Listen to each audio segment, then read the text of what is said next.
Bismillahirrahmanirrahim. Well, non-kuno abo apa hosima adionum mienu pepe Kessben television. Kessben 3.3, Kessben 2.9 Accra. Na fe mo monitor program no live. Ewo DSTV channel 364. Pim. Enso ena monitor program ewo Go TV channel 121.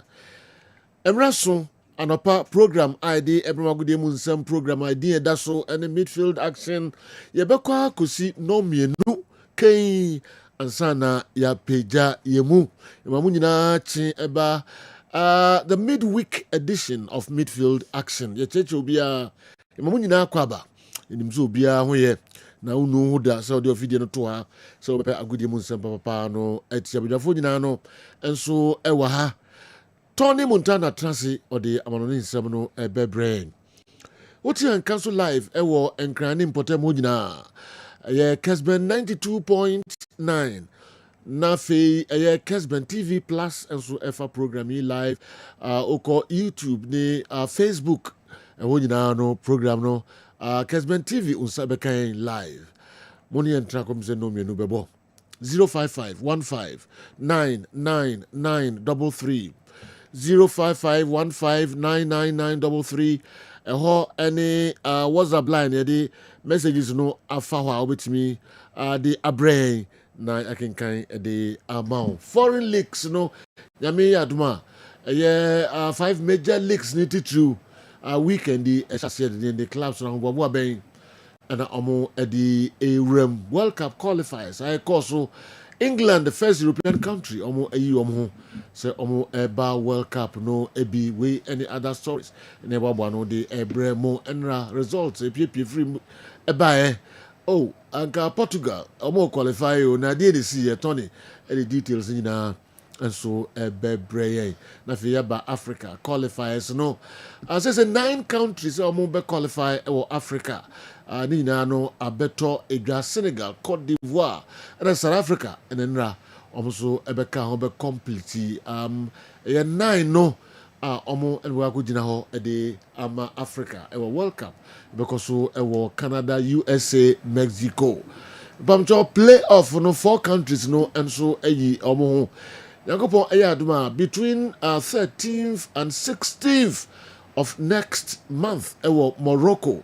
4 countries Nigeria any Gabon and Ebesia and some get to Accra so and Cameroon also any DR Congo and Ebesia winners no kusia nafi champion be free Africa and sana wako intercontinental no na hono countries be and likely so babishia Africa champion no our baba translate na or the details na and so abreye and the matches are a course no result a pie free mu ebae na nsempi ni nyina no e fasa matches nyina and so eho then amanfo ani da so ye papa amanfo hwe pa Nigeria omo any Benin and afi Rwanda and so any South Africa games no any mu nsempi all right ya befi ya behwe de koso and so ewo efie clubs no go so omo ya hambo pa me GPL clubs no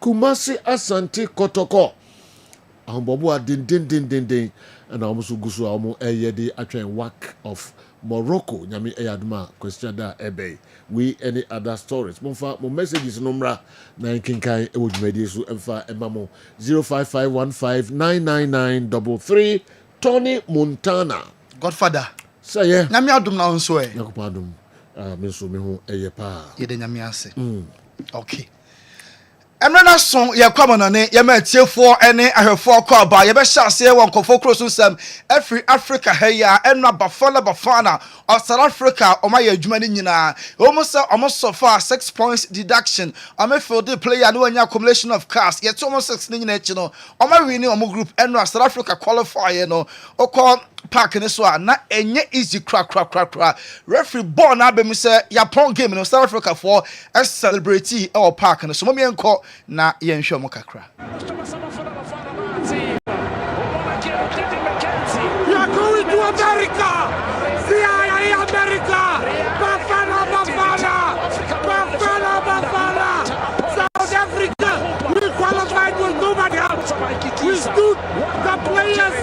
the coach, the management. Thank you very much. Fly America. Salute. Bafana of South Africa. Enti enya Ghana hankwane ye kase ye pa America. Even South Africa kra no omo America. Obi eni ho a oya na je so be ko Mexico. Canada mpo ye nka enti America nko a na obi a airbo sports minister ema South Africa man no na wutie na ohwe ne live say America, we are coming to America. Papa ni nie o say oma qualify wa bra oma hia obi amu a wo mo a anabo modern aye ne nkakra ye tomo 6 points eventually oma we no group a omo enso atimi a qualify na what dressing room Hugo Bruce see players Antonium na ontwane na ase woni asa because wa bere mommy enko South Africa bafana dressing room na ye enjoy manager no asa wodi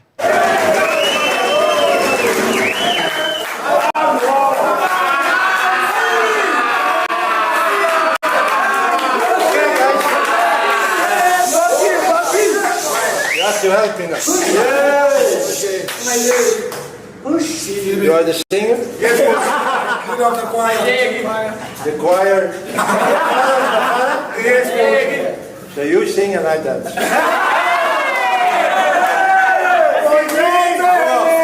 All together, right?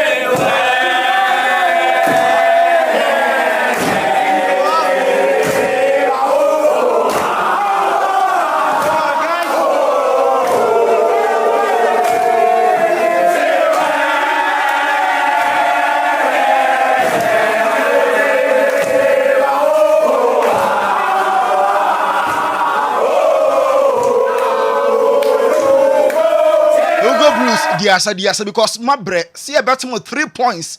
Nelson Solano and France yatimo 3. Na matimi qualify. My yade ye papa penti coach ne ka che players ne say mo de montonyom na meniasa. Players no tonoma na ono nso tware na ase. Hugo Bruce South Africa omo national team coach and am hwere no na mampeli na kasa Ramaphosa na oti wiemu hyamu na oye airborne oti play mu no na offer players no on video call. Congratulate you, sir. On my bomber day pa, so I qualify. Mummy and her and my course. They're so excited. Well done. This is exciting, Minister. 3-0 against Rwanda. Wow. World Cup, here we come.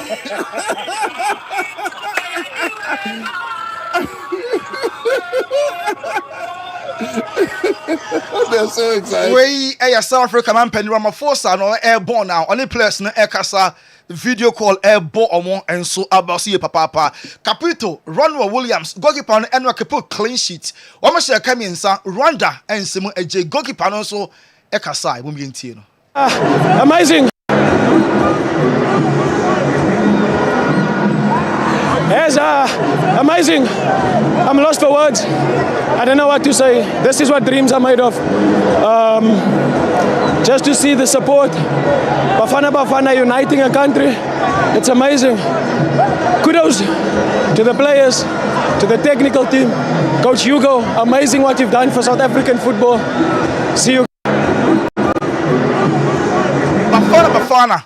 Omo Capito, Ronald Williams, goalkeeper no, and I would see now in live. Our Kessben television. So na Nigerians just secure playoff qualification. Omo ne Gabon and a bebo. Na Aubameyang and Rano suspended into Gabon. Omo home win no when Siakai Nenso Aubameyang na Otestans anymore. Omo nyanya almost second go a match winner. Crucial goal no. Na omo lady one. Sa go away na emamu silly sa win no. It's my Kessben television no. Aubameyang Gabon Neymar. Or yes, suspended.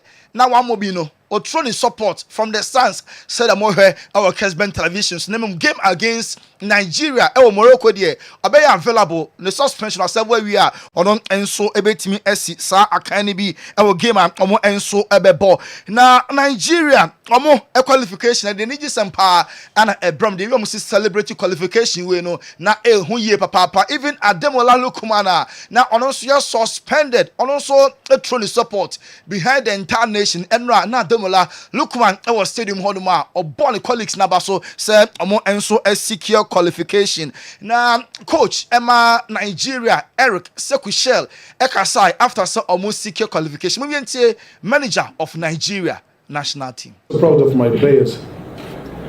They deserved this game because it was not easy with a new coach, with a new philosophy to the acclimate really faster.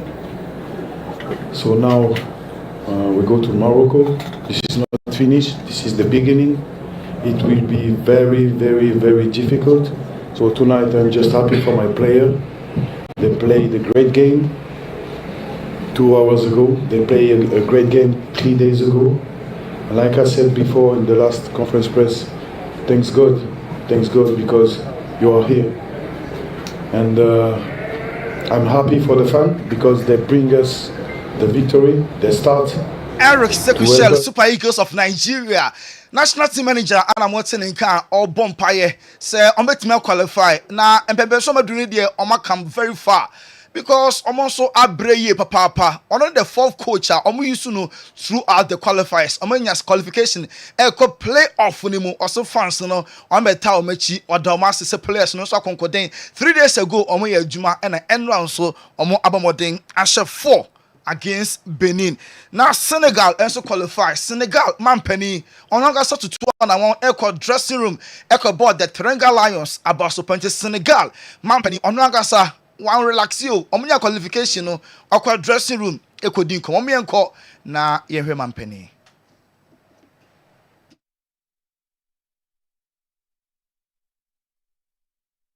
Yabetro na Senegal president Fedi Atoto Ils ont fait preuve de grande abnégation, d'engagement et de sens de sacrifice pour ici. Nous avons accueilli d'autres équipes ou à l'extérieur faire les résultats qu'ils ont fait et qui ont mené à cette brillante qualification. Ils n'ont pas fait que se qualifier, ils se sont qualifiés. Football get me no. Enti Ramaphosa, South Africa man penny so body players about so Senegal man penny so ana akọ players na now so a odi asede mu oduo enso mo so matimi qualify enra emu ye de na Sadio Mane si form a ono so ehye 2 of the 3 goals a omo record the Ivory Coast enso qualify MS5 ababe the first local coach a obamodin e de Ivory Coast so qualify for a World Cup. Morocco omo de no manya qualification da name say 16 games obi ni wa watimi defeat Morocco nti enra omo celebrate all park and say that mo here our Kessben television. So enough of Africa yeko Europe kakra enra Portugal omo de wo ho na komonya win na koma qualify Hungary and omo 20 time match no ekoye 2-2 match highlights and I'm here our Kessben television. So Nuno Mendes second goal now omo consider no slow tempo no enra na osenka almost stay focused. Nemo Bibian say November they will go again. Almost 2 games also mobile. Even a winning power. Be qualify sa tournament we there. Also team qualify. Next match. Be bono. A win na promise all their fans. Roberto Martinez manager the Emma Portugal national team say enra na say win here so loss of concentration and additional time very late go ho an can etimi ete name good news and it's November 2 games betimi about another opportunity say players no rewrite the wrongs na ye niema right into qualification there then Portugal for qualify. Cristiano Ronaldo Enra Oshe 2 goals in the last 4 games for Portugal, 5 goals and Washem reaching for 948 career goals. And only 52 goals away. Now Ronaldo reaching a target of scoring 1,000 goals. Now the breakdown Washem 5 Emma Sporting Lisbon, 145 for United, 450 for Madrid, 101 for Juve, 104 for Al Nassr. Portugal national team Enra ne brace no Edenako 143 goals all time national team on the top scorer about the World Cup on so on no and Asha more goals or qualifiers no and Infantino FIFA president but Ronaldo about so say all time about the World Cup qualifiers Ronaldo and Asha more goals 41 we a World Cup qualifiers nko 41 solid goals and Infantino ejina so a obo 0 and so about so Roy Keane watoto ayampia kakra onum say ono so siakan ema Manchester United Roy Keane say Ronaldo goals ne statistics na de obi a ekeka ene ni goals no wa reach 948 wa share say ama clubs ya breaking it down the amount then so ne pressing statistics there yamfa ma ohwen oye striker enye goals nko a ye hu Ronaldo goals statistics yamfa ne pressing or the anim ho a the ability to press no aya na etisen for ka say Roy Keane asem ni fie na akofa asem aba all doubt Ronaldo na abilities ana goals nko na ohye oyi goals a on contribute to Emma Portugal national team na questions ankofo bisa efa response Roy Keane at the by for Ronaldo 948 career goals Russia and no ball 2 goals Emma Portugal and national team yanko Italy and almost so share come inside Israel and team anti almost headed towards almost third straight World Cup playoffs and now Italy almost 3 goals almost share against Israel and I'm here our Kessben television so 2018 on playoff man qualify 2022 on playoff man qualify this season Omanya qualification slot playoff omo era kobo Gennaro Gattuso manager Emma Italy was one for Italy for unqualifier obetu every Italy no akwakotra chiri because we are disappointing Italians or say Italy for playoff no omo benya qualification na omo 2 games aka no omo ebo away to Moldova na omo abo home game to Norway 5th Italian manager or the Italy for every 4 consecutive matches after an appointment Gennaro Gattuso enra ni win no and I'm enjoy match highlights England joining nyina omo qualify enra ka mako enum ema Latvia for entimi ante na wonu say omo ball throughout omo games omo si akan no omo concede goal bia nso omo enya win omo she Greece 3-0 omo she Ireland 5 Albania 2-0 Latvia 3 Moldova AJ1 return leg omo kosomu 2 omo share Serbia 5 Wales AJ3 na enra mo chichire kanum ede so Latvia enti Jordan Pickford goalkeeper no concede goal 16 matches omo share 18 goals omo unconceded Harry Kane say competition there very very important or country or club mo na so players na yirom ho na manager na fan the tough selection na competition wise ayana ebuapa captain my England Harry Kane ekasai one competition in every place, every position, and I think we have that. You know, we've still got some fantastic players who are not here, who will be itching to get back in the squad in November, and we're going to need them as well. You know, as we know, going up to major tournaments, it's going to be a little bit of chop and change, and we've got some fantastic players through injury or not quite fit who you know should be back next month, and that's the competition. Keep pushing each other. Harry Kane, captain, the 3 Lions of England, and a 10 in Kano. John Stones, Man City, and England defender, Enra. Contributing the quota England are qualified John Stones it's about time say England World Cup no I'm bet me imagine a 1 match at a time. Final step. I think we've got to put ourselves in the best shape, in the best place, and that's with winning games, playing good football, and identifying our strengths and weaknesses over these next games, the next camp next year in March. And we've got to keep building on those things, and I think the foundation that's been set and the standard that's been set over these. I build the standard ni ye foundation no set ni ye. Omo keep omo form any momentum. Omo pitch camp match I prepare for the World Cup ever so now. Players and give omo all. Na England World Cup omo G e bia che ye papa no. Omo enso timi G Anthony Gordon enra he was on target. Enra Anthony Gordon and the message we might say a dream come true. Sir, or be representing in my World Cup.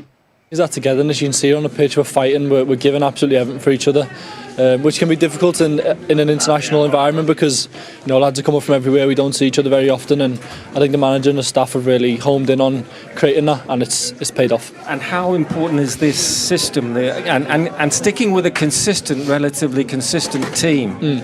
That must feel good. Yeah, I think it feels good because it gives the lads some chemistry and some familiarity with each other. We know sort of what each other's going to do when we get the ball, and I think that obviously always helps, especially attacking wise. Anthony Gordon, Newcastle first striker, and no, she go back, boy England, Mama share 5, and what's in Kano, young cost in the camp, Enra, he had about 2 just said John Dow Thomas Nitika and Pa and Romagina so Afayano, Intiane, only statement about Sir Sweden, Omo manager John Dow Thomason, Omo Afayano, Omo the track to Omo qualifiers in the campaign, only 1 game out of 4 games, Omonya just a point. 3 ni nyina no omo elusuye enema ankoye kra Luciano Spalletti former national team manager Emma Italy was wa coachi Italy national team afapen all the big clubs Italy wa coachi name England on coachi da honomo obepe pass one day opportunity ne be available ho now abe coaching one of the clubs the English Premier League. Yanko FC Barca so ye weekend where omo any Girona na bebo Hansi Flick ese Rafinha be ruled out. Name Classico about 26 ni die. Ebedu hono Rafinha ho aton. Wei eso ana ejina.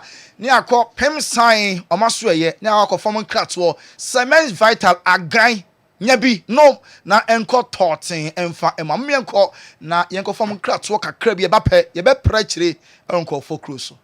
Twitwene wo ni nyina tia tia akokra no agan cement vital herbal mixture and capsules eduro no adwuma wontini mu na enuane no bi waduro we mu a eboa pa ye friend nitric oxide say nitric oxide no unya eba oni padua ma enti bi emu asi enti na akantare ba bebiem ba be hu ntini amantini metuna da wo modi atime de afusane usisi ena ya neurotransmitters soni free adwen no ho ena eba eno na se obi ti jawa na se ko pains bi mu a na sa neurotransmitter no etime aba beboa ama pain na se yaw no etime akofom edrei nyane no bi wo mu a etime release neurotransmitter ye friend endorphin na sa endorphin ne ba se usisi ena ya oja jawo na wote no ewo sisi mu no edrei eba be stop ni nyina yisu dopamine na be yi yawo ni nyina firi ho ko e de amount enti so sisi yo ya edrei wo so no ya agan cement vital herbal mixture and capsules edrei age award yenim de ye ka ho asem no 2022 best waist pain product of the year 2023 edrei age award FCC ya de ho 2024 yesaje yes ahwe ni musa afie di animu nyina so ye be saje award no wo ye bema na wo pese unyina so no gina so peme wa bla wo be no maduro no sima kakra bi ati a fe number no a e screen ase no wo fe number na ye be no be kasa kama ni ato se do be sia no maduro no na emi na tumi aboa ama bibia ye kama ma afa so ba bia be nya bi ato no ye di screen so nemom tie ni ye pa se wo kumase ene ne pattern wo store person to be towa baby a edi kan PFA pharmacy New Road Junction wana PFA pharmacy or stock kese a obenya brand atu honum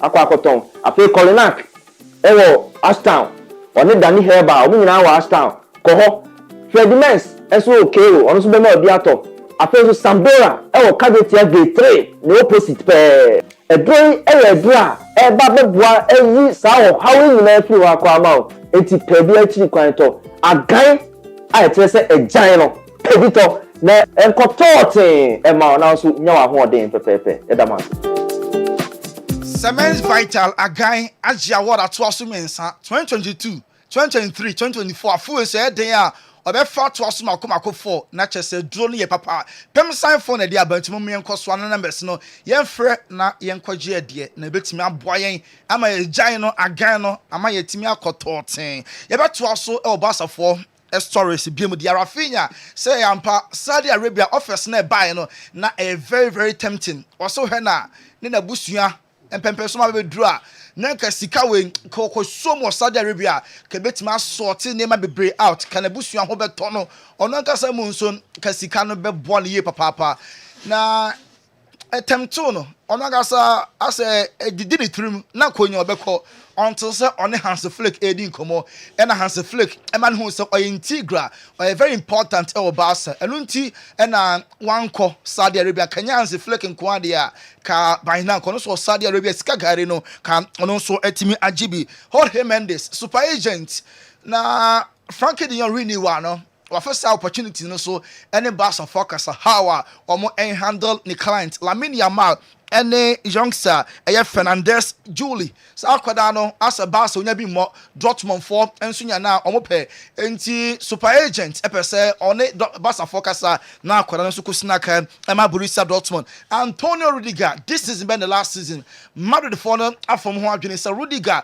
they also ye bia no waye na say pranso man kwan ene na opera ochina obaya na ne ho ekwan mabeda ho na Madrid akonsidi enti season we ba na we ya omejai Emma Rudiger akọ when they replace no Dio Upamecano any Ibrahim Konate Liverpool defender any Bayern Munich defender no omo mienu na Madrid ehwe na so as it stands now Dio Upamecano ede no e wo soro e chen Konate because Konate season way eniema perform ama ne modern moron adepe ama Madrid oma prioritize Dio Upamecano so onumum na omunya na omo peye papa Kylian Mbappe medical team of Madrid access no and we say weekend way Madrid game am omebo against Getafe we recover from the ankle injury ono enso ebetimi esia kan part 11 former Chelsea omo enso Wenger or say William Estavao betima babaye the new Eden Hazard ekwa in Chelsea enya ne sesu player William Estavao Brazil no koso ebo ball say ya edi bimpo kan ho an ene Eden Hazard maybe na Chelsea team ni na betri so na oyo omo darling boy no William Estavao ebetimi ababaye Eden Hazard of ene Chelsea club no Sergio Milinkovic-Savic ono so ebo Saudi Arabia Al Hilal contract ebe this year Chelsea fani abrepa Todd Bowley ene Ebali omo any coach na di nkomo say oya available nkwani ya Sergio Milinkovic-Savic omo enso enkofano Paul Pogba ene N'Golo Kante French midfielders mienu national team omanko na omko share omodidi nkomo a ya asere sam nkwase da mo hwe our Kessben television so Mikel Arteta so oya okay with modern man Victor Jokers so far or give Adiama Arsenal goes in my said here or more expected now see in all the total contribution and yet but Klama United catch Casemiro say the contract no on be renewed there the sikano on so or just £300,000 a week on so and sana or more renewed they did chat to a Liverpool as well yet weekend way omo ebo na game no musi akan against United no and now former players no e ka kire ana slot say Nico so started Alexis McAllister Alexis McAllister on free bench emra na Liverpool for and you know pa especially Danny Murphy former player and say on started Gravenberch on a Dominic Szoboszlai I won Finfi or the heart of midfield mienu ebetimi abojuma ema weekend way game against United no etimi edin God for that Roma kwafo close on some no suma me a makwaba Swakwaba medasi na fe yakọ yanim Tony Montana Yanko yenim na fe abwafo amu ebuama yede midfield action program ye bro babia yesa mamu nyina akwa babi medamase se program mo so yasen na itimi de bre amanfo mo amuhwe ni mo amutie wiase afana nyina GCB your bank for life GCB your bank for life edi mo akutin ye papa high sense everyday prices for everyday people almost a count near the Bremo high sense I think MTN everywhere you go MTN everywhere you go Milo energy to go further Gugudami Ebwa Medijumedi Bremo Bamcho do kaho any Toyota Company Limited Ghana drives Toyota Starlet kaho na the midfield action program bro Toyota's parts nyina no original ones no ne bono ewo form nyina no mpamcho kaho na ko Toyota asweye na ubenya bi ato sanso na Pepsodent Herbal Pepsodent Charcoal kaho de the midfield action program yede bremo Pepsodent ye free one na fe ye call DSTV your home of entertainment DSTV your home of entertainment ekaho ne de ebremo Dwabin Rural Bank the best rural bank 2023 Chamber of Commerce na this abasobodi de ama Dwabin Rural Bank Balm of Gilead Clinic so di mo akutin ye papa ejaba jewelry ye mu frima enye ye Ajaba and so ekaho Herbal Company Limited, Pimsan Company Limited, Gingerman Dental Clinic ɛsen ho adwuma deɛ ɔman mu asantemam ha ɛne ne mmorɛ ɛhɔ ɛna yɛ kamfo de ama wo Gingerman Dental Clinic. Afei Jackson Herbal ɛnso ɛka ho na yɛde ɛbrɛ mu Kojak Farmer edi mu akote yie papa Patrick Natural Herbal Center ɛnso ɛka ho de denden. Sanso and a Divine Hope Herbal Center akofa Otria Herbal Powder enso aba edwaso omoso ka ho de easy waterproof paint yeyi mu free mu a enye ye easy waterproof paint osi no more leakages ka ho na kopesa paint bi eto wo leakages ahodo nyina no eto etwa Kingdom Herbal Center enso eka ho de na edwumedi ebro Frana Smart Solutions also empowering your smart life. Frana Smart Solutions enso eka ho Bayport Savings and Loans your future now. Bayport Savings and Loans your future now. After the luckiest, you have the chance to change your life. Luck is everywhere. The luckiest. About your Tonchi Herbal Capsules. Tonchi Herbal Capsules. And so Edimu Akutin Ye Papa. Sanso and Ghana Herb. Omo Executive Herbal Hospital. I was Siped Dotti in Fieno area. Wow. And Executive Herbal Hospital. And also Ghana Herb. Edimu Akutin Ye Pa. Oyare ahodo nyina no ombeye firi ho de amount 10 Dr. Amegashi Spiritual and Herbal Center eka ho ne de midfield ebro Dr. Amegashi so sanso na Ginny mayonnaise e de papa e creamy e tasty e delicious. Mayonnaise kokope bi nato ubedi ho adanse papa Ginny ubetimi di edi o salad o fried yam o kebab o burgers ahodo and sandwiches no me kamfo eye Ginny mayonnaise and de amamo Max buy almost ka ho ne de ebremo Max buy or save big time with Max buy omo na kofa infinite phones ahodo de aba edwaso sanso na TVs ahodo any refrigerators ahodo omoso de aba ka ho na ni omo enidwa unu huda Max buy omodo so akukuda mi ene p na omo enim de omo hunti omo de omo abebo midfield action program no. All right. Kofi Amoako wa oti hokwa meko Balm of Gilead omo aseye na the Balm of Gilead akodi enkomo kakra na ahwe de omo de ebreye Kofi obetra ho na watwe Balm of Gilead otra ho ma dise hadom dane kwaye ma jatani asebo nyina ba betrem na da hoti ho. All right. Balm of Gilead ma yemfa mo kra to ne kakra ye pese ye ma Ghana ne ewiase fo a mutie nyina hu se Balm of Gilead eni da so ho obi o ha yarea tete ne sejo odi akọ from hospital A to Z onyamu aye bia beye obi pie ye ho na obetena ye nim crampo consulting room a the way man I will even handle you with my team no yare no e fa be dwane akọ ana Balm of Gilead no enye din bia keke o eye din a ewo Bible mu a ya nye ya adwene so ye peke keke we prayed and God gave us that name.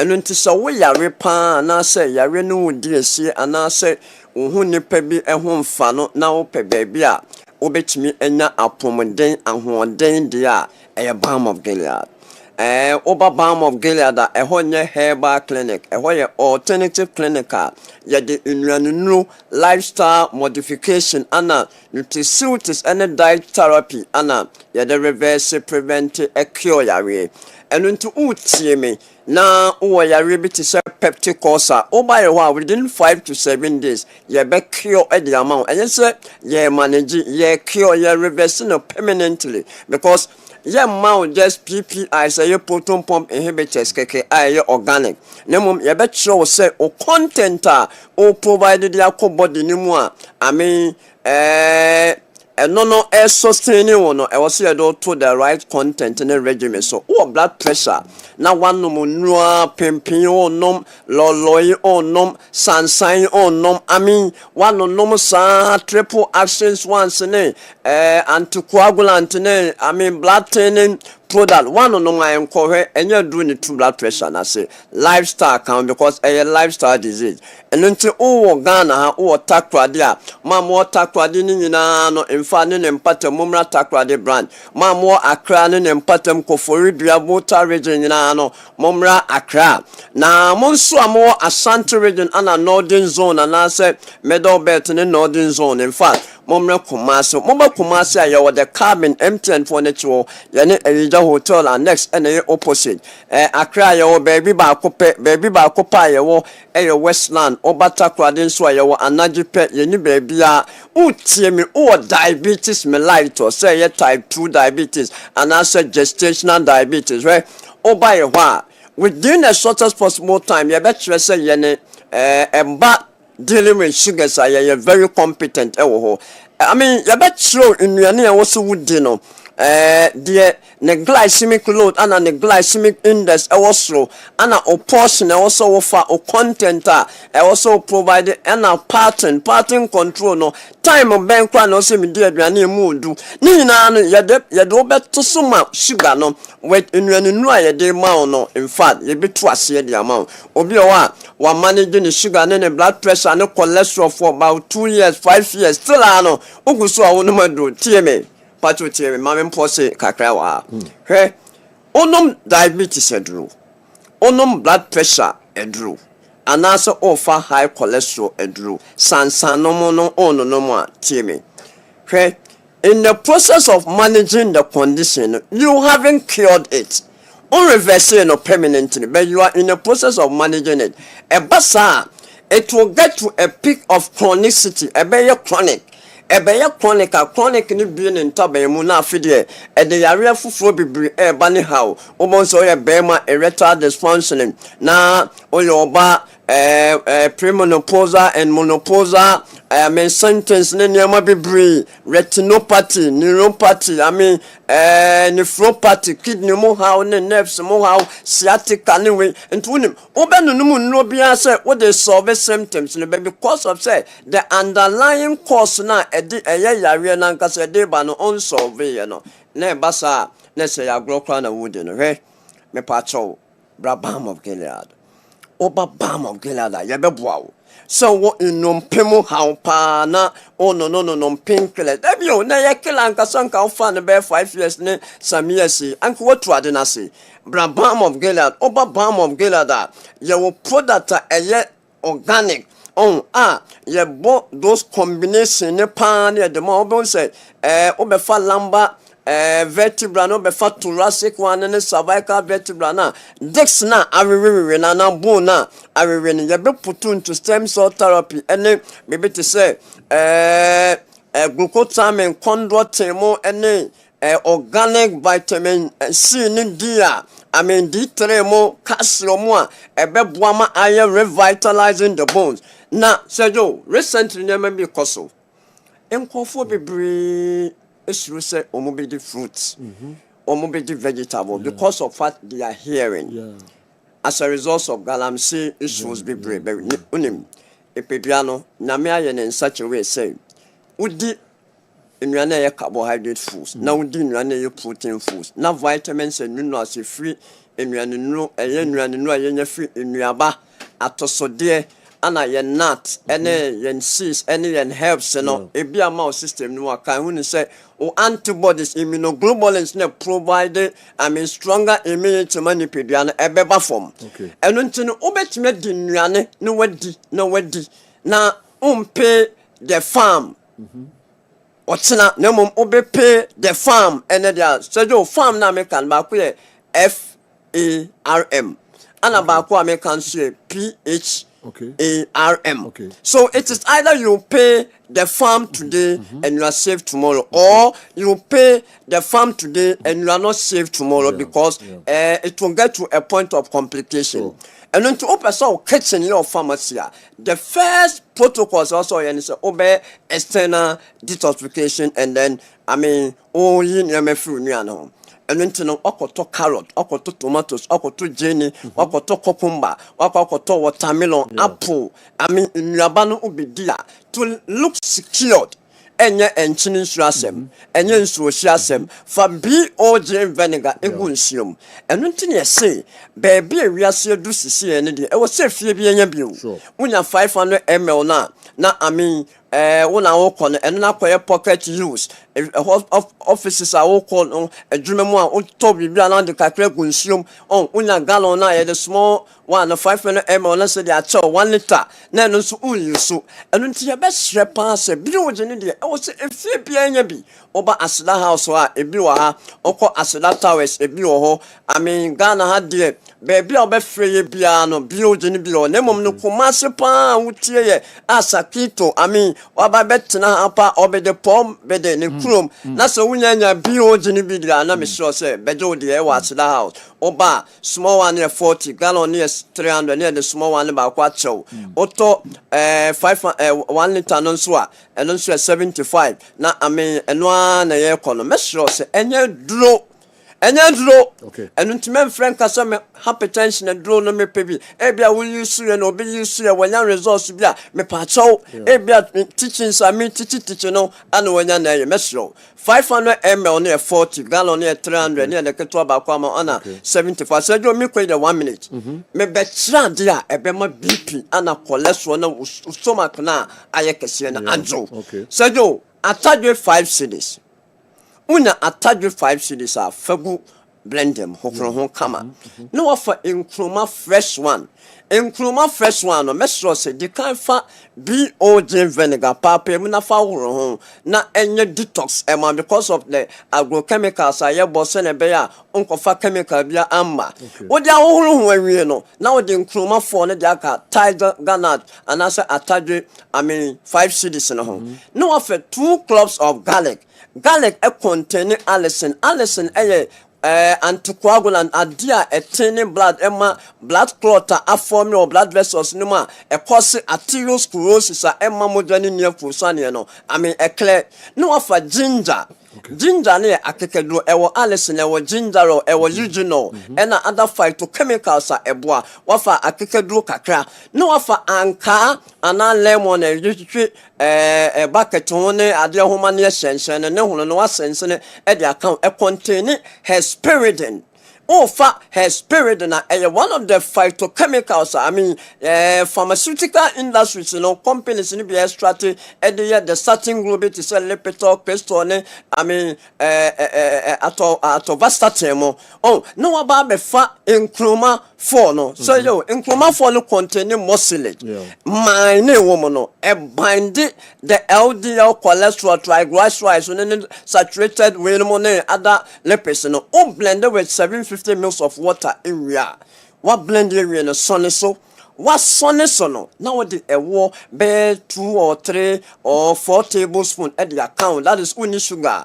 So you hey a go but 2 more and now flax more now within the day no bo. A big woman visceral fat na accumulate or abdominal cavity na surrounded will live on when hepatic steatosis now de custard oil massage so and you may piano. Obon says do what bono get away we are which mean the BOJ vinegar in the crown so at the boom and so are you complete at the amount your numbers no 0249 34 08 0249 34 08 and I said 0539 86 38 38 38 38 0539 0539 86 38 38 and as a media no send me WhatsApp messages ne text messages 0240 51 21 71 0240 51 21 71 me pacho ye wo product bebre aba omo pese omani eye kama wo de protect wani kama wo de bon ban emofra no product nso aba ye be stress from head to toe maybe a year be abusua no momra me check up e wo ye wo scans ne machines bebre so e wo sejo ye ko de build no Ghana bebre omo frɛ ya bibia be fine omo pass that house one as that towers akran so a e be e wo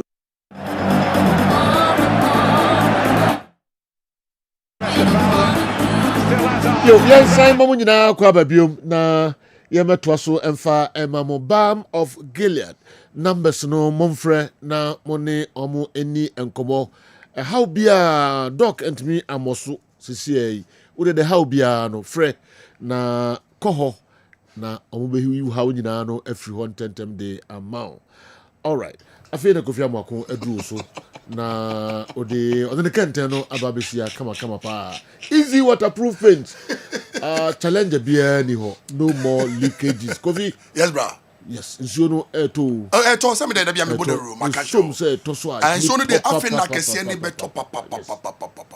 Som sɛ ɛtɔ a. I tell you. Nti ne me gidi yɛ paa sɛ amanfo wei ni mmra. Ɛni sɛ mo de dia go kra. Easy waterproof paint no dia. We me ba ya me fa ye kuma si say outlet on shop. Papa ni wonyamfo electric go take. Okay. Abefa akɛseɛ ne 15 liters no. Bɛboa pa. And wa fan keto no so 5. Ɔsɛ ne fie ne aseɛ no. Ya na me say aseɛ no ebompunya no. Abefa o de go any project anu pa ya. It the fact is amanfo bi no mo tɔna no bɛbɔ dawuro. Na ma jai crack. And the bedroom maybe so be jam wa so. Yes. Because they say we no nim the paint ne yina. Ma me ndika so encha boss. Na watade no so nya bad. So tell na ho.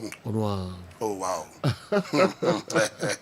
Say Joe, the only say. Yes. Who is always looking young. NB Nanaba baby I will be a mechiao. So there be our mommy bra penny, very very too handsome. Easy waterproof paint. No more leakages. It is a job me ba e na mbese meka waso meka fo kakra bra. Paint into. But by say time no kwa unti me no. It's a 2 minutes ko. Ti me tweo. And the jack is ever my mama no mo fie on this biggest platform. Now the air can say Joe. Say Nyankopon hira no say wasu fie wie. Anampo kra gusu na say wunwie ana wa plaster. Ana ma me bi ana wa brewa bi na de jawa. De me ka kire wa ne say won chance no enwunu leakages air how. Wasi fie no wasi ground floor. Wa flow so still flow no so no leaky. E badan no ma. Paint wo maso and ye kan wasem. Any easy waterproof paint. Some much introduction na say Joe kan no. Eno ni paint and say wunya nji ko si wo dan mu a. Anase wunya nji ko peti wo projector. Wo ya then we are a big mistake. Real estate for no. Musisi adan bebre na mo de ma rent. Body ma tenant. No more renting, no more tram no. Easy waterproof paint. Say be our structure bi, e be our kiosk bi, our pata bi, yet leakages e disturb. Yet project no ase nyina e bom pumpunya. E dan ase nyina e frofro. Paint one was so and there. Ya bought the road for the past 10 good months. I still go to bought the road. The catch one say easy waterproof paint. Ye 2 million na chase eti picture na ya da to TV no so away. We ni your friend asie na e bom pumpunya. These are the problems. Na say problem we are hu yi. Eya na nyese bia blocks na nya papa na say bibisa o. Anwa na you dey plastering no. Anasa anwa na dey twa blocks no e na clay wom. Na say Joe clay wom say ya. Na say dan wo wie na plaster kra na painting say na e wona side indicate say there is a problem over there. Eti no ye basa na dan na wo painting dada no. Ye betu ebu ne rare say ho nyina firi ho. Na ye paint na wo beto ye na onsro jansro frama no. Na onsro hwe no. Na etisa mind say time no. Ye be apply no ho. Na the woman say auto easy waterproof paint so a. The woman say insuo keke e na de go fra. Become what you say only paint bi koto anaso bia oni nua bi na ekoto no so ya to paint na wie etie nto bibi mfra ka kire ne say me si eyesuo keke no de befra na upedudo pa to upedudo pa tu dia ye won kan eye factory na ho pa na wo ye manufacture no wo Ghana ya na ye manufacture paint no enye paint ya kra de ba no ba fryen usi wa beka junction traffic light peace fm anim ha do he na so ba ira over fry on 0593 70 76 96 0593 70 76 96 when the factory number me catch us say me mama me papa me nua bema wo si wo dan me nua bema wakoje obi single room bia wo rent not what to rika no start free Kales a unim bia for yankonton kales bia ye benya bi di ama o we TV no so say kales in the dam in nifa so no and a bucket in the dam in sabenkum so no na the eka chan say you just two sizes kese pa no ye 15 good liters na se siwo na say masusi forma we be say wa peja paint na bi woman kasa sa so na 5 liters so sa na bi woman kasa ni nyina sa e bia wa ho de betimi no no wa to na da koye project na easy the other na the asem ebo na yadeji for the past 10 months we see ne and one yadeji you fa even a single one Ghana cedi anka ho eti dem make sure say emobo no hwanhwan ema ye mu hihye say eh de bia de wa ye bo de ro bebebre yi ye pese obi anya bi koye ni project ye pese adan ye wo new site adan ye wo within a room adan ye wo baby biere wo Ghana ha bi biara ebe ye fe and then chance ye so awe na chi de se bi se twam adan ti de se o tran fie na fie a otim ase nyina efrofro wo dan a wo dam nyina esei pampan e ba sai ma pampan kraba dem ho e ma termite e ma nkanka kraba dem ho e ma mo ankitingiti bi nam dem ho de make sure one say easy waterproof paint there say wo beto a for two trim say ye ba ye paint su mienu ma fefefe ye paint de di kama wa na ya mana wo be 24 to 48 hours ade a chi ane sabe paint second phase na ka ho ama na wo pewe na apeden wo so ba na o me ati ase say ebia na ni painter so wo painter dia and asem bia ni ho o ba misre wa na oni na ba site oni na ba office ho ni a che no kon obefa so ba kwa den o ba kon mix paint no o emidamasi ebi ni omda to TV no so no we ye adwuma ye koye no kochi chede ye wie ya pen no mamba bi so fresh o mi so ma me de ma me eju hwe nche ho de na ho de ya paint ni kama ye wie ya na esi form de be ye papa no so de ma no na mi chief painter Steven o no CCTV no so a o ye den o bo adwuma den ne za no eti de make che one say se ya kese yo beto a na se woni painter aka che ya ba bia wo bia ye be must me abaye adwuma na ma fefefe na watua painter ne ka na watua ne transportation de ba nyina because se enye within Kumasi ane mu wade a this how the transportation ne ka ho eti de make che ane se misre wa easy waterproof paint and only painter ne contractors agiatum adansifo nyina eno mu di sisi o madan ankwankwan nyina o mu si o madan eno no mu isu ye pe ne eton painter Ghana ha kenten yade a ye mpanifo account wo say ye fan konsuo but easy waterproof paint ye buy abesesa be no yes kenten yade de konsuo man ye yi sajo and okreso so because o he kenten ya de we a o ma wivu na e kan tokure wo ho bebrebe nyina nya de ade konsuo yi but me be ye de kakra bia mu wo say ye no ye 2 million a chesi enti me ba no me kra me kenten no enti kenten no me be di so kakra bi begum say live on Kessben TV na wa wo fia wutie waka che onu say eh paint bia bob drum so a e ba Ghana over 40 to 50 years ni na bia na onti en kanti ye pie ababonte ye borderu sajo me de iso kakra egu me kenten no e na me de me saba kwan de amaso eti minim say sa braid ye wa wo fia wo he no kenten yade bia ye fam ba studio esi so ye fam rest studio eti say enye paint papa aga be free kenten ba hai esanka paint na de e wa wa gu so na nima hu ka hu leakages for studio wa like half flooded but obi kai esa ye ade papa ni ade papa obroni ni ye ene Ghana ha ye turn into no easy paint and disappointed da Sergio wadaroma one year complaints be free o atiefo no say on beto paint no di omuamo debi but so mate da menya bi no be ka do na no na menya so se bi so ni ho baba so wa ni easy paint on direct akasa eti bibia ni a ene papa ni ye da ye paint no kales bia o pe bia Sergio ye benya bia ma Sergio project a ye ya pe easy paint eno ne ade be paint ama wo ni problem bia ye de be paint ama dana cheyie ama dana di so many years the ye ka che one say prevention is better than cure me da bia me kan say fie ko wa wie kwa leakages nyamba no betoko ye wo dan betoko painting chance no so na efie ho nya ka behwe na munya say dan da obi a ne fie ben hu obi a ne share wo na obu kotodwe say o sre na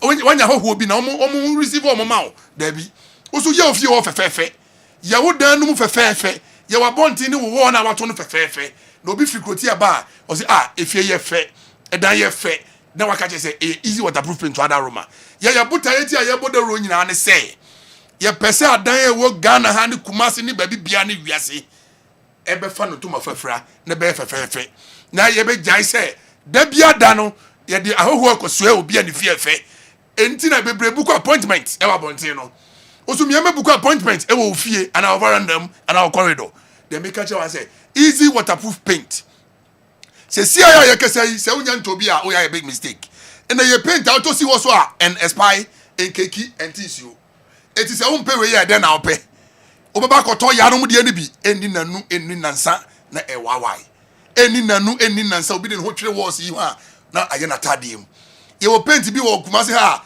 yes ye di paint dem we yes 3 days asa na obeda dan num sa de no ye twam ye de o paint ye dan na oda dan num it is a jo easy waterproof paint ye unim de ye dada na ye say asempa so etia ade papa so ye nkan ho asempi eti me be sorry be see number no so for the last time ye ma me no mo amonone mo the +233 na be di kan ma about 593 70 7696 esa your WhatsApp line say jo Ghana have a friend on 0593 0593 70 76 96 say jo from easy waterproof painter na ma je so no more leakages say jo me market no so no wa he ase leakiana ase leakiana me ma so bi kan say oti odin eti paint ni papa ni yo say jo we heavy eti ye ha de ye fa de foma sure ade papa nko a nyame nka ho easy waterproof paint no more leakages say jo no more leakages say jo to misro wo dan nwuna sabi efere papa aba say nyoma kra wo dem ho na fe sabi ahoho ne ade aba na wo dan enwunu de na duro tatahwe ene sa painti ma omomfa nka roof no ne wo dan na efrofro no na duro tatahwe enso no ebekọ ebi ensign emma biom kra Kessben television Kessben 3.3 Kessben 2.9 yebehwe eye foreign stories no emu kakra de amamo Ablekuma Michael and the way every ho aba. Did you see the intensity in which South Africans played quick transition from defense to attack on several occasions? Hugo Bruce has his hands on this team. He said if he couldn't qualify South Africa to the World Cup, he won't wait to be sacked. He will honorably resign. But on the last day, he delivered despite being deducted 3 points. If you have means, we should quickly go for his services. Michael Ablekuma. And anyway, and so Abre Yay. Young couple Hugo Bruce. Now on fire and call South Africa. Okay. Yes, we and swear. What an injustice. Meted out to Burkina Faso, Madagascar, and Niger by CAF. Outrageous decision. I suggest these countries take CAF to CAS for justice. Where did they go wrong in honoring matches against last group nations? CAF should refund the cost incurred in honoring those matches. Why should the poor performance of Nigeria against their last place nation become an advantage to them? Why? Wow. Among for Entiasia Kra. Wafa Lord, as a Qualification, una the way Abba. One injustice meted out to Burkina Faso, Madagascar, and Niger by CAF. Outrageous decision. I suggest these countries take CAF to CAS for justice. Why did they go wrong in honoring matches against last group nations? CAF should refund the cost incurred in honoring those matches. Why should the poor performance of Nigeria against their last place nation become an advantage to them? Injustice indeed. Wafa Lord, Asokwari Kofodia, and the way and so Abreye. My name is Bonsu from Kumasi. I think recently your adverts, commercials, and why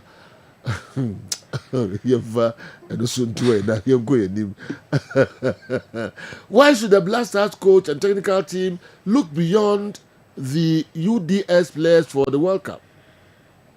They have won one already, and they have skills and highly educated too. Okay, they can quickly analyze on the field of play and also use their intellect with the skills on the field of play. Kofi Nkansa, Anya deeper life, Unawadi and so about. Okay, Intima Omun look beyond UDS players for the World Cup. Intina and so no. Yebeko na mahwe be mienu bi aka ho. Ya hwehwem kakra nsana other stories nyina yedi and so bremo. The handlers of the Black Stars the handlers of the Black Stars should not make any mistake of inviting Edin Ketia and Kalum Hudson-Odoi to the team for the World Cup. Players who struggle in the quarters should be maintained with few additions of local boys. The inclusion of Nketia and Odoi at the expense of those who play the qualifiers can create animosity among the entire players. After all, monkey know they work for baboon to chop. Samuel Mensah Tobizo, account office, Mana International School, Bremen, UGC, as Abre, Dr. Franco Naro. General. The amount for attention was Africa, sir. Agro, African game, ni moye. Yes, moye de. World Cup qualifiers, ya moye de. Omayade. Yeah. Moye de. Dominica and Kase. They be who have an energy education. Who design and seriously. The choice of material and design is something else. Okay. He's done well. Yeah. Now, I know Pewadar Sana may address you issues, especially messages, and there are two here I want to address. Okay. The injustice, Semo Moka, any the USD, but me per se, before when you issue bomb paying for me and Sebia Basu. They didn't kind Asante Kotoko, Omo National Circles chairman. Okay. Solomon Fosuari. Okay. You see, Senkuya ya Nebeka. Yeah. How all mobilizes supporters, any fans to Accra. Yeah. I think is amazing. Nano mohono afremi unim panyin bia obetumi aboye yepese yetimi high bases near the supporters ko yepese ye to take it e man crofo nti panyin we obetumi di anim ne akoho enro amete na anopempo na meti one Dr. Chei Nations FC. Okay. Panyin kesi odano former Kotoko board chair. Papa no I release sika omodebe fa bases mienu asa to take it and mpo osin nation supporters. Okay. Dr. Chiaba so boni ni new. Ono ni nations for the supporters no or basi 2 asa to take it by 100. Wow. Edu mo free so munko support omunu ampanyin for Asante Kotoko. Wow. This is a lovely gesture. Wow. General medical kawaha say Ashanti Derby ni nyina egu. Aka only Kotoko in nations. The Kotoko versus Ash Gold is non-existent. Yeah. The Kotoko versus King Faisal egu. Kotoko ni corners the egu ami esi no. Kotoko adansima ni honom. But the ne kuma pema yira. But the ne a nations versus Kotoko, and for the owner to do this gesture, especially saying the nation fans, yeah, boabo manonoma ko support him because omoko Africa no. I think it's something that is commendable. Say about I'm saying there was solo video be maybe later ebebo or commended Dr. Che. I say yebonaso nabaso. And Timabo solo ni Dr. Che. The next person is Nana Apinkra Kwesi Ewa, the IMC chair of Kumasi Asante Kotoko. I think say onkasa badutien komono ni asie how oni supporters ni dealy, how he coordinates with the management and the technical team. Bo no de ono agitum se osua, but I think say or the fear nyansa ene akrache sema kabuma, he's also doing very well, and I think that no pay me opening statement no Solomon Fosuari, Dr. Che and Anapinkra so for what they have done so far. Okay. General. Anapinkra or learning faster power. Yeah, he's learning very fast. He's learning very fast, and I think it's good. Be a ball now. Make us say me no. Nafi all of a sudden level how be drew in football management. You know? Yeah. I'm saying a year or two can one of the best managers. Of course, along the line, Oben making mistakes, they will learn and they will progress. Sure. And I think so far so good. Me, I will not judge them based on the outcome of Kotoko and work. obi anim. Two teams in obi abobre. Yeah, BBR. But let's see how things pan out. They have to do their best and give their all. Sure. Only supporters no leadership no edin koma. Asemba kon eno mu nyina ka me hu de waka be different. Because leadership. Say nana penkro mu hu no so dipada. Yes. Or accessible. Yes. I think. Kotokoni na asemba could no mu nyina. Ya de nipa na yi. Office o mu hu hia nkoma keka sansem. Ya de nipa na yi. Yeah. And I think how our coordinator akosia pe amone ade no. It's commendable. Ye ka we na ye de ahye ne nkran wa yire no wa ye. Yes. Maybe a sin to beba no. Adama. You ko poni hu kakra. Draw on ma. No you ready. Yes, you adwuma no. You dey perfect. You kakra bi be fa baby. Oh. Na bia ye hu ayi kakra. Na what you say man. But so far so good. Oh, is that one? Okay. General, obi say injustice against Burkina Faso. Na dentina se Nigeria hwie na ni group nim de WhatsApp no eye Zimbabwe when to me answer 9 points abe advantage ama Nigeria into injustice. The term injustice no general injustice kire say ade a enye mra na udidi obi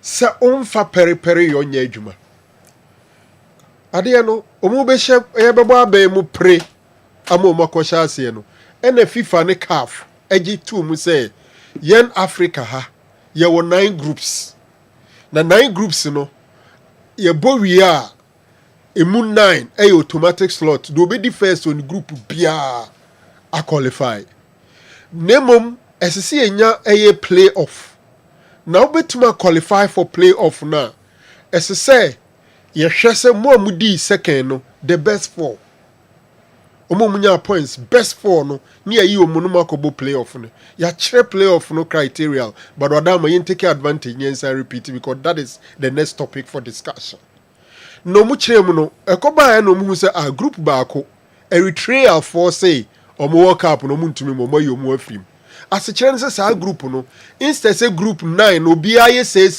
no omo nko ade omo akoka 5 Omaka 5 de omubo home and away ombenya a total of 8 games. But then the other groups no obia benya a total of 10 games. And so obi bo 10 no obi bo 8. Now we say yemfa omo points into 20 na yenyi best 4. Na say group no wo the injustice why nye fair to them. Enti kwan ben ye benya the same number of games for all of them.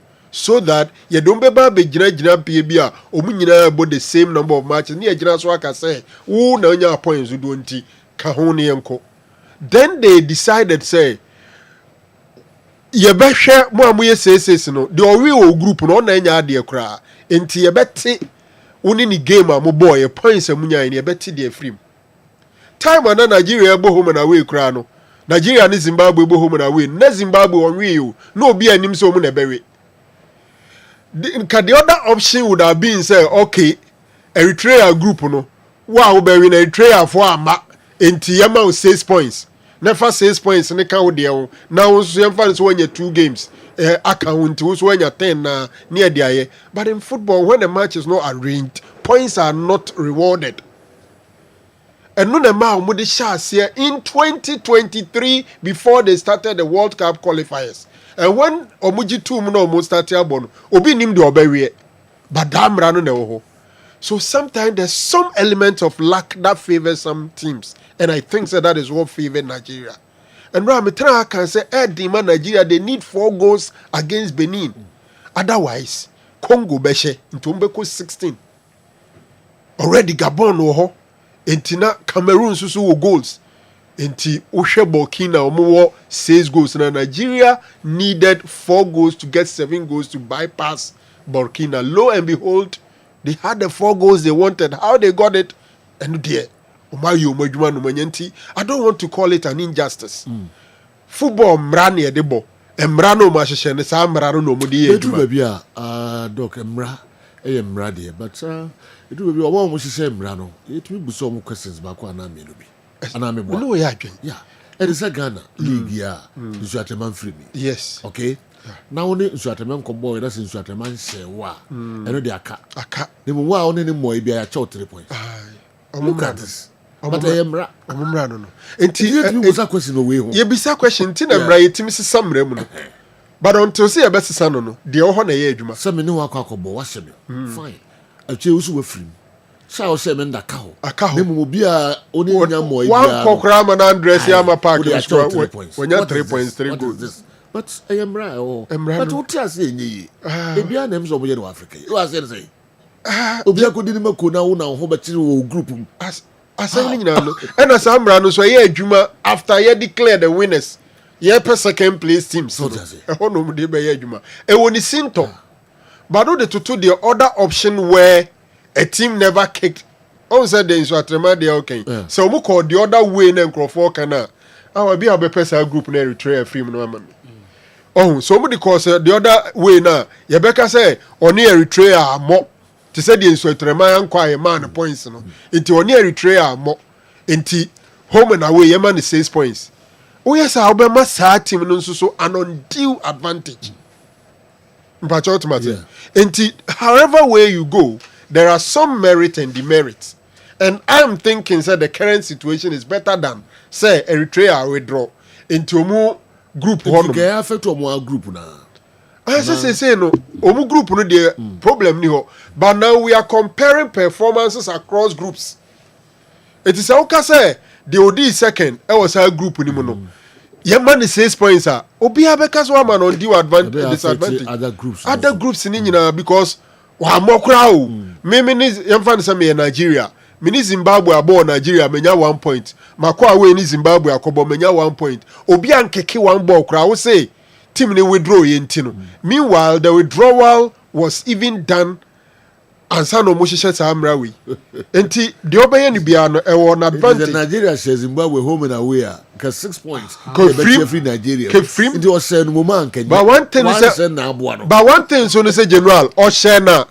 As a chance nka 4 points we ba be kan Nigeria o kra manka wa top in group. Yes. O share Zimbabwe. Also mo can say Nigeria one share Zimbabwe no abeya advantage amano. No, any advantage because Nigeria so to me share Zimbabwe general what it means is that enka 2 points per unya free Zimbabwe no enko benya rather 6 points and free Zimbabwe se o share na me ba chot ma say se Nigeria share na enko nya saying 6 points and free in group one uhwe group one ma do di first South Africa unya 18 Nigeria nya 17 those who are saying say draw na Nigeria and Zimbabwe boy no a advantage man Nigeria because of board run. No. So Oshe Zimbabwe home and away and kunya 6 points instead of 2 no nya no. So nya 6 and can 17 no as a chance additional 4 no e be kan one man ka akoye 21. Enti kan e ko top in group kura. What am I say? Enti Nigeria not being able to beat Zimbabwe home and away, it's never an advantage. But rather it became a disadvantage and the Dioma Babi Gina playoff. Otherwise, and to me, show home and away. And 21 points, can only D first, and South Africa be D second. Then same Kenteno, who D first at TNM? Who don't go top group now? What topic group now? Second for ye be pep best 4 in the second place, and a TNA day. Ebem. And realistically, those who are saying that Nigeria's failure to beat Zimbabwe has turned out to be an advantage. I'm saying it's not an advantage because if they had beaten Zimbabwe, they would have gotten 6 points. That would have made them top the group. And can play off about 3 or 4 matches a day. Disadvantage among Obia. Is that what you're saying? Our country be arrangement. Disadvantage to Burkina Faso. Yes. I had disadvantage to Burkina. And I bet be so advantage. Yeah. You see, no wasn't me. But general, when you second place on it was stage one. Emma Burkina for before the game, Nigeria game no.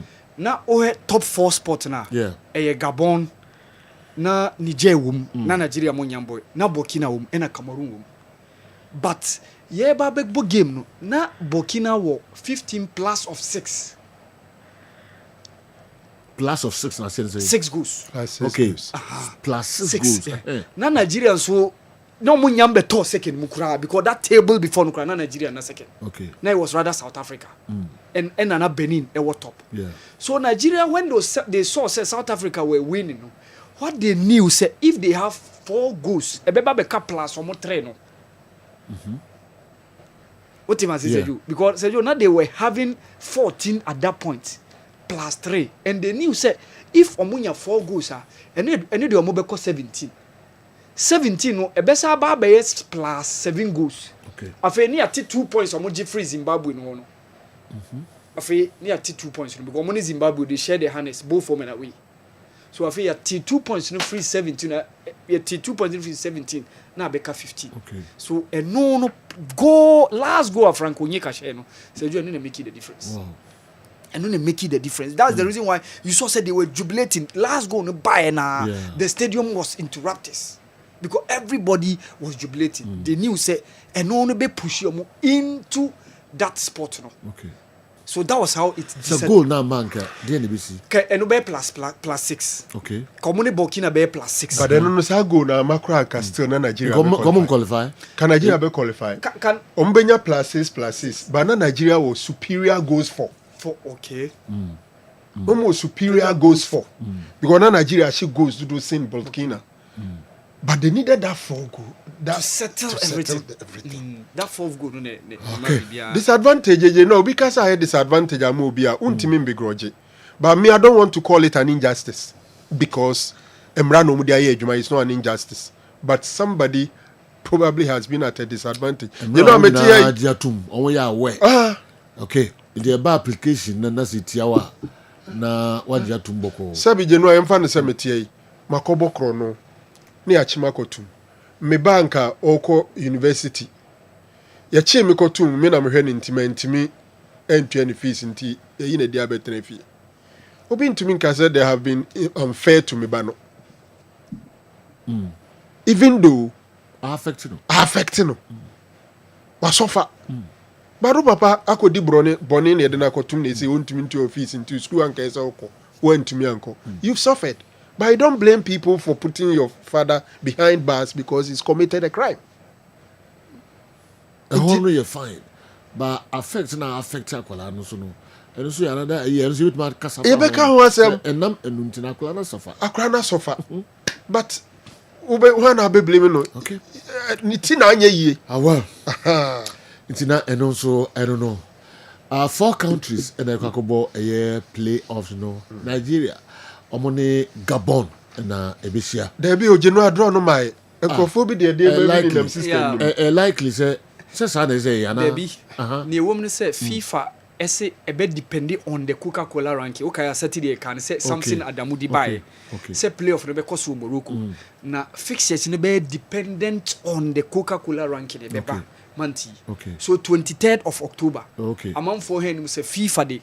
Ranking for October ibeba. The earlier reports Nigeria, Gabon, Cameroon, Congo. Okay. I think say Nkrofo conjecture the current FIFA ranking and looking at the position it be a points on potentially next ranking beba ni be na Sahane be okay. But official draw has not come out. In the ranking no answer Sadia. Draw no see they say ranking and ranking no say yo ni obewo first in terms of omo 9 no amu bewo unse se FIFA Coca-Cola ranking ye say yi emu the African afi tumi ubeti see Morocco ye 15th in the world but Africa mo ye top ebia see Ivory Coast yes 20th in the world. Look at the weather ubeyi we are now be you still your ranking. Yemfa no say bia for Nigeria, Gabon, Cameroon, Congo. These are the 4 teams that will for playoff. Inti move for no why they didn't kind of pay the ranking. When the toss. Inti do didn't kind of only last. Only 4th no be. Only the 4th no. No more move. Inti let's assume pay the ranking Nigeria is first. Maybe Cameroon is second, Congo is third, and maybe Gabon is 4th. Then it means Nigeria will play Gabon. Okay. And then Cameroon will play Congo. Okay. Inti na the ranking come where bank any money see. Okay. Ye we no wi a. Amanfo adwen po ye omo say omo bo we ni wi a wa qualify. There be. On qualify. Omo de here. Omo for yi. Ombo we are. Say ntimu na about dada. Okay. Yenye there so many times. Okay. So Africa no we are we. Some of them so ka intercontinental. Okay. All right. And they say umunim dada de. Na as a process no wado do. Aye. On say we mu no. We mu we bebo. Na mabo. Eno ye semi final, one off game. Omo nyina be kwa akobɔ no Morocco. Into the winners no na machia. Into the eventual winner. And be kwa akobɔ the intercontinental playoff. Intercontinental playoff in Europe 6 continents in Europe no monka ho. Yeah. Into CONMEBOL, CONCACAF, CAF, Oceania, and then Asia. Okay. Now if for no CONCACAF for no ne 2 slots. Caribbeans and North Americans, North Americans no. Almost 2 slots for the playoff. What about the church in them? Me that's civil breath wa no problem. Later everybody na fe our this explanation in na ba na hwe Africa countries na omo ebe wura mu no. You hwe 4 no kra. One potentially. One likely to be wura for every 4 no. Na fe ye dey hwe omo be free that continent no. Na ya hwe say one likely so betimi every akwakobo World Cup. Okay. Inti yamfa ni nyina ma our they do our work. Please, there's something I don't understand concerning the playoff teams. How come Madagascar had 19 points and then are not part of the playoffs? Meanwhile, Nigeria had 17 but are part of the playoff. I think this law should have affected only that group where one team where one team withdrew. Okay, Apostle, SA South Africa, Apostle. What if it's South Africa? Okay, into Apostle there. I don't know. But clearly, Apostle, it me affected group. I didn't compare groups. We are comparing all the 9 groups. Whatever we should be, you are comparing all the 9 groups. So how do you stay with only that group? But I'm sure they'll be on the testing by earlier. Okay. After this explanation, you should understand. Ubo we are. Wa mudi second nyina o group one why na way the way no oni ni me nya points saying any goal saying the free no ye better free points ni obia na obia bo home na way nti 2 matches ye year free na mo amaka monya said there be obia nya 8 matches ti de beka no or yes specific or Madagascar Nigeria Madagascar Chad 6 points or the 6 points if we Chad 19 now 19 emu 6 or share Chad women away Chad na way they better 6 points na free Madagascar to Madagascar who be comparison more 13 points per Nigeria has 15 to Nigeria now no nya 2 points per every omo hono ono ye 2 points per that's it just no no tell Naro that he had this wrong. Okay, everybody Burkina Faso scored 23 goals and Nigeria scored 15 goals. Amos Sunyai, but someone check here no sumame. Number of goals are Nigeria, and the number of goals are Burkina Faso. And so with the playoffs in Morocco, be home and away matches are only one. Nana Kwame the way free Swedro and Abre. Nana Kwame, I will say a one. One I know, you mo 2. One and one no you yonko. Now Kuanim. Now find the semi-finals and final. I think everyone who had points against the last team should also have their point deducted, and I think that would be fair. Mrantia hine Kweku udi free Laboni ena ebaye. Mrantia hine Kweku ne di free Laboni. Mini muti Mrantia di ena. Mo nyane question ni. Everyone who had points against the last team should also have their point deducted, and I think that would be fair. My encote second place nko ade ne mo oba we odi first yenti obi ade the reference or the specifics on the second so you yema manfo ntiase say Africa ye definite slot 9 so that's the reason why the emphasis were on the fact that mo be top groups mo qualify automatic but second spot essence say no na ye because playoff ebetimi aba say ube enter intercontinental playoff no one qualify So playoff no enye no only the main specific no. The main specific was so a definite nice lot na ye wona ye dey ahihye mu into that groups na omo top na qualify no. Okay. We know it's just a formality to determine who represent us our intercontinental playoff no. And CAF decided to bring this law said ye be omo be fair to omo group yenya team a wa withdraw no. Okay. Because Eritrea can ho what it means e could be about 10 games. Okay. By say Eritrea free no omo no that group be Niger, Morocco, Congo, Tanzania ne Zambia mo no. Omo ntimi mo 10 games ni. Okay. That's the reason why CAF I say yen tete mo we no every second no ne afi yen mo bia nyepe. In that case no you be say 8 matches no nti who second table na we be say obia 8 matches. Eritrea omo withdrawal now. And countries which is Nigeria won't qualify. Yes. Come here out. Yes. Come here out. Because 17 points no munya you know. Countries be bring more than that. Points, yeah. That's the main thing. And so for team like Gabon so before any game no almost more around 22 points. But almost G6 every Seychelles Island. Until ye 10 no ebeka 16. But omo no essence no more build the points in our no. Ama even baby akodu na eden it was known say Gabon they were surely going to make it into the playoff because that point difference between Omoni Ivory Coast one pair. That was how they've been able to build omo points in baby akodu no. Okay. So said that's how CAF decided to put on board or put on the table the rule now Omodia determine the second place team. Okay, yeah. Obi Siminya we no wrong. Yeah. Nigeria ne Burkina Faso say me see goes for now. And can Nigeria be ahead? Maybe still Antiasi. Burkina Faso, yes, total they scored 23. To say they now can Nigerians so total I think they scored 18 or so. Yeah. But the thing is, yeah, Burkina Faso she Djibouti 4-1 e wo Djibouti for home. And Obesha 6-0 e Burkina Faso ni home. So or won 9 goals. Inti e betting 9 goals no. E free ni 23 in total nim. Na fade ni goals ababa ye 14.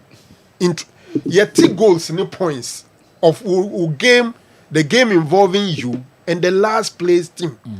And nunti in determine the best 4 clubs teams points no ma goals no nka ho. There be goals no so betting. In 23 no you betting 9 na free because o she Djibouti 10 and Djibouti share 1. Intino o tia o bet the points 6 points 9 goals and Burkina lose here in this deduction.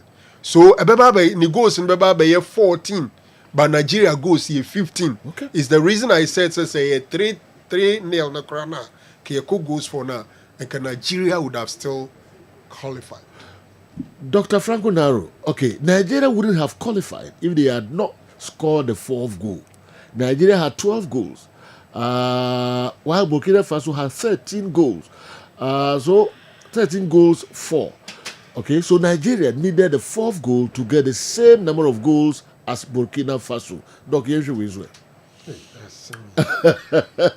All right, if I talk, I can never walk a camera. Yeah, but they are better and also. In fact, Velocity from Nigeria when you're +7, and a Burkina in your +6. Okay, so yes, I think this gentleman has a point because Nigeria goes to by 13, but not 15. Okay. Say the American. Then we move Burkina so also 12. 13. Nigeria wouldn't have qualified if they had not scored the 4th goal. Nigeria had 12 goals. Burkina Faso had 13 goals. Yes, 4. If they had not scored the 4th goal. So Nigeria needed the 4th goal to get to same number of goals as Burkina Faso. But for the 4th goal, Nigeria and Burkina Faso will have both had a goal difference of +6. But Burkina Faso will have qualified with a superior goals 4.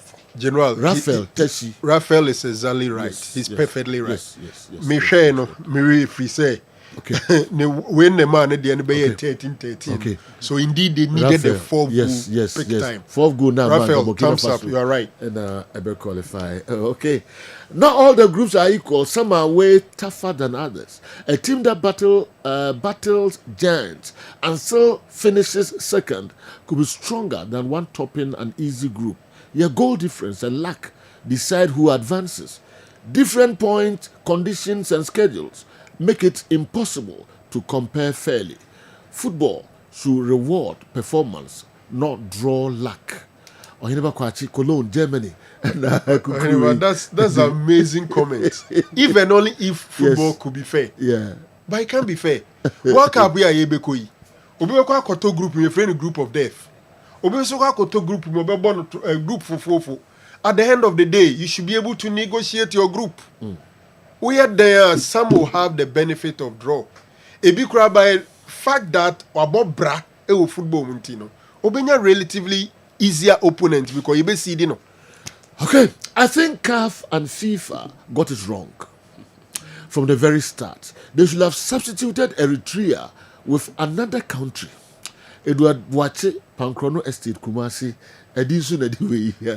That's another brilliant submission. Yes. And Eritrea for so much. Yeah. And him for Eritrea for you, mu free man. Okay, so no so that's the question. That's the question. Can why nebem? Say you. That's when you qualify. That's can why nebem? But our 9 times. 54 countries. Oh, 54. Obia interaction CAF confronting we as general quickly. CAF membership near 54. And a 54 ni nyina na drawing. That's it. 9 times 6. Yeah. 54. And about person team on oyi ni free. Tis why now go find the best substitute. No be any baby. 1124. Mo peja mu na madam. This is Bianca Magana for 2 slots. Africa qualifiers is very interesting. General, please, I want to know if a player had red card in the last game of the qualifiers, will he be eligible to play in the semi-finals? No. Greetings to you all. No. Okay. Because Nina within the qualification process. And that's the reason why the Gabonese are jubilating. Because when we saw Aubameyang Beba back in the playoffs. Yeah. Because after scoring the 4 goals against Gambia, he was shown the red card on that day. And no Emma or Messi and no game against Burundi. So he will not be back. The same also applies to Ademola Lookman. When he had the second yellow against Lesotho, Emma and no one feature game. Okay. So he'll be back. And then Ohem Bukazi for South Africa also a red card against Zimbabwe, one more in a game against Rwanda. Now he will also be back. I'm for interest on come I di mu papa. Your message is neighbor ne friends almost ideas or more expressing a baby cross air right. Mono na questions or mubusa fa hono. I'm for interested. Young comra na emehwe ye ko eye Abranti, your friend Isaac, Crystal Color Print, Ashtown, or the messages Bahapa. I say, please, do football have different rules? But yeah, addressing this here, Koba, do football have different rules? Ishatraman FC withdraw from the GPL and points were awarded to the rest of all the clubs. But CAF deducted points from all teams because of one team's withdrawal from the World Cup qualifiers.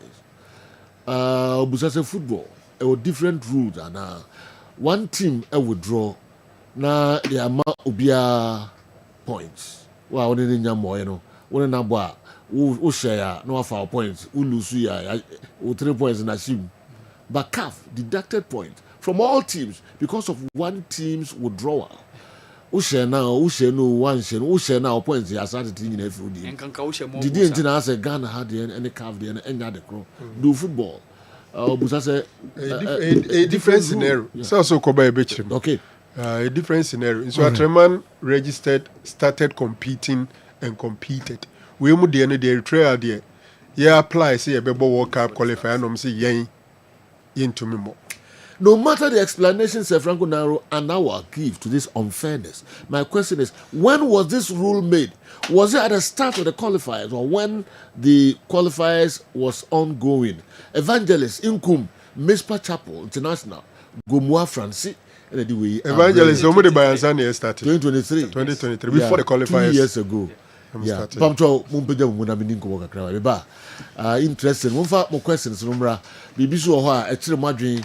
Na ebia tia de kakra unim bibi fa ho ampa George Fabra ye ntoto adwen na ye hwe na ye educate ye ho ebeboa pa they say countries 4 and omo qualify omo kakobo a playoff, you know.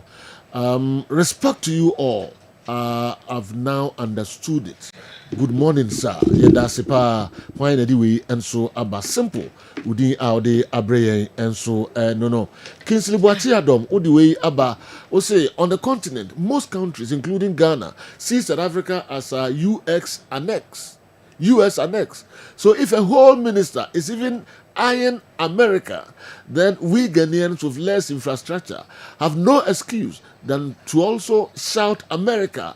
And again, Benin justified why they didn't have to represent Africa at the Mundial. A very disgraceful performance from them. Kingsley, Tamale. Mami na say Mami K. Sergio, pachinyami adome ho ye pa.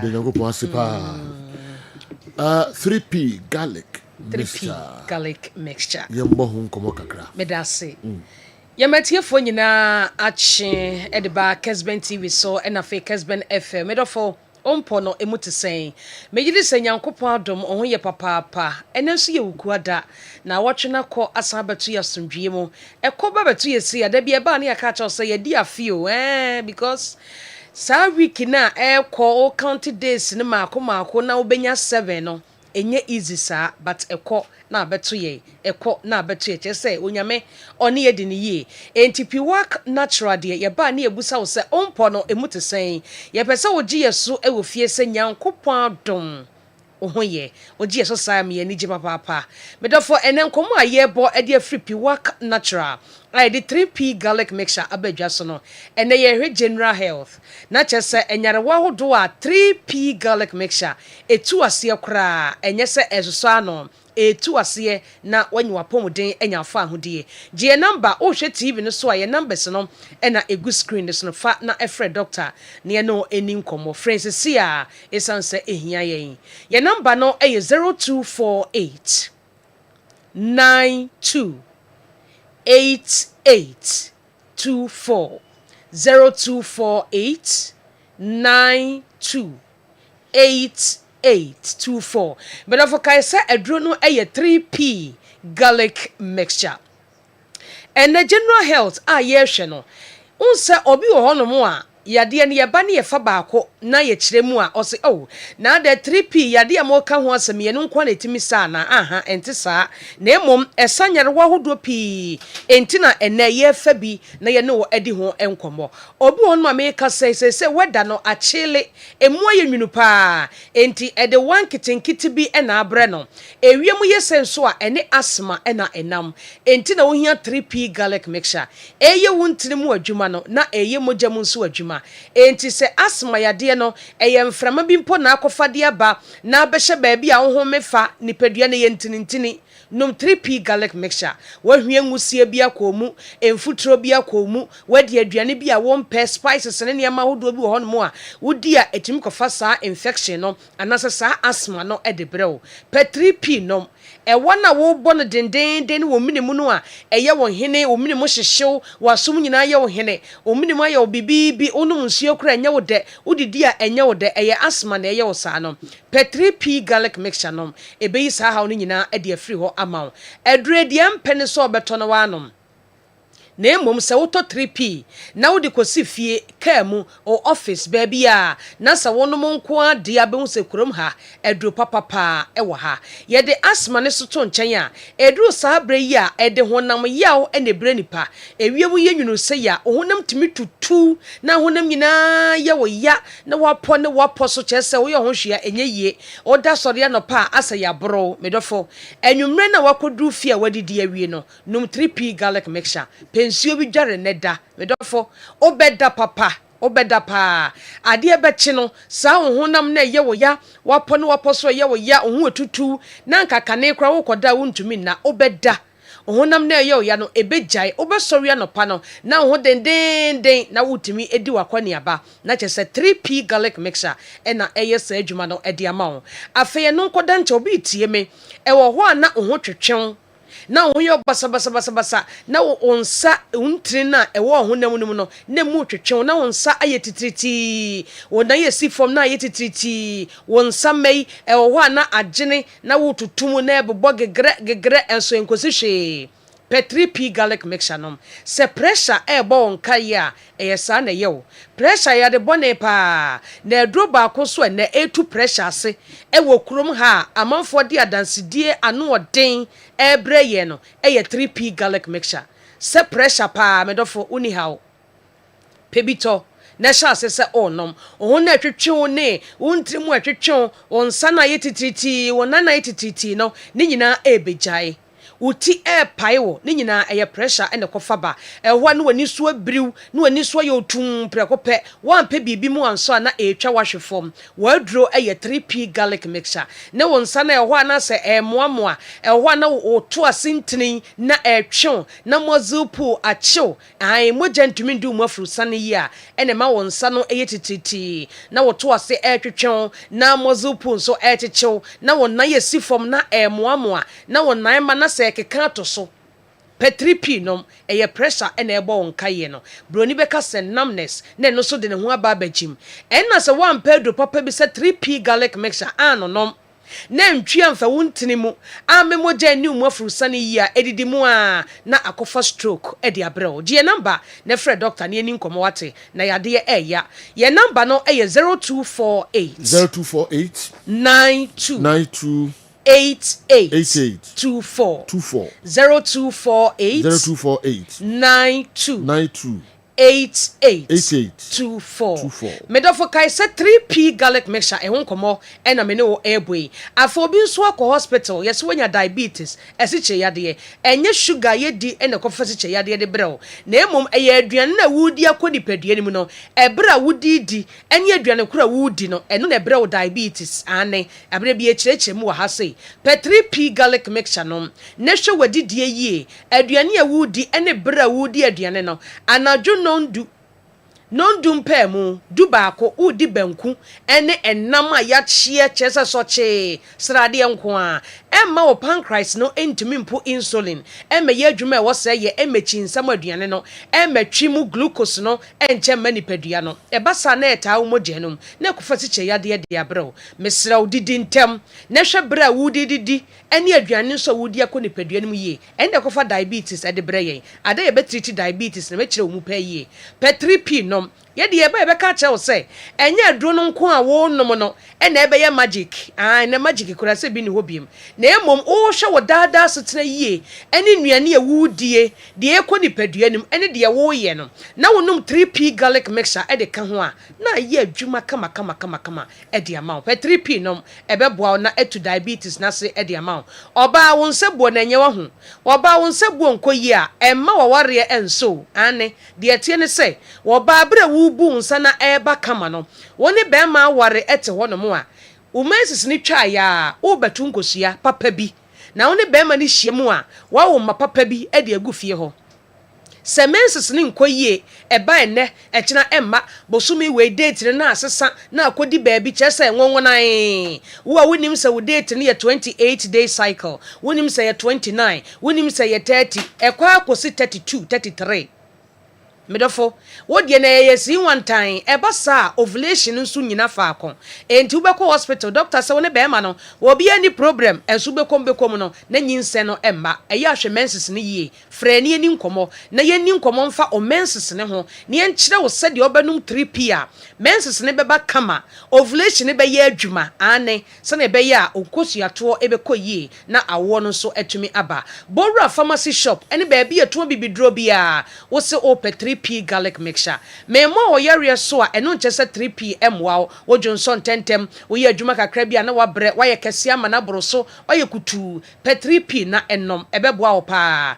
esa ye immune booster eboa ma nkwamwa no ho eye den edipe bi nom medofo ebeboa wo Bora Qualifiers Herbal Danny Herbal Criske Herbal ubenya 3p garlic mixture Hofonko Albert Sam takrade eye AA Mensa Koforidia Gabson Pharmacy ewo ho Mumuni Away Enterprise ewo wa yene cathedral ne dinhwe ne mu wo fa kwadwo Herbal Tamale baby a electromat ne wona uko UDS nso a Charles Herbal ewo ho ubenya 3p garlic mixture Wedema Pharmacy ewo Ashaman Bora ho ubenya biato Kings Walk Kosam and Angel Herbal also ewo Accra Okanshi Little George Health Alert Clinic Ghana ha baby a wo bia Bora baby a tuan bibi drew any pharmacy shop obekono said ya wo hwe no Kessben TV fe 3P garlic mixture bi eso na fa osafo abo ho per queens bi bo ho ebeye dede obehu se duro ni wotoom edo papa ene ton ne ho numbi na abehu se ye ba ne betena Kessben TV a medofo ye ntum futuro enwuani ye de yanko botwetwe no asi frani ani nkomo enfo apomuden ho ye number no eye 0248 92 8824 0248 92 8824 3P garlic mixture baby no medofo na ebeboa opa nyankopon ya adom a dasene enu be de ahia mamike sejo dasene ebedi ahia fresh no a ahwe yie na yie o hwe yie ense bebu boso Alese bebu boso pa 3P garlic mixture bamcho onumbia ka ho na pebi enom obi so anoma pacho unim de unya free mu na wakamfo de ama unua say 3P garlic mixture enye asem ketu akra ebesi san okra pebi na nom.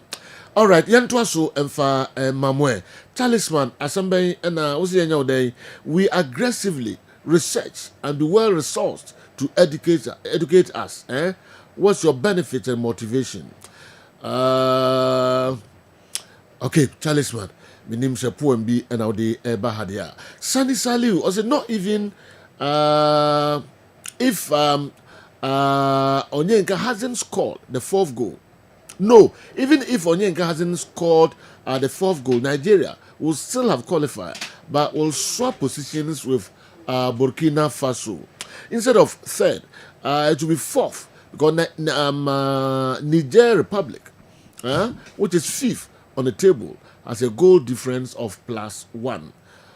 Consider the league table above. Okay, Sani Saliu. And so Argentina also the Abba, I don't know. 2-2 another way, and so Abre Cyprus and our good morning, General. Please, I want to know if a player had a red card in the last game of the qualifiers. Something we know that. That was the Afaha. Desmond the way free Angoma Sona Abre. No, Burkina had a superior goal before the fourth goal. Even after the fourth goal, they both had 13 goals. But Nigeria conceded 6 and Burkina conceded 7.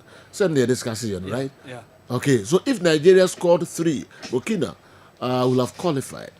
Even after the deduction, Burkina had the same goals, 4 as Nigeria, 13. Okay, Desmond, they also they Abba, I don't know, Angomaso. All right. Inti medi ebesia quickly. Mesai Abba na yatwaso de Bremo. Kessben Television, Kessben 3.3. Messages I want to buy and ye caught near the Bekeka, but our Mohammed, a de Bura, Africa, no proper. And I'm the qualifiers no Abba area. Na who 9 countries among qualifier World Cup. Near Peba Koba Kahon na if possible, it's me acquire 10 from Africa. Ye nothing. Ya behwe ye other continent no and so Europe, England ho and Portugal it's me and qualify ya behwe omo later almost ebo 2-2 omo Hungary ya behwe any other games and no e course na ya ba behwe Kumasi Asante Kotoko WAC of Morocco nyame eyaduma kwesiada ebe meko ni what scientific herbal clinic and a Gentleman Dental Clinic na mafa nsem de kakra firi ho aba eba beto so aba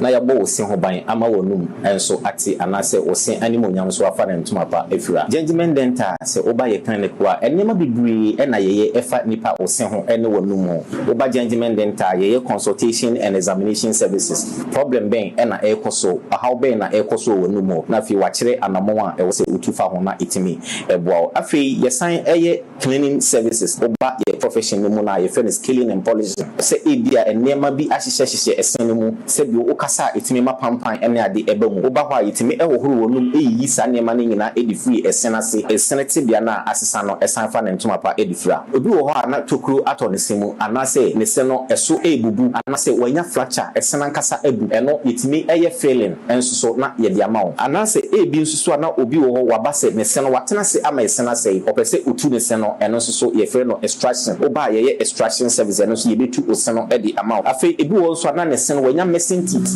yɛwɔ ne si no ahodoɔ bebree yɛfrɛ bibi sɛ dentures no ɛyɛ deɛ utimi ɛhyɛ na watimi asan ɛyi wɔ mu utimi yi na wasan ahyɛ ɛno na yɛfrɛ ne dentures no oba gentleman dental yɛyɛ ne nyina bi wɔ afei yɛwɔ fixed one no anase a yɛta frɛ no permanent one no ɛno nso so yɛsi a untimi ɛntu bi ɛno ɛna yɛfrɛ no PFM bridge anase PFM crowns ɛno ne nyina no oba gentleman dental yɛyɛ ne nyina bi ɛwɔ hɔ afei nso so yɛwɔ bi sɛ braces ne yɛsɛ osana kwan dedam anase emu atetete bebree ɛno no oba yɛtimi ɛhyɛ braces no within some period na osana asan akuru so kama na ma osana atimi ayɛ den anya ahoɔden afei obi pɛ sɛ ɔyɛ teeth whitening wopɛ sɛ ɔde dɔnhwere baako pɛ ɛyɛ osana fitafita te sɛ deɛ ɔne bi so da oba gentleman dental yɛbɛyɛ osana fitafita ɛde ama wo a ɛhaw bia ɛni ho abɛɛfo kwan so ɛna yɛde ɛbɛyɛ ɛde ama wo afei obi pɛ sɛ ɔhyɛ ne sin gold silver oba gentleman dental ne nyinaa yɛyɛ gentleman dental clinic yɛkyia kwan ɛnyɛ yapan koraa yɛwɔ Koforidua Central Police Station nkyɛn hɔ a baabi a market no ɛwɔ no wofiri abronsan na new story building na okɔ Central Police Station no gentleman dental branch baako ɛwɔ hɔ ɛna woduru ɛnkran so a yɛwɔ nungwa usi nungwa main lorry station hɔ koraa na ofira nurse baako bra bɛfa wo anase station n'akyi authority street no so gentleman dental branch baako wɔ hɔ ɛna atomic down dɔme kɔ abenya runabout no so hɔ a gentleman dental branch no baako nso ɛwɔ hɔ ɛna woduru takorade pipe ano traffic light na ɛwɔ pipe ano hɔ no wobɛfa kwan na ɛkɔ Tadisco junction wobɛpa junction no kakra kɔ w'anim wobɛhu sɛ OGN bank no ɛwɔ hɔ yɛne OGN bank na ɛwɔ the same premises ɛna Kachima nso so yɛwɔ magazine market kwan no so hɔ a wɔnsa nifa so hɔ a gentleman dental branch baako ɛwɔ hɔ anase opposite AY Ahmed ɛna wodu Kumasi Abrepo junction total filling station hɔ a traffic light na ɛni hwɛ G runabout no wofiri total filling station na yɛabronsan no na ɛdi hɔ direct opposite to the Methodist school ɛhɔ ɛna gentleman dental yɛwɔ Tamale nso yɛwɔ Tishigu ofiri yɛabronsan a na okɔ MTN main office yɛne Tamale post office ɛna ɛdi animhwɛ ɛyɛ adwuma firi ɛda dwoada kɔpem ɛda memeda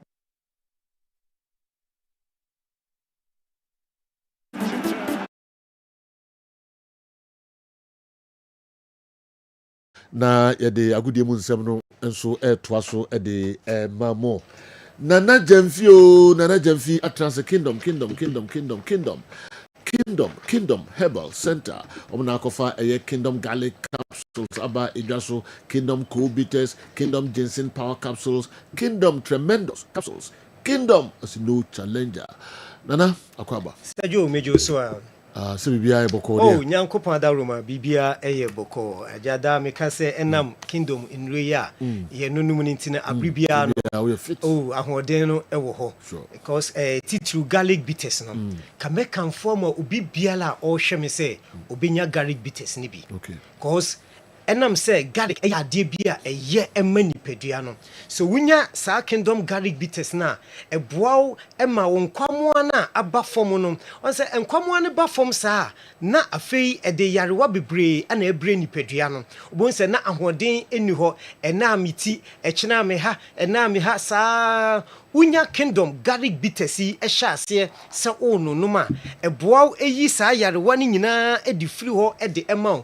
e boost wo system na busu on kwamo no ema hoden sununko ebam eno ananei aboa ye maame nom ye papa nom a omanyini ko omumpanifu esu nyina no eduro Kingdom garlic bitters no eye duro mapa wo se obia enya bi babi biala wo a wotimenka enedue no se ebia wo no moja no mu asi entini no moja no wo entini no no emu asisi nti ama moja no ntimi ni afurisa ne enko emma moja na bobɔ ntoantoa wo anipadua nim ekɔba saa na ede haw bebre abre nipadua no sɛ wotena se ɛkyɛ kakra bi a wo se anansi akye wo nan anansi akye wo nsa anansi ayɛ ose na wo nsa no ayɛ titiriti yɛ wɔ mpanimfoɔ bebree yɛ maame nom ɛne yɛ papa nom yɛ wɔfa nom yɛ nua mu a ɔmo wɔ saa haw no ne nsa no ayɛ titiriti wɔntumi nyɛ ne sɛ nea meyɛ me die ne nan na esi fam a ɔde ɛnante no ɛno nso so ayɛ titiriti de bia wɔ se anansi akye no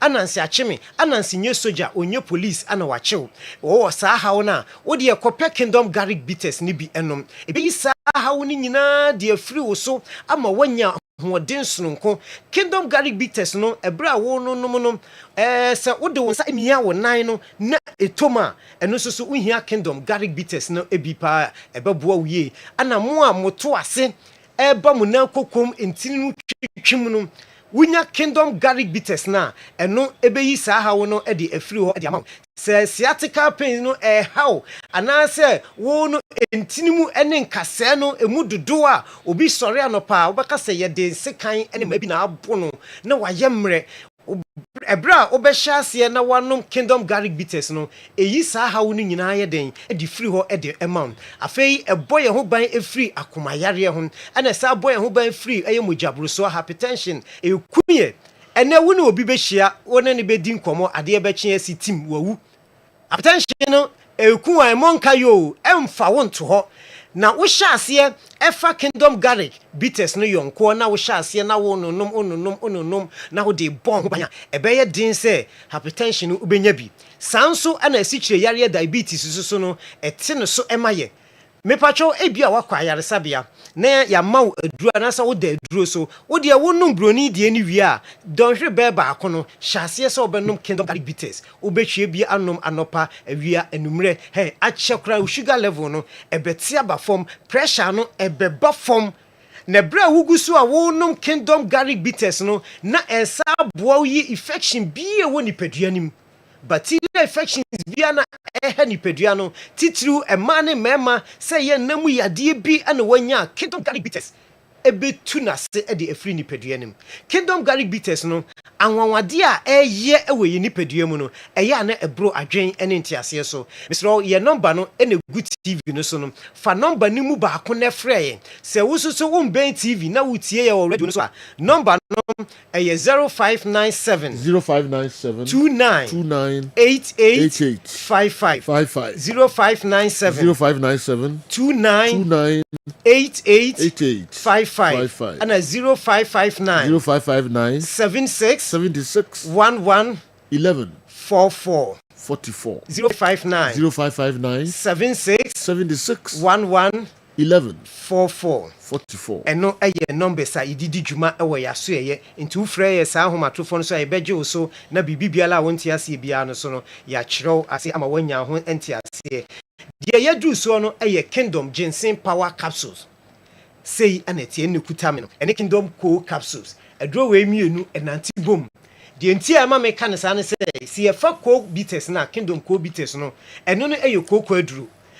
eboa yi amaman a adore ewo ye nipadua nim ye na amaman no asisi entini no kwan amamoja no ntimi ni afurusane ekobasa na agya utipaye utifa no timi dwa wontimi ngya wonan a obonse ho na wo bo minim na wo minim kekaw na wo fa ade na wo di yi wasum so ekekaw ewo ho na wani so aye obisi basa oposa wani a wo hwe wo kan book anase wo hwe ofon so kura unhu hwe edidima na ama wo yematim uyam tim untimi enja wonan untimi nja wonan no bra obetimi agya wonan no so na afi moja ana eba kingdom co capsules yi ebeyi saa hawo ni nyine betu koko no ase e de afiri ho usisi ade ni nyina no ebepam no ne yi saa mama ni free ni padua no ma na wa hyase anom ginseng power no mema obonse eno soso beboa ama obema na emu ayemre obema na ahodin enimu no emu ahodin ebebam jina wona so obeye wasede se bema kingdom ginseng power capsules no eye mema de no ti bema bia wayemre e wompam bema bia wona oyiri hia obema no odi ho agro ansa na akire no atimi apejani mu a petre yo sisia na ho esa no kingdom ginseng power capsules eye dura make am for edi amount ti bema bia wo hwe me bema bia wutie me no wunya co-bitters na eboa yi amama ni free ho a na wo de ginseng power capsules no asupport no afei na wo sa the Kingdom garlic bitters na anaasɛ capsules no so no ɛno nso so boa yi infections biara na ɛwɔ nipadua nti bɛrima aduro wei mmiɛnsa ana wobɛtɔ Kingdom cold capsules, Kingdom ginseng power ana Kingdom garlic bitters anaasɛ ne capsules na watɔ no ama ayi haw no ɛde afiri hɔ number no gu TV no so ɛyɛ 0597 29 8855 0597 29 8855 and 0559 76 1144 0559 76 1144 no ɛyɛ numbers a yɛdidi dwuma ɛwɔ yaso ɛyɛ die twatoɔ no ɛyɛ super tremendous capsules ɛno ɛyɛ ɛma aduru ɛno no woyɛ ɔbaa na wohwɛ me anaa bɛrima na wotie me ɛnɛ anɔpɛ yi woyere ɛwɔ ɛnam mu yadeɛ wɔde san abribia no na motɔ aduro motɔ ɛnkɔ na aba saa wonim deɛ ama mo deɛ no ɛnkɔ ne sɛ wo ɔbaa no na awɔ ɛnam mu yadeɛ no a wokɔtɔ aduro na wo saa no wokunu kɔhyia still ɛhaw no ɛbɛba saa nso na bɛrima nso so na ɛwɔ saa haw no na ɔno nso so kɔtɔ aduro no antɔ bi ama ne yere a ɛhaw no ɛsa bɛba nti ɔbaa wo deɛ ɛyɛ tremendous capsules yi sɛ wase ɛkekaw afei nsuo bi egu ɛnka edi akyire ne scent ɛwɔ mu nti bɛrima bi ɔbɛba wo nkyɛn biara no na ɔkɔ n'akyi mesrɛ ɔbaa hyɛ aseɛ sɛ ɔbɛyi su tremendous capsules no wei nyɛ aduro a woyi nsɛte o wei yɛ aduro a wonum akɔ mu na yi saa haw no nyinaa deɛ den ɛde afiri hɔ ɛde ama wo nti mesrɛ mo me nua ma a mohwɛ me bɔmmɔden sɛ onsa ɛbɛka super tremendous capsules yi bi bɛrima no ho nsuo na ɛbɛkɔ mu a bɛtumi anyinsɛn no na nsuo no ɔne wo hyia na ɛba abɔnten bɛɛ dɛn na me nua ba wɔtumi anyinsɛn nti ɔbaa wobɛhia Kingdom garlic bitters ɛde aka wie ho sɛnea ɛbɛyɛ a ɛbɛboa wo ama infection no afiri nipadua no mu ɛntɛm na wasan nya cold bitters no ɛno nso so bɛboa wo ama wo yam atim w'ani na woposa no ɛno so afiri nti ɔbaa wo so wotɔ mmiɛnsa sɛnea bɛrima ɛtɔ mmiɛnsa no wobɛtɔ tremendous capsules Kingdom garlic bitters and capsules and afi Kingdom cold capsules no ubehia eno oba na bema no so a enemu yade ne ha no so no Kingdom garlic bitters no eno ana ubehia ebeboa wo ayi saa ha wo ni nyina ye den e de afuro na enui saa enui mi ensan ekuta mi cold bitters na ginseng ene tremendous no eno ye topaye na wuyi topaye ne na obenum a ya chro Kingdom e de egu ho so wuyi na Kingdom ni ho a enye ye de ni bia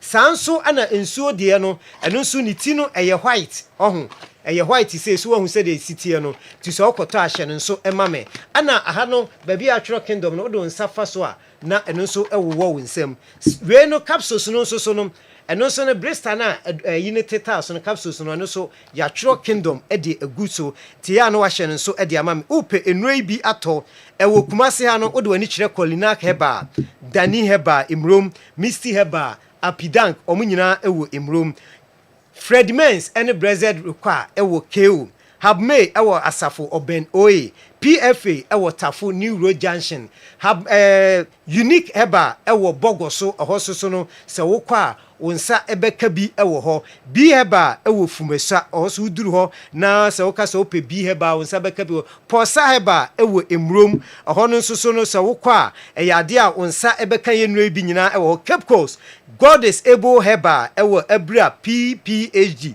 babia tipa station no ewo no hoso no okwa wonsa beka eduro ni bi ewo ho takrade Mensa Market Circle ana afei aponchin krakra nimdie Herbal pharmacy se Charles ewo Afrikuma ene ba bibiala ye ton duro wo takrade bia no okwa wo se ope Kingdom enu papa ni bi ato number no gu TV no so famu baako ne frɛ me na ofra ye beje wo so number no biem no 0597 29 88 55 0597 29 88 55 and afi 0559 76 11 44 0559 76 11 44 Sejo me kasa no ebisi ha na atifo akoswa atiwo na afi omo ko Kingdom ni papa ni wi nana jamfi na de Kingdom nkomo hwam enso abreye no Kingdom os no challenger menko hokra all right the better sipa na assign wo atrase monka monko Kingdom no bi ento na ebeboa akwandua sa nyina enso so all right Awa Mohammed any Dr. Franco Naro besan abana Africa Stories no amanfo concerns kakra ne issues omo raise you know omatimi ade omadwenkyere enso ade abana fe kwa Mickey at local stories ni na to aso de amaye Kessben television Kessben 3.3 Kessben 92.9 Accra awa yɛn to aso amanfo concerns kakra ne nsɛmpi a no so ma menhwɛ wei kakra bi na meba na fe odin to aso no enso abrɛ yɛn mekɔ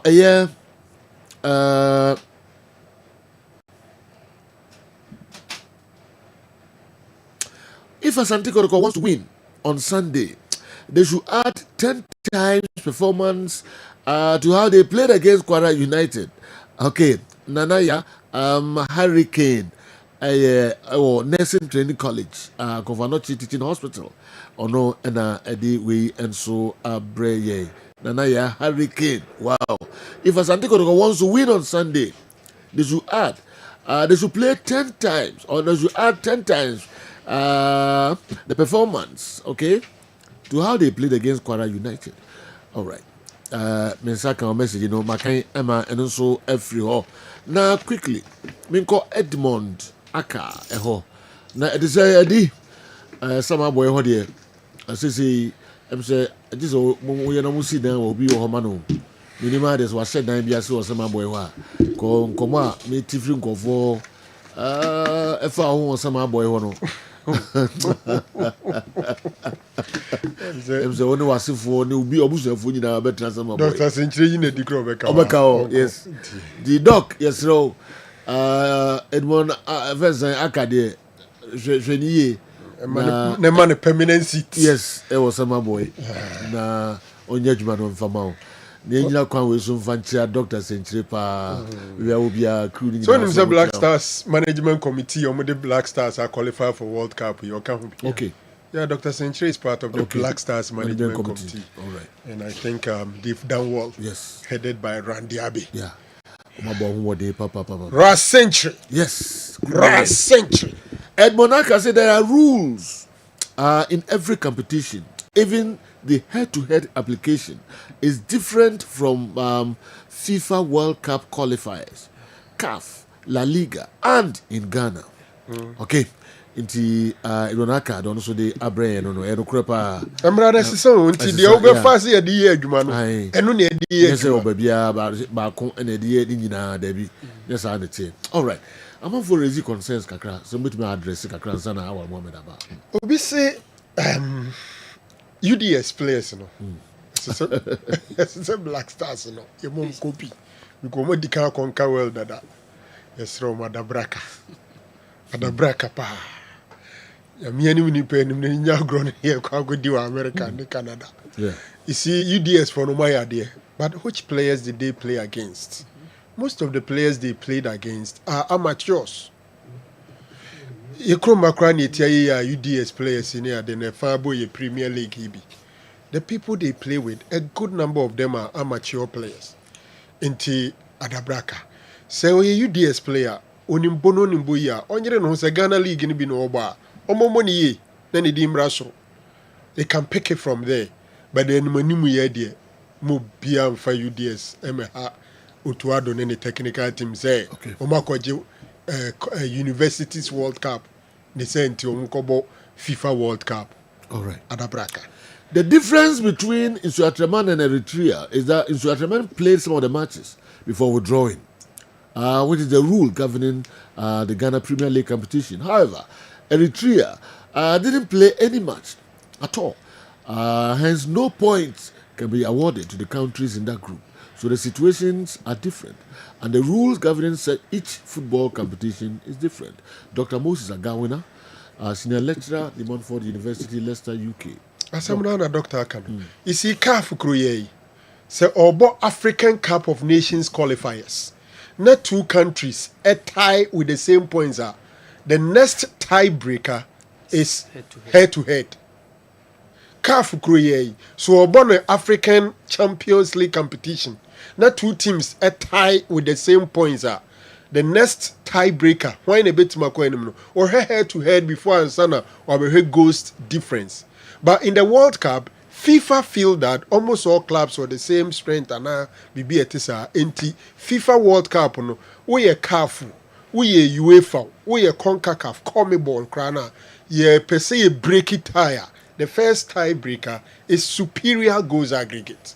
Etimrano doso, but the day bought a good day no humbrano. No was you know this way boa na boa. Okay. If the last team had scored, will they have deducted the goals?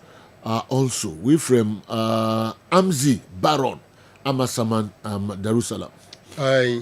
Enu na kweti ya Burkina Faso no. Yeah. Omo last team ni Djibouti.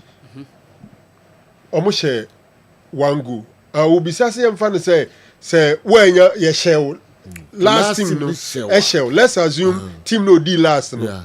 Obebo 0-0 home. Eno no home was share 2-0.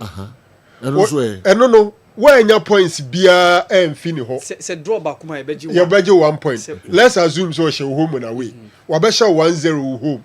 And oba ko ni home so no so asasha 1-0. What it means is that when your point bia into 2 point nemum u goes mienu na wa mo lose ne de bema because they are cancelling the game involving you and the last team. Did Eritrea withdraw before the draw was done, or they decided to withdraw after the draw? If they did before the draw was done, then CAF rule is acceptable. But if it was done after the draw was done, then it's not fair. Because if the draw was done, then it's basically like they just decided to not to show up on match day. So points and goals showed should be awarded. Hence 6 points, 6 goals to all the teams in the group. But it's a bit difficult to challenge it because all the countries agreed before the qualifiers started. AS, and as the former CJ will say, the law is the law. But I see the way free takwa and a brain. So you withdraw after the draw. After the draw. Yes, you group draw no mu draw ni we no. Ye de omu to group E. Emo muka eno ho no mu withdraw ye. But they never kicked a ball. Okay. I feel to us.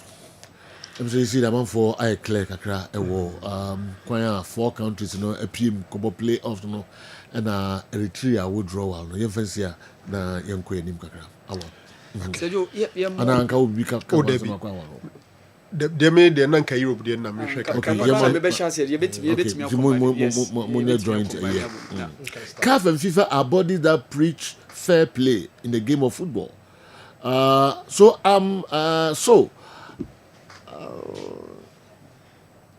This whole concept of point deduction that have paid way for some countries like Nigeria who don't deserve the playoff is just mind blowing. Kokun ketia the way for Koforidua in the I see Ghana for pass Nigeria for qualify. Aye. Who team said team group for pass and group for win my qualify. But still, Ombetima keep your fingers crossed. Yeah. Because 4 teams in Africa and you better. Yeah. 4 teams never. But Obey Beji as winner no? From Africa. Now he's more likely. Other countries. Okay, so you nan compare me boy England for Abaso.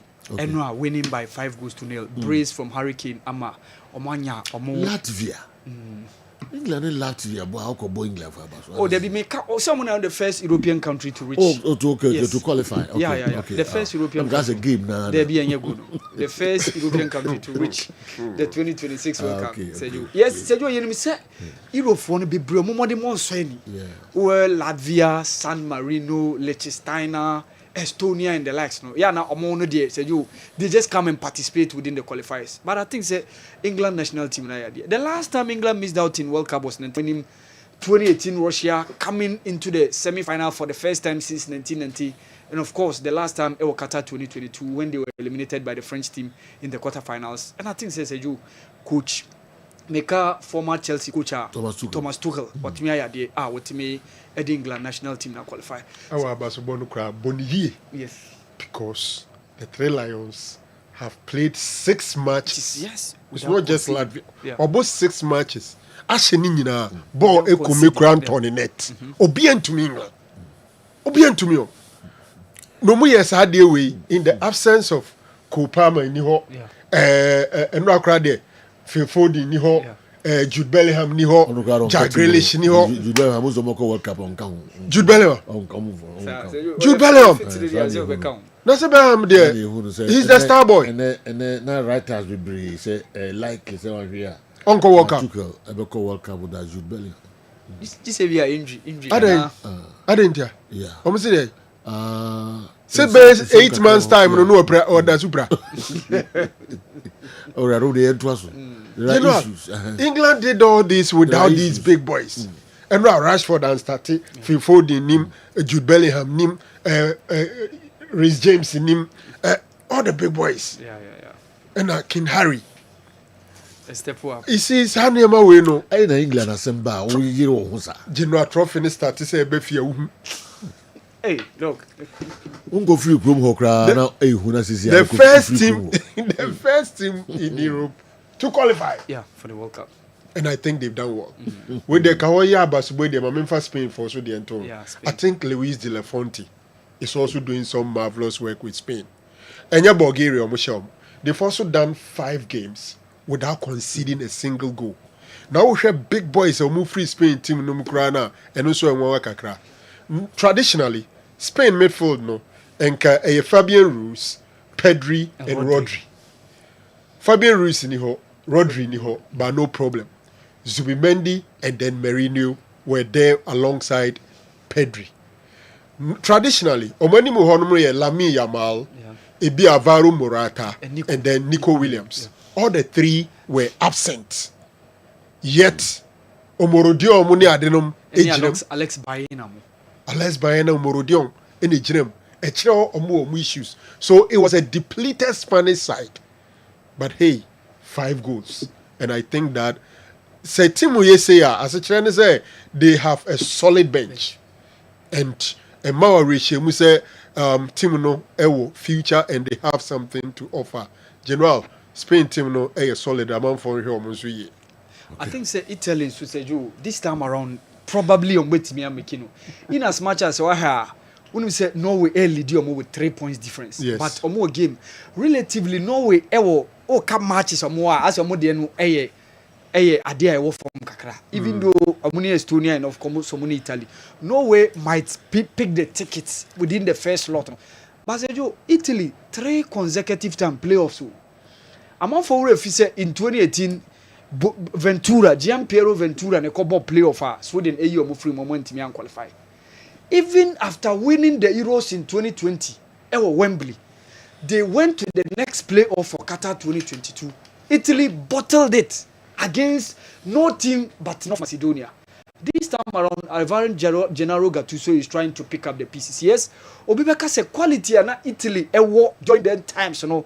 Obekai Pierluigi Casaraghi mo even back to the days of Mauro Tassotti mo Franco Baresi Costa Curta Dimitrio Albertini Alberto Signori Christian Vieri Mubai Alessio Tacchinardi Del Piero Francesco Totti yes as compared to those times you know but they have a fair share from quality and our dogs your midfield now it wasn't bad because Nicolo Barella Sandro Tonali now this Juve guy now also so they have some couple of good players almost Matteo Retegui stepping up to score brace in that game against Israel so it's likely say Italy ebetimi enya that ticket going to the playoff no and midfield no now it was a bit solid because Sandro Tonali Manuel Locatelli and Nicolo Barella was quite a big one and Calafiori together with the likes of Di Marco Monsu were part of the setup no probably this time around Italy betimi a secure that playoff spot no because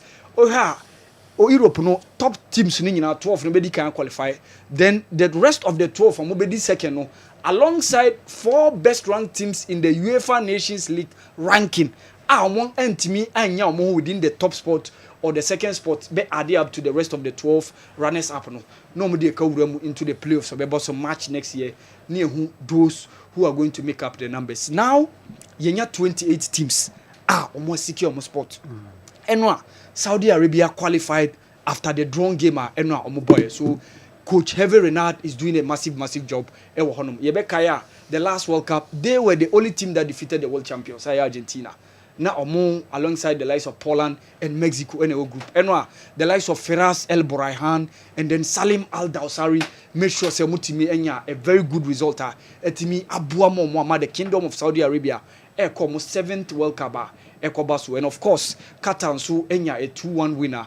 And I know so by over United Arab Emirates Qatar so qualify. So say for now Africa and Asia's numbers in terms of the definite numbers are complete. Africa you have 9 teams no, Asians so ehu 8 teams no. Afei aka play offer ye ba be hu teams. I think say Comebol for so enya omo Comebol so enya omo de. Omo 7 6 no. So omo de no grab in of September. Yeah. That was last month. And Bolivia na be cup enya the playoff spot na omo so ekobo. Okay. But Comebol our afei yengura if you say playoffs no mukakra. Yeah. The entry countries are likely so Zimbabwe face a winner no from Africa. Yeah. The entry almost strength. Yeah.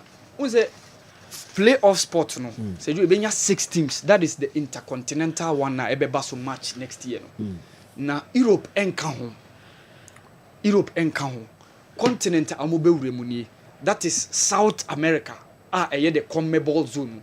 So ehonom no Bolivia and the eba be free o mo ba be represent you mo ewo omo playoff spot na ye kwakobo no. Uyi Conmebol afe ni ahwe Oceania eno so ye OFC baby New Zealand, New Caledonia, the likes of Papua New Guinea mo nyina Tahiti mo ewo honom. Ehonom no omo 1.5 slots. The only slot has been taken by New Zealand. So New Caledonia and New Zealand share no more final game na New Zealand etimi edi asike no. So New Caledonia will come from the Oceania region. Omo so ba be ka ho ewo Bolivia ho. Now of course Qatar editan share no amutimi share UAE no. Now Asia omo so bebo omo play offer omo so benya omo win oba be ka ho. And that is going to be between United Arab Emirates and Iraq. So United Arab Emirates and Iraq will play on the 13th and the 16th of next month. And we'll be home and away. So omo winner no ebaba beka Bolivia, New Caledonia, and of course Africans who yebenya yem slot no based on the 4 teams na omo kano. Then of course 2 teams will come from baby amobe host competition. No. That is the North America and the Caribbean. No. So 2 teams no 3 ne war for now you bet menya 2 efrim. And of course ye wo Curacao, ye wo Panama and Costa Rica. So say you 2 of these teams no ena eba beka ho na ye who the 6 teams are omo be wuremu e wo the intercontinental playoff. Oh, okay. It will be almost strength now as against I'm the seeing from say, Africa. I'm seeing say the obe free Africa playoff ni bia likely to qualify to the next World Cup. Okay. Especially Nigeria and Cameroon. Yes, DR Congo was strength kakra based on the current crop of players more with the squad more because who are the likes of Cedric Bakambu, not bad, a player with Real Betis, or the likes of Chancel Mbemba, Aaron Wan-Bissaka, Edina who are so about team no Oka, the likes of Elia Meshak for BSC Young Boys. They have some top-notch quality. And Osahia, Cameroon is a traditional team when it comes to World Cup qualification. And of course, Nigeria also are qualified some couple of times, 6 World Cup qualifications no monya. Only Gabon kwane yetima enyanko World Cup da within omo beko the playoff no. So Sejo with Nigeria, Cameroon, DR Congo or Gabon, I'm seeing say any of these teams are able to me a qualify no should be able to withstand the likes of Costa Rica, Panama, Curacao, New Caledonia, Bolivia, and the winner of either Qatar, either UAE or Iraq, or the intercontinental playoff. No, I think so. One word, no, and share them this one. Okay. SSL Mudi, ABT, and representative. Obe them intercontinental playoff. No. I feel quite Mickey ever transina or the local source, no, and so. But I said you most. Oh, yeah, 3 goals, no. Yeah, said you. Okay. Now said you 10 matches no mabono. Wa missing mu 5. Wa missing mu 5. Yeah. One boss South Africa home and away.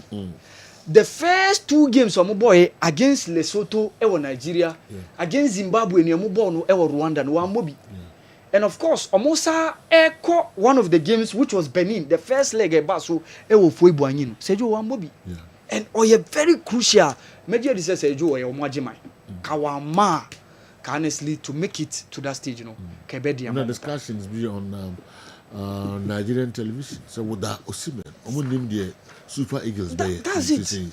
As a movie, depends on Kombe Super Chicken. And say, oh, or the Ahokika, Ahodin, and Yedin Bibia Eurem. And that's the reason why I'm so happy for him. Because time and again, even the last World Cup qualifiers and your you were seeing say only the Obia Odina who are ding a shame, say Opese Omuta and my Ebeko World Cup. And I think so I had there alongside MS5. MS5 so becoming the first Ivorian manager to take them to the World Cup. Played 10 games, drew 2, won 8, scored 25 goals without conceding. Because it was Henri Michel, Vaid Halilhodzic in 2010, and of course Sabri Lanucci in 2014. Ivory Coast since 2014 Brazil. Said you who the world stage, you know. MS5 after winning the AFCON is bringing them back into the tournament. Of course, Hugo Bruce Onoswaya there, and of course Pape Chiao of the Senegalese team Onoswaya there, becoming the second Senegalese after Liu Sisi. So now the qualifiers, you know, Yehu Mo Mokum Ewo World Cup 2026. Okay. Mickey Eddie Efisabno Brayen. These Nigerians laugh at Ghana for not having good pitches to play on. Now they have to struggle on their good pitches and favor from Eritrea to qualify to the World Cup. Seth anyway, Brayen. These Nigerians laugh at Ghana for not having good pitches to play on. Now they have to struggle on their good pitches and favor from Eritrea to qualify for the World Cup. It's in the Seth and so the Abba and Joe FIFA and CAF should have persuaded Eritrea to play by providing tight security for their players during away matches to avoid all these hula baloo. Edward Boache, Pankrono Estate, B line near Bafana. And so messenger or the Abraham and no. Pakwesi maka message back on means ensign and cabium Sadiq. Anyway, free Tamale. When rules are set and everyone agrees to it. When rules are set and everyone agrees to it, before competition starts, there's no advantage or disadvantage to any member or competitors. The law is the law, and rules are rules. Simple. Finito. Sadiq Tamale. Those who are I can't no. I'll stand by my view. We say I'll stand by my view that Odoi and Nketia are not needed now. But as for the goalkeeping department, yeah, I think that that judging guy is needed. If even not for the number one sport cry, he will bring some competition. Secondly, I still don't trust Otoado leading us to Inspector Wilberforce Asante, Bra Kwame, any DNI at the fraud, also the Abba, and no.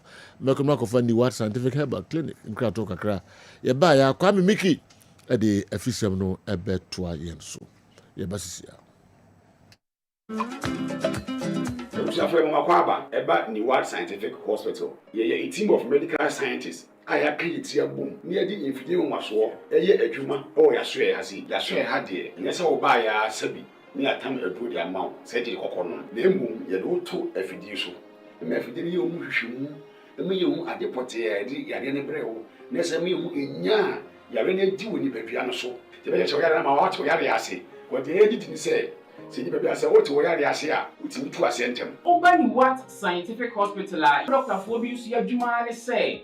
Enubna enu tanya obwade edi dumuye no yenye mu hwemo na fe enwenu ankasa wo ma friends phytochemicals no ye extract say enwenu no na yemfa frem no emfa emao ebi a kidney no yare abem kidney no essay yanko na Ghana ha ye de take ahaban edi dialysis a kidney no ase ya produce den kura no a nyarehemu na nya didi na fo ni kirem ewo ni What Scientific Hospital bofra ban eboye ama wo diabetes ye de bofra ban ene nyama bi efra ede mawa ebebo ma diabetes na o sugar ekosrupi no eno so aboa ama etinya abafum ebi na wo hwemisisi e na o problem pa e yo mema sem baba bi wono mu a onya tenkan kora so ho ba beda obo so otimi nya hode ne pagya no no oba ehyemu a ehyemu ana adwo ɛna ɔmo nso akyɛsɛ bɛrima no ɛnsɔre koraa ebia na ɛyɛ no bi ada so a wɔnom woyɛ ɔba na wotie me na sɛ ɛyɛ awɔ no problem ebia na ɛyɛ fibroid na akosi awɔ no kwan ana wakɔ ayasabea doctor si nsuo bɛtaata nkosua mu ovarian cyst anaasɛ fallopian tube no ɛna ablɔkeɛ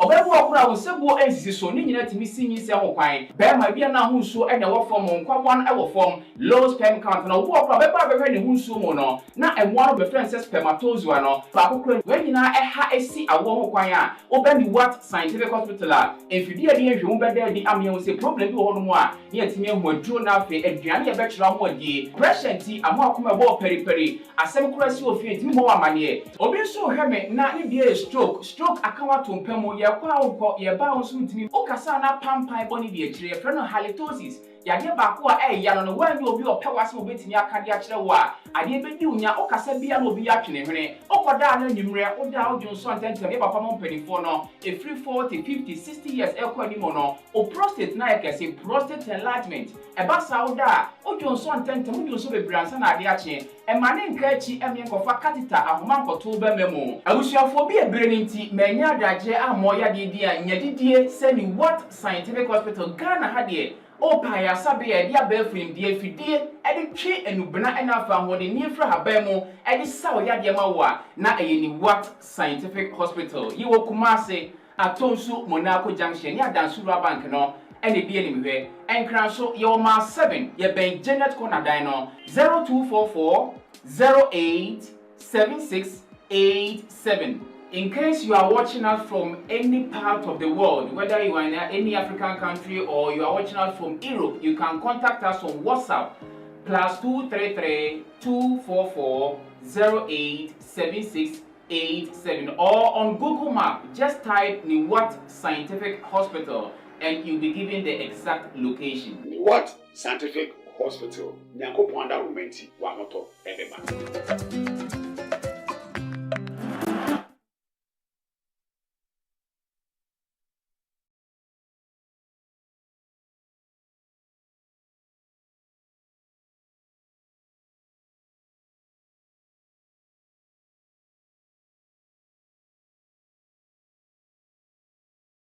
Ɔka da kwɔse yɛmfa nto obiara anim sɛ saa bere wɔn showroom kɛse a wonam ɛyɛ ahensan kwan so anasa wonam ɛyɛ KFC hɔ ɛkɔ a ɛwɔ hɔ no ɔka da kɔ wɔn showroom kɛseɛ paa ɛwɔ hɔ wɔn shop no wɔn sɛ saa bere wɔn ebiem wɔn ayɛ ne kɛseɛ kyɛ sɛ wɔn ebiem de nneɛma foforɔ nso aba abɛgum wɔde wɔn ani kyɛn nkran branch no ɛso paa ti nyɛma bebree ɛwɔ amanfo complain saa sɛ ɔba Kumase a ɔka dɛkɔ ɛyɛ shop no esua ɛnu nti ɔmo biem ama na yɛ kɛseɛ na ɔmo biem mu ma ne yɛ kɛseɛ no ɔmo ma 15% discount 15% discount ɛwɔ ade bi a bɛtɔ biara ɛnu nti ade bi a bɛtɔ biara wɔ ɔka dɛkɔ ɛwɔ asokwa a ɛne ɛyɛ brewery edi nhwɛ anim no 15% discount and a day Emma until 31st of October.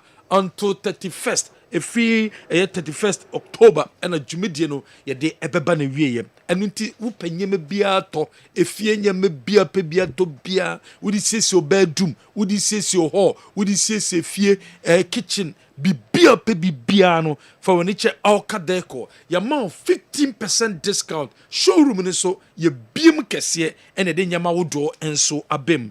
Think home, think alka. Not so Jenny fie pa say u fie be complete. Not the biabe kofia. A Jenny was about him say oba Jenny alka deco ho. Omona uko masoya. If ye nye me biano on sa ebitimi akebi and so ewo. Ntisha so say 15% discount. And a day amount ewo ɔka deko ye bie ye showroom nim kɛseɛ pa enso ewo hɔ ye beto asom ewo stories a wodo ye day eba ene anope ya de dikan ebekɔ the Ministry of Education wɔn asɛyɛ Honorable Haruna Idrisu ɔne the Minister for Education wɔn asan so ɛna bobo ko a Karela team no ɛyɛ ne diam wɔne Ghana Football Association President Asia and as a GF President ekɔsra no ne nyina no ɛfa ɛyɛ relationship a GF President president pese ba between GF no and education ni titu ni se ubo footballer and chese football na wo bɔ nti o yero hu enko school e wo so timi eko school and no kan bi e no timi eko hia no na wo dwumedie na se no yentie nsɛm a ye honorable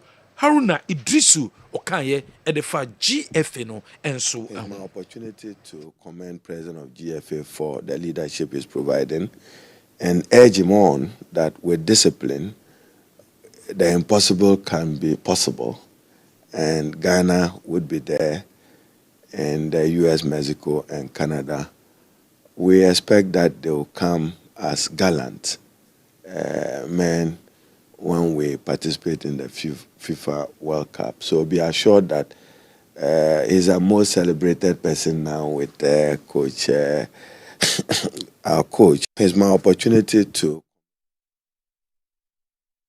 We nsema eye honorable Haruna Idrisu wode etuda was also the source so pesa oda eye the GFA president and the GFA no leadership no wada wo mo asiye papa was so ko bogatanga ansana be wura eye township no mu development bia wo mo GFA no and FIFA aye wo ho no eche so pesa football etimi develop e wo eye Ghana hanyina was say oda GFA president ase no sanso edituda say e hu hia say corporate sponsorship ebeba ede ama ye football no ama football no sika etimi abem obi eba football ma no hu say eye sika enso e wo football mu eno de srediem enso to GFA no so mo brandi GFA no eyie papa na GFA no enye te say uko England a ko mutima faso abrandi omu football na ma brandi omu football association no sabi eno gidie se GFA ne ye ame football ne eya ebetimi aboa GFA president Ket ES Okereku wono so nsemo a ode etudwa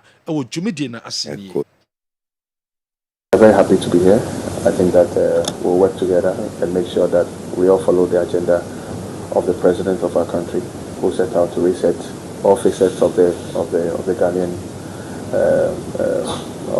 of our country, including football. And I think that the recent happenings, his personal commitment, his personal visitation to the team, is clearly having a manifestation on the football ecosystem. The GPL, I have said, is the best so far. The Black Stars are back in the Mundial where we belong to. And a lot more can be said. Coach football is being played. I remember when I took office in 2019, in the Volta region especially, coach football was being played in Oliho. Today we have 22 districts in that region playing coach football. That's a testament of the investment we are doing to the youth of our country. So we are very happy, and I'm glad to meet the beautiful and nice people here to share what we have. Very happy.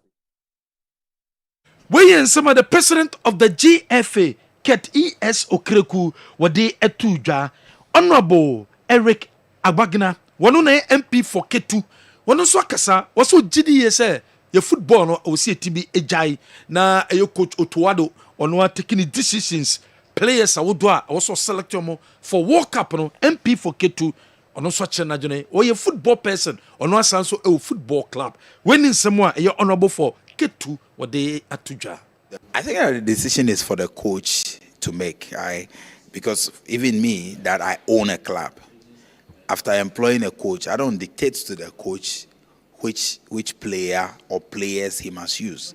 I always tell him I want results. So if you think that these are the set of players that will give you the results, you should use them. We should leave that decision for the coach. Obviously, we all love to see local players in the team and all of that. But it gives you $8,500 when your player gets to play for a country in the World Cup. All of this can be celebrated. But I want to plead with Ghanaians that let us not impose any decision on the coach as to the kind of players that he should use. Let's not impose any decision as to the kind of players that he should use. If you ask me, my views, the only thing I have a position on is that those who refused call-ups prior to the qualification have not shown enough loyalty to the country. For them, I would say that they must not be included. That is my personal position. Those who refused call-up, not those who were not called. If, for example, I approach you that come help us qualify, and you refuse because at the time you think that you can have the opportunity to play for another country, then now that we have qualified, I think that you don't deserve to be in my team. But if we've not approached you before, it's a different ball game altogether. That is my view on those ones. But as to which players to make it to the team, MP for Ketu North, Ninsama wade atu janono. Also GDS I said Jumedi ni Jaima coach. The Black Stars Otuado not selected players no. Our debako walk up no. What the matches I would do so Kobase one selected the right players. No corner resource no anko ya on one bit to be this bono and so abono. When Fresh Shafa, one of the technical director at the Ghana Football Association was actually a technical advisor at the coach Otuado. No so kasam and the for Benjamin Asare was a Black Stars bone through maybe not for goalkeeping no a quick problem. No mu hu kwa betima faso a solve problem no and no mo discuss as yen Benjamin Asare ebeboa o se sa discussions no me no a home resource ni no tam no Germany no ho ni club kitwe bia no coachi ho na eyo Oliver Kahn wo Bayern Munich for the sika ba ho sa later eno mujai and the man no inti chira sem no ene Oliver Kahn se do si ebeye no Benjamin Asare that is very these Benjamin, before I was here with Otto, we watch matches. We need a goalkeeper. That's not good. Benjamin is a compliment to our goalkeeper coach. Very good. Yeah, look, my goalkeeper in my time I was coach was Oliver Kahn. Yeah, Oliver Kahn was in Karlsruhe 17 years. I brought him from the youth in the first team. Then he make very good performance, and Bayern Munich is coming. Bayern Munich come 6 times to my club and take the money. The Bayern have money, we don't have money in this time. Mehmet Scholl, Novotny, and Oliver Kahn was a hero, and that is what I want from our players here. There's motivation. I want motivate, work hard, and learn. And have a good character. It's so clear. Why not we take this player from a local player in our team? And I know many scouting come here to Ghana and watch the players for Euro. No? Maybe you can go to Euro. It's so fantastic. It's good for the football. Good for Ghana. That is very these are. We and someone I have Fresh Shafa were technical advisor at the Black Stars of Ghana no what they atuja and so ewo ye beto so ewo other stories ye beto so ewo work of Morocco woman Kumasi Asante Kotoko Kensie no ebebaso on Sunday ewo Accra Sports Stadium 3 p.m. and I can see so work or Mount Valley Jessia or mo ebe UC for the CAF Confederation Cup no and I show Kessben television so no omo on Valley New Year and omo training and so etoaso abra omo prepare towards Kumasi Asante Kotoko Kensia ebetimi abaso on Sunday to work womo a new Jessie ni womo wi omo sanso training Kumasi Asante Kotoko enso gusua prepare towards game and ne wamo ebedomini from Koforidua no domini and as East region no domini achen crime no makotom preparation and so I was so far 22 players and wamo ewo camper coach Abdulkarim Zito ediomo jumenra omu kopiemu ewo chief imam na so se chief imam embompa ye emfama team no abra sabre Kumasi Asante Kotoko wamo ebo CAF Confederation Cup management member Mr. Senso in the Gina Hall na o introduce players no e de chere e chief imam na fe o de ndienti omoba ho no o de etuja. I am chief imam, so we decided at this time around to come and then see him before we play the match on Sunday. So as part of our preaching to strengthen the faith and the religions and then combine the sports together as one so that we will combine all the two and then let us know that we are all together as one. So as part of our preparation, that is why we are here to tell the chief imam to bless us towards our game against WAC of Morocco and then towards our games in the 2025-2026 season. So our message is short. We are coming to our Father for blessings this afternoon. That's what we're asking for as Asante Kotoko Football Club. Thank you very much. Okay, so let me introduce our big man. We have Mr. Christopher Demenya. He's the Director of Operations.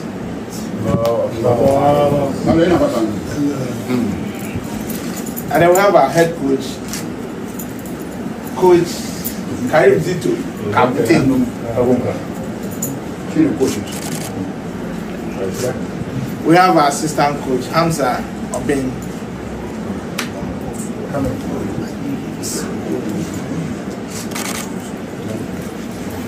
And then we have our assistant coach again, Coach Prince Owusu. He's the Englishman among us, so he's speaking English. And also American border. And then we have our Mr. Kwabena Onyina Senso, where Kotoko management member no wade etuja, the chief imam of Ghana, Abra, on also Bompaye and the Makumase, Asante Koroko, Sesabre, Kotoko, Africano, Omo, and Shesa Nyama Bekuye, a day amomo. Amen.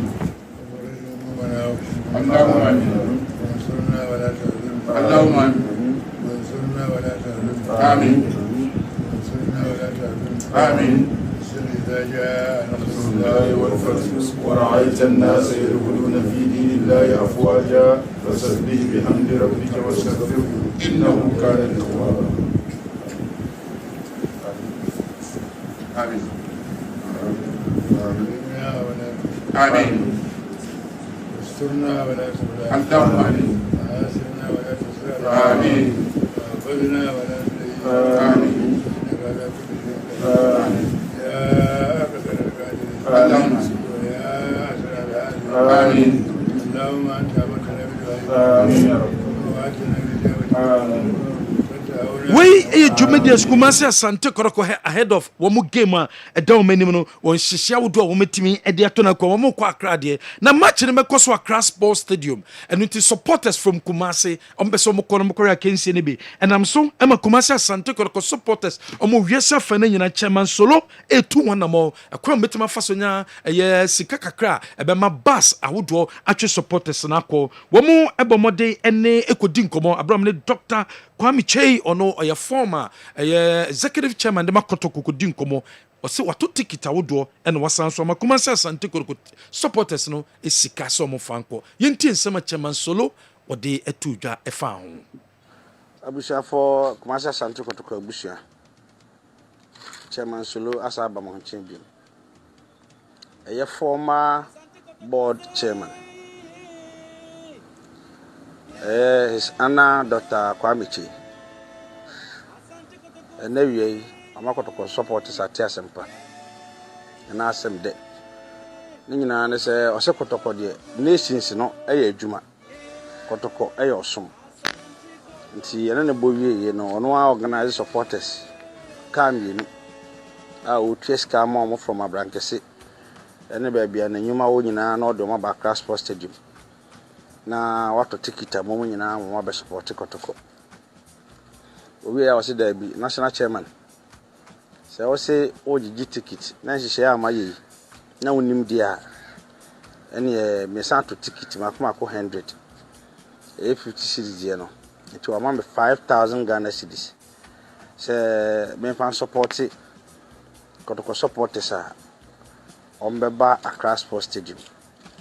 Nti me fasa akwanye so na mama wiase nyina hu say his Anna Dr. Kwamichi a former board chairman ama club ya Kumasi Asante Kotoko adoya ode aye Kotoko Abusian especially Kotoko supporters We and some chairman Solo Ochrim Sesabre Dr. Kwamiche Amomusika 5,000 Ghana cedis as also ticket outdoor a day amomo. One must also copy former Santa Regional Minister Honorable Simon or same Mensa on also Asway one also a donated 5,000 Ghana cedis at the Amakumase Asante Koroko supporters no some from mobilizing supporters no and copymo and so our encrinty Honorable a former Santa Regional Minister Honorable Simon or same Mensa and some more 5,000 would only chair a young man so edubia wɔn assemblyman wɔn so ama ɛyɛ Kumasi Asante Kotoko supporters no 5,000 Ghana cedis ne nyinaa no ɛyɛ mmoa wɔn ɛde boa Kumasi Asante Kotoko team no abra weekendi wɔn na WAC of Morocco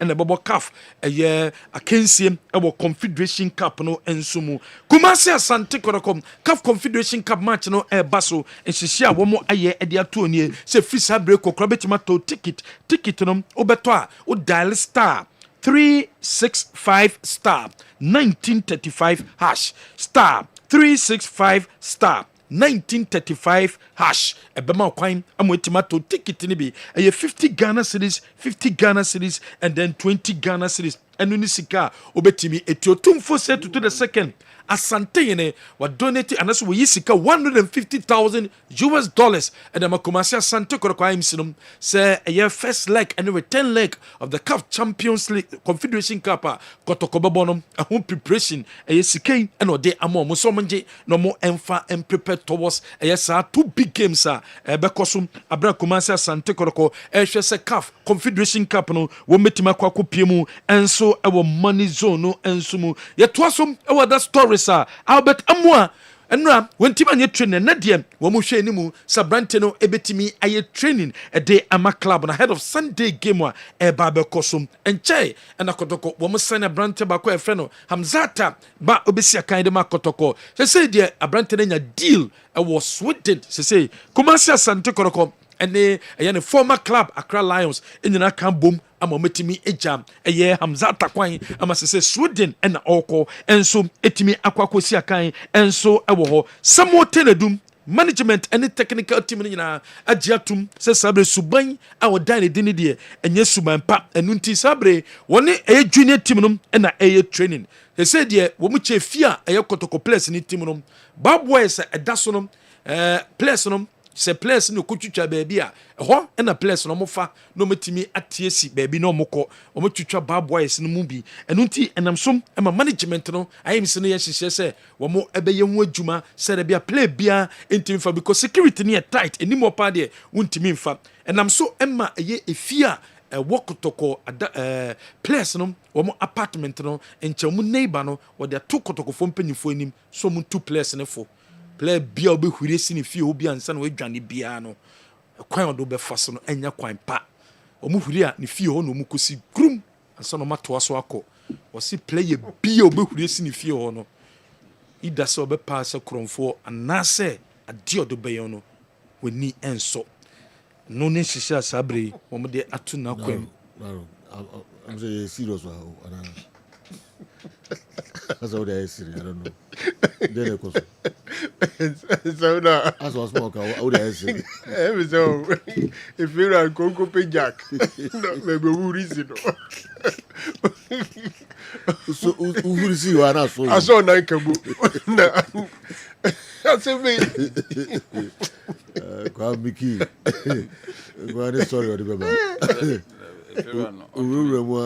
Story be no mabia be have him because these are footballers that are bebu ni nam that's another man in nine e prade no da braka na go hura ko si fi wa be o si fi de bia no be on ton kraman ngufi no mo kraman no wini na se kraman po de on ngrisio on ta se na kraman ina ni se ni bo o ton kraman o ba so ro be ngufi wa omu bisu so mo gresi compound on but to kofa jack ni wan na ade bebe ma plan na mabudi na wa hakoto on kan jack asebo donc on e ka jack and for si fe wa si do obe unu se adwi wontimi me premti no se no man ko tucha babu wa na nko wuram go huri si obi fie nko enko tilis na untufu se omo huri no munya na ye di jack bagu no ja so majai omaja ko majai omunya ntina ma fewura no epe next step no ana me kire referral no se no man obadwene ho no ma na adwene kosi frank na ma na nitimu nyesum se frank na ko fa jack bia man fa jack so man nya ade a ni pakoro rese na mbubu because esa na Kotoko ne boka because so ko so se huru mo mu go huri kosi fie obi huru diviso huru mu da menya sure we the first time omunya huri ko se omunya huri na wa ko secondary school da o secondary school no say boarding no secondary school ni etu ayika o say ni etu eska be hwe that be boarding the form of boarding no o say ade be nya kejuwa you want to find means o de be ko o say omunya professional enough Omo ya pa. Omo ya professional. Ye on fans me seniors na ni kwaso mo ko ru won afi yen juniors no msan soma ye. Nko ru nkoto gai ni gobe. Ye ho no. Ye tutu ku ru si achi ma because we no nipa millions ni di omachi. Me koto di na me ya ma chance no me da to fam. E di afi fan wa ba se e be see won no so na me wuri no. Ade na wuri agu fam a. And e ball ho ka. O here na e ball ho ka se perform ma no. And go here wall huri. Say kutwa ho. And they are different from the if you be a mensa. Who they say who they one or you so di wo so. If you be a mensa. Okay. Omu di agro kra. My papa no nya de play. Jack be, you know. Okay. Kwame, you to us that spicy program. Yeah. Osimo bia huri si fie obi. Fie o mo bia huri. Omo si fie. Robo huri a ko huri fa baby ne ba ne. Ni fie o ba bi. Ni fie ho. O ti kimo ni fie o a de besi. Man tutu. Because we are so there. There's some CCTV camera and they bought some direction. Yeah. But they can. It will solve the issue. Be our try so CCTV cameras in Mbubu very important. Who jai nipa say oh man aye do pa. Obia be bumra so. Because Chima freeze o mo born no. Em say no ntimi nka bi. Okoke kan yo born no. Emra ye adwuma we nyina na nkasa bruchire nkofo twa red light mu ade nyina da bia ana ba emra de ade so mu a ni kra ye no so mo jayana we na camera twa na ya fine so say so mo ye dem say tie so mu a bia mensa wo ye so mu a de to happen oni omo nye kompe kwan a omba fa so mo boss ade no ban you say o mama o chima na emre omo bo no fi ho no assemble with we no one bo chima a place ni papa ebi hwe no all right Kwame yen to aso ye kan ho keke wo jenu a eno ne city yen to aso e wo other story say de ne be che Nations FC wo mo aseye Razak Simpson wo ye Nations FC wo mo captain was in we disappointed kakram say when you call up into a Black Stars wo mo 2 games and so World Cup qualifying matches ay boy no but the day so ni say obebo World Cup ebeko so no obetimi akobi Razak Simpson. Yeah, Kakrebi, because I think Ubia be disappointed when it comes like Ubia be Saba, just Kakrebi. I know what it takes to be there, so I'll just keep praying, working hard, and obviously, I'll be there again. Great local players now, Omura, Black Stars, and I want to say still a young Gusum Fabi Reman. I say, is it okay now? No, it's not okay now. Like a lot of good players are in Ghana, and I think, but at the end of the day, it's the decision of the coaches. And whatever decision it takes, like, is the best decision for Ghana. So, yeah. We are qualified for World Cup. Yeah. Say World Cup, and the day there say Razak Simpson Echo World Cup in my Black Stars. Yes, of course. That's my dream, just to go to World Cup and represent my mother, Ghana. That's my dream.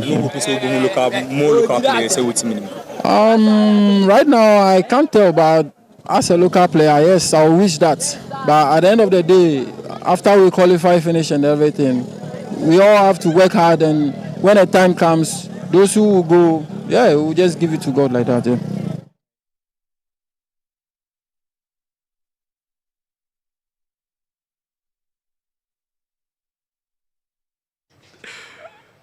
We Sama Razak Simpson, Nations FC, Momo captain or de Atuja. Accra Sports Stadium in Yoko, Accra Sports Stadium, Opokutis Accra Sports Stadium, Wak, on the Banaka Stadium, why you day or Mama de so be a befil, Ebeko Accra Sports Stadium, no Makota, Kumase, Asanti Kodokoechi. The SCAC, but also Kotoko, I gather themselves. Now we're making sure say we move Ferre Accra Sports Stadium. Now about how about Drew baby I say supporters no who say the SC no ntimi nya no hwe ntimi can bring game bia change bibia. There was here who say kwan be na ye be fa so a ye be Ferre Stadium na e very very important now. The SC na see awie so ye bo we then baby a tosi no ya hwehwe na aka ho asem but the adru there I say you can how you betimi aferi stance na na very important. Legend Edema Kumasi Asante Kodokopokunti Ninsema wode atu dwanonom yenkwa Accra Sports has coach Masu Didi Dramani did him when in some out there to jam was say emre bi atwam no na Ghana ye coaches no no mo profile was so ye papa e wo league no mo so both league coach Bashe for the wom e bit say better the wom and no kwana ma ma usua de because o hwe every games no e won said ye coaches no mo bo was say break kakra level no e be sanso abate say mre bia na atwam Masud Didi Dramani. When there's still a lot that can be improved and then we try to improve players and then we try to improve as coaches also and we try to improve the team in general. I think a lot has improved, but I think that from the period when I was around, we had top coaches also. You can talk about the late Herbal, they were all in the league, and so you can expect that when you have top coaches in the league, you expect something that is more tactical, so that when you are watching, you are not just watching, but you are observing, because you can tell that there's some pattern. There's some moments of the game that is telling you that this is an identity. This is how they rotate. This is how they get off the ball. This is how they build up from the back. This is how they want to go in behind. These aspects are so important for the development of our football in general. Okay, kwan mami so bodium kakra bi na me nkofa Amuzu garlic ehun krato kakra. Emfiri opemu no aho Dr. Amuzu. In general, Mema etiefo nyina akwa ababa Amuzu Herbal Clinic na yededro bia ba efre no Amuzu garlic bitters eyedru a emamoje die fusane ewo nipadua nu mu eyedru ebua ma obia ne pressure ewo soro eba fom pa obi su a otiemi a wadro srade abroso obehia Amuzu garlic bitters. Amuzu garlic bitter prevent numbness, so obi se mensa anasa mi 983 nedro eye Amuzu garlic bitters. Amuzu garlic bitters controls urine flow. Die odun so bebre anasa odun so basa no onye Amuzu garlic no mu a emesote kura. Amuzu garlic bitters prevent sciatic pains. Obi say doctor me to ase twetweme unya Amuzu garlic no mu atu edi. Amuzu garlic bitters is good for stroke patient. Obi anya stroke, obu a stroke na born nkaye. Unya Amuzu garlic no atu edi. Sama dre na sofu bi wanya stroke for years. What thought wa minu panom. I na wetimi asore ananti waka.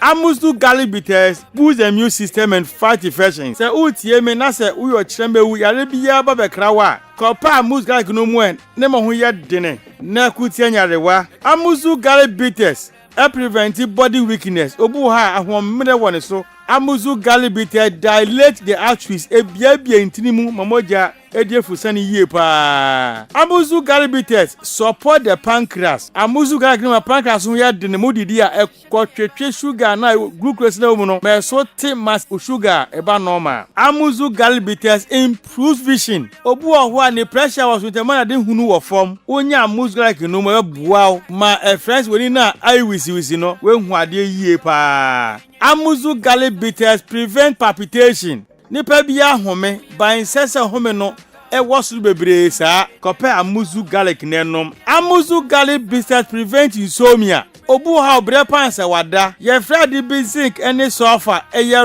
rich Amuzu garlic mu ye kogu mu a na my body ne home na home bo se nche na wada inti die na ho ede ma no kope Amuzu garlic bitters nenom. Amuzu garlic bitters rich in allicin and selenium, which helps improve blood circulation on the male sex organ. Inti bema osi oda humachi antini bema nkano. Kopa Amuzu garlic no mwe. Nemo jeni die fusane enko bema no hunadechia. Watini nka. Amuzu garlic bitters is rich in agioni. Ena musa agioni ninti. Ebo ema awodi akwa no ho ban ema sebuo ema kosu atuo nyina no emani nyina kosu kama enti oba obuni se a embe yie obehia Amuzu garlic bitters oba on person na wo eti kosu hia Amuzu garlic bitters uko drugstore pharmacy anase herbal shop biara obenya bi ato upedro semise bi nso a no afra mi nama eye 0247 776743 0247 77 67 43. Amuzu Herbal Clinic, Mauji Hiochalo.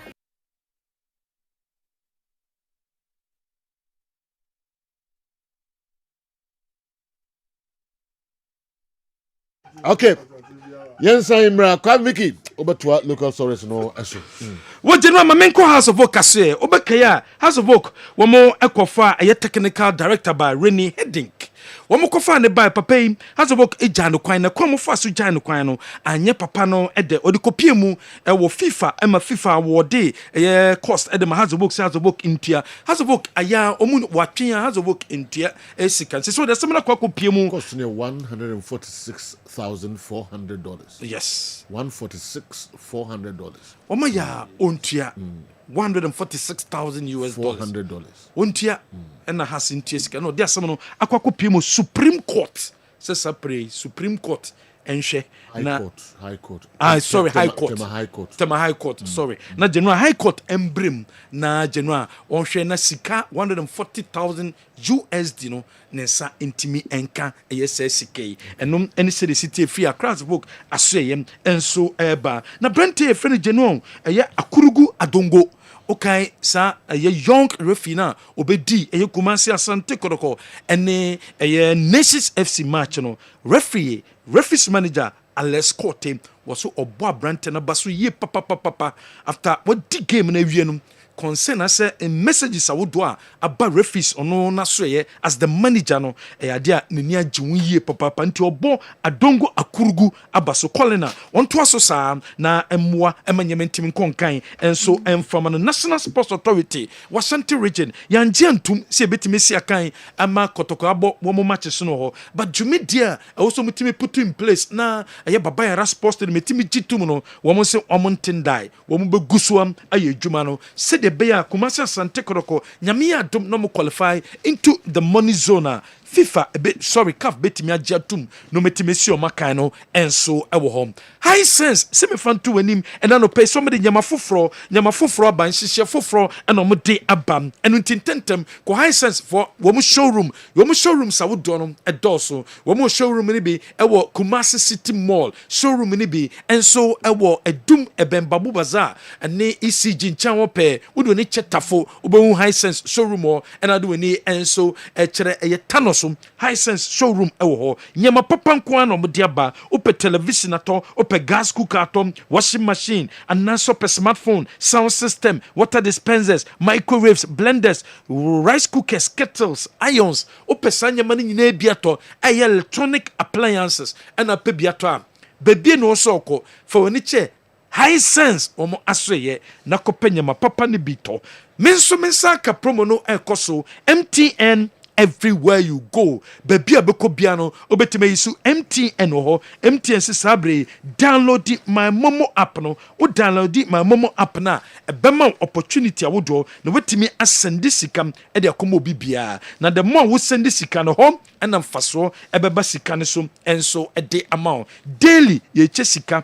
weekly ye che sika monthly so ye che sika se de bia ebetimi aboa ye papa pantishan so na fo ni che MTN faso ye download my momo app ni bi o download my momo app ni bi a eno ba ma kwan e ma sa usika wo sende e de koma wadofo usika wo sende e de koma bibia no e be go through e de amount e ye safe and the sanso e ye reliable star 712 hash and only the luckiest star 712 hash o dial star 712 hash ebema kwan ama sabre won so wetimi enye sika 20th of December and a jumedie no ebekoso grand draw ne baba so 20th of December and it shanin so na daily no bomoden na dial star 712 hash o dial star 712 hash ebebo ye papa po choose option 1 ebema kwan ama wetimi enso as ato ticket e de ama ho na option 2 enso ama kwan na nso ato ticket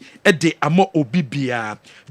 Amegashi Spiritual Home and then Healing Center oni bia wo so kom oko Dr. Amegashi wa yare bia ha obia no Dr. Amegashi ebeboa amodura wonnom a ebetu ase e de ama ahaban pa de Dr. Megashi ena ebi wona so e spiritual na oko Dr. Megashi obe solve sa problem no e de ama and it intentem from Dr. Megashi e was 0547 044 307 0547 044 307 yare bia ha obiano ko Dr. Megashi aswem arthritis, hypertension, stroke and heart problem now one impoma good no nya and nasa opinis no for one air form opa war eye Dr. Megashi Kumasi or Macro one eye Oben Police House in Cranston or Kaswa Prison Junction udu one obehu Dr. Megashi and so ewo Jabira Bank PLC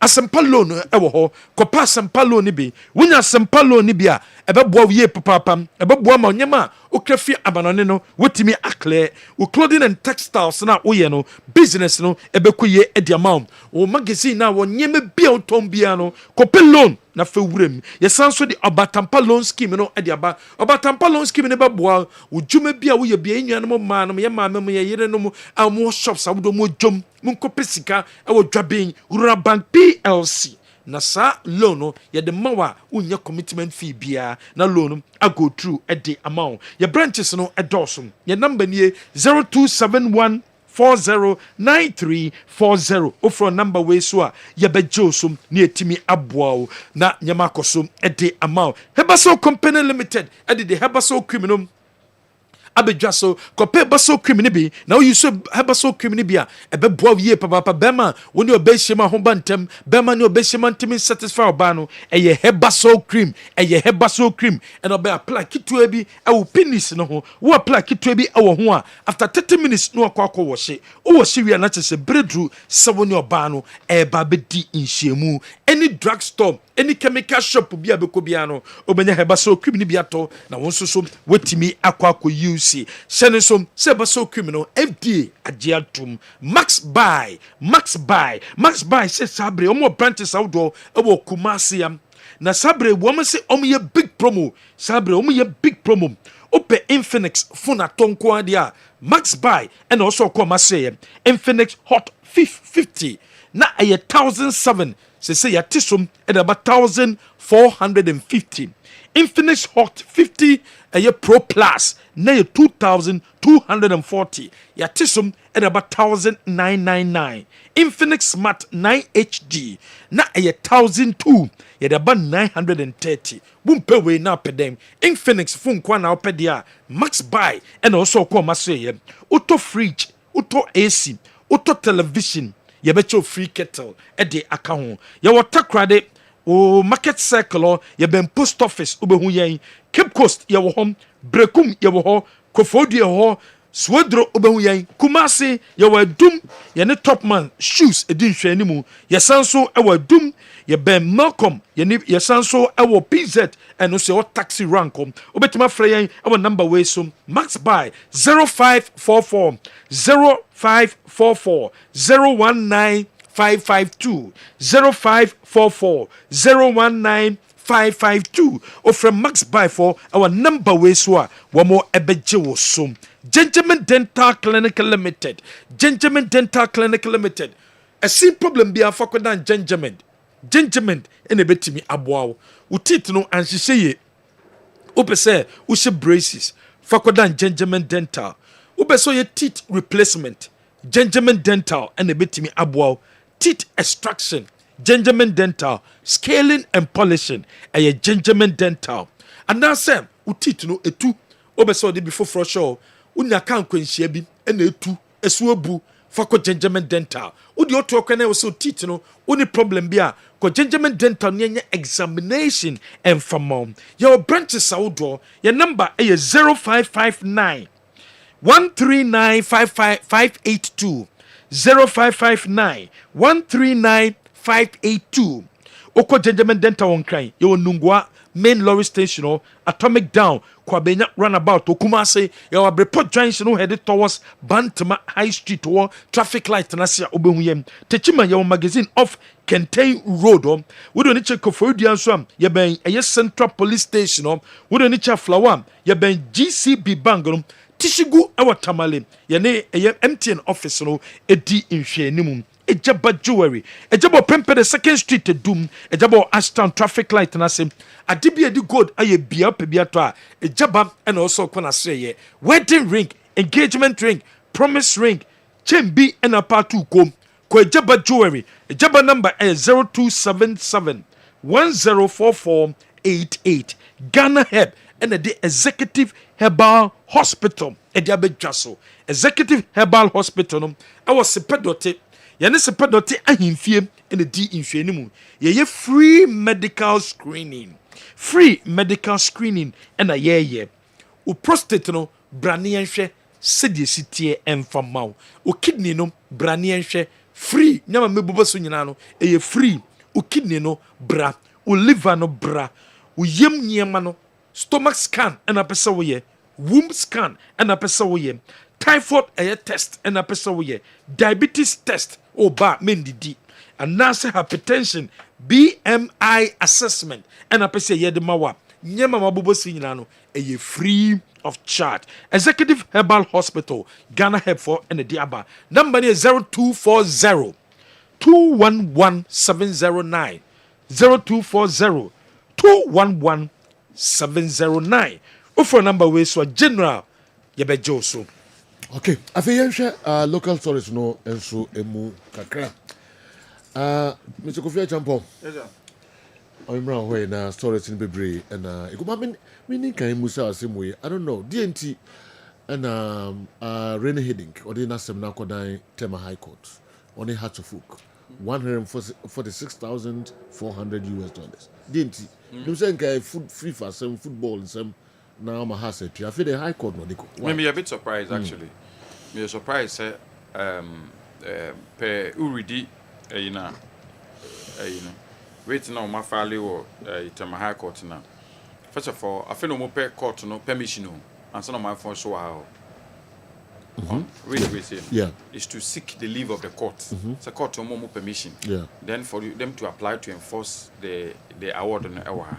Okay. And yet the enforcement of the award itself and it's a court assembly. Court to more permission on finding the so now because the judgment in Ghana is my judgment. So Ghana court na my judgment. You can go to court or enforce judgment. Court na man so enforce it. Okay. But this judgment was made by an international body, and there are applicable laws under the Alternative Disputes Resolution Act 2010, Act 798.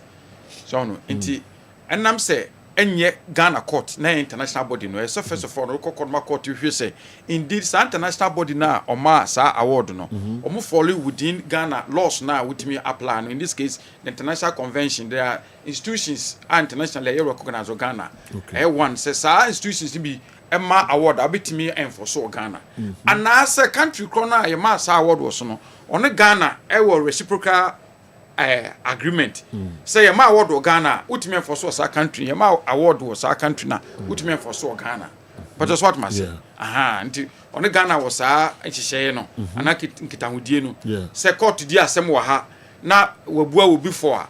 Non pacona could na phone your bono, Timmy Yan said, yeah, obey dia court, and I say court in here, na assembly deal Ghana na. Ibuano fono onye ho asede na onye ho akade Ghana ne was arrangement and now body chronic transam no so no Ghana gitum under sa international convention we e wase almost since I New York e wase e ka ho anam santi no e betimi court betimi enforce sa award no e basa de a and the court betimi ayire house of folk chin say omuntu asika no so man tua the court will then give remedy say one tua asika na and you say ni say na and to an annual. I see. So there's something by Nankasa. Has a book in tears, he can't from our friends, Rene Heading. Nanka won't mean sign report to back to the media. And I mean, some more sure, but I won't trust. And then I'm quite back because my name is some echo status, a player status committee, FIFA. The somebody has some now back on entria over there all the FIFA disciplinary committee now on not transfer so no transfer on besha has folk am da so no muntua o man tua chance o mo bet spell out say ya ma kopim da say tua sika no am award ya ma e bia in this case so ma award in June e bia ma e this June, July, August, September, October, so 5 months. Ebia yes okay a 5 months untua ye nti e ma akopem ebia next year June 1 tua 1 year no nti tua na tua interest ni na afa ka ho na woni ama ebia boso mienu ana na wotwe mienu boso miensa boso misia se tua ska no and I check kwa before so be 2 years no e be a payment plan so one this and so there and then who since I nie what I say and no basa because it's coming from FIFA can then work you through the Ghana Football Association because House of Folk a member of the federation. Someone to any who sanction ye, a be a man register player, a be a man you see, Nanka discipline committee no at the at the abaso. But I'm wondering how they have now resorted to apply to the High Court in Ghana. So move per coin, won't believe, then to enforce the award now a players a chamber no. In this case, in the High Court, on the bench ensures a has between Scana. Now say permission to do what? Omo and a baby Scana. Say, coming over us on Betisca. When Henrik no age na the Alternative Dispute Act no so. So no. No, I know I call Tamako to Mr. Mamokine. Na award near the mammy na hard phone to no. Name me fa kwambe fa so me shena me de tua ma me wa. This court ma ho kwan a one of the remember a choir has bit my fancy. Wait my court now say, and the court now my quaint is no bit my court say, and the court and we say, Jesus can a man. The court then she say up to us, has him to a one, my that's 1 year, and they say, and then to. Now me worry, and they say, or that seminar called FIFA status chamber, and no media seminar. This woman to FIFA, the next step is to apply to the disciplinary committee. To end omudia samano na indeed omudima wa omudi we to aso se tua wan tua ne da say se wan tua ne da say ya say ni never ho so that's what I'm saying and I'm a bit taken aback. I need to understand it exactly what I'm say omudi sa sanction ba omudi transfer ban e ka oma house vote say omuntua na certain period and that omo ban has and Omama has of Folk transfer ban, but was that nice? Yeah, that's what we're dealing with about 3 matters. We are. Yeah, they're very sure about it. Yeah, rainy day and a transfer ban. And then a ban that can hold. Yes. Okay. It came at the time the house was basically done with their summer transfers and now say in transfers. Intimicates and I discuss or across say until say the the transfer ban will be intact and no man to traces can share.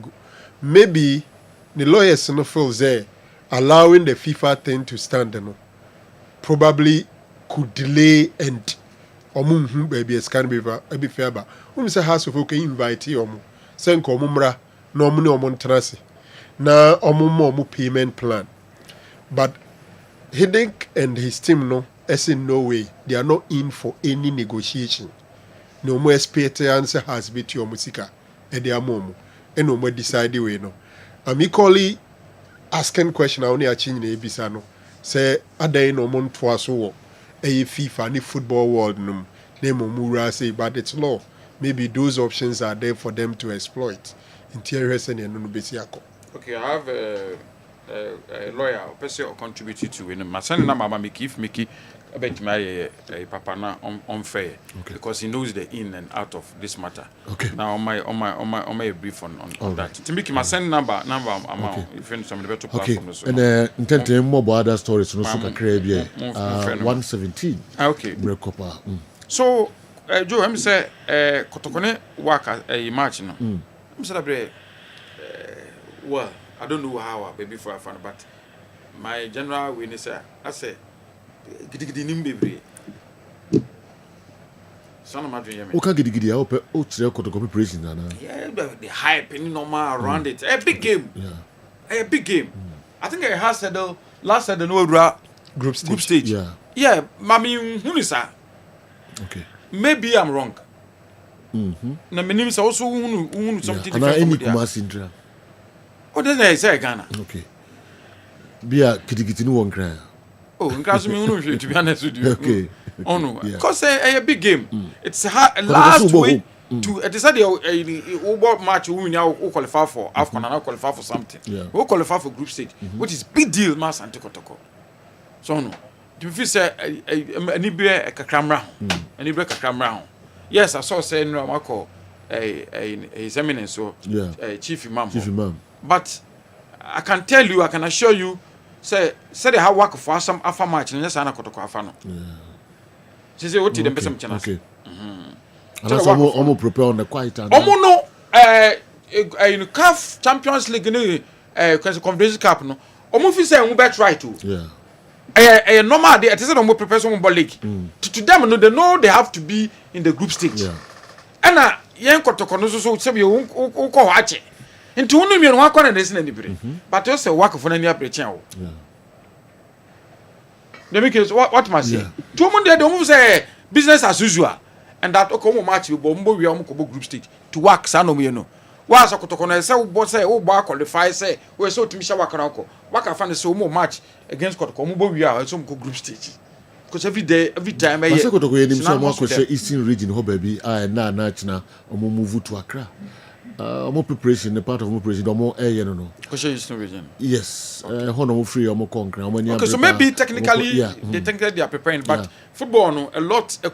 What I say, your technical ability say we new match, but you know the bars and everything around, in match, is so important. Okay. So important. You saw Black Stars against Comoros. You saw it. One of the difficult teams are Ghana, DBA share which they Comoros. Sure. But you saw the stadium. You saw what here. And the Kwambia so born and Komkre Saba Kubikoshim. It was a difficult game, Emma Black Stars. But in the day Ghana needed to win. I don't know, 9 stamp authority or something on the qualification. I know. Big John Doyer, so senior as my Chamasoro Namu, yes, Namu, yeah. Oh, now, Cano. And for baby, me our management side. Because the management now is silent. Woman is so push you on Sabia say, or this young one. A quadjane. As a woman no push you on Nanka, a kaye, na ginger, na you said the film no tie a Jesus management not push you and son who's only walking every Send a make us say, so Omona a dear deadenim. Want the time you acquire say, and Kwani and Nam near a campaigner, ye near Bria pet domai.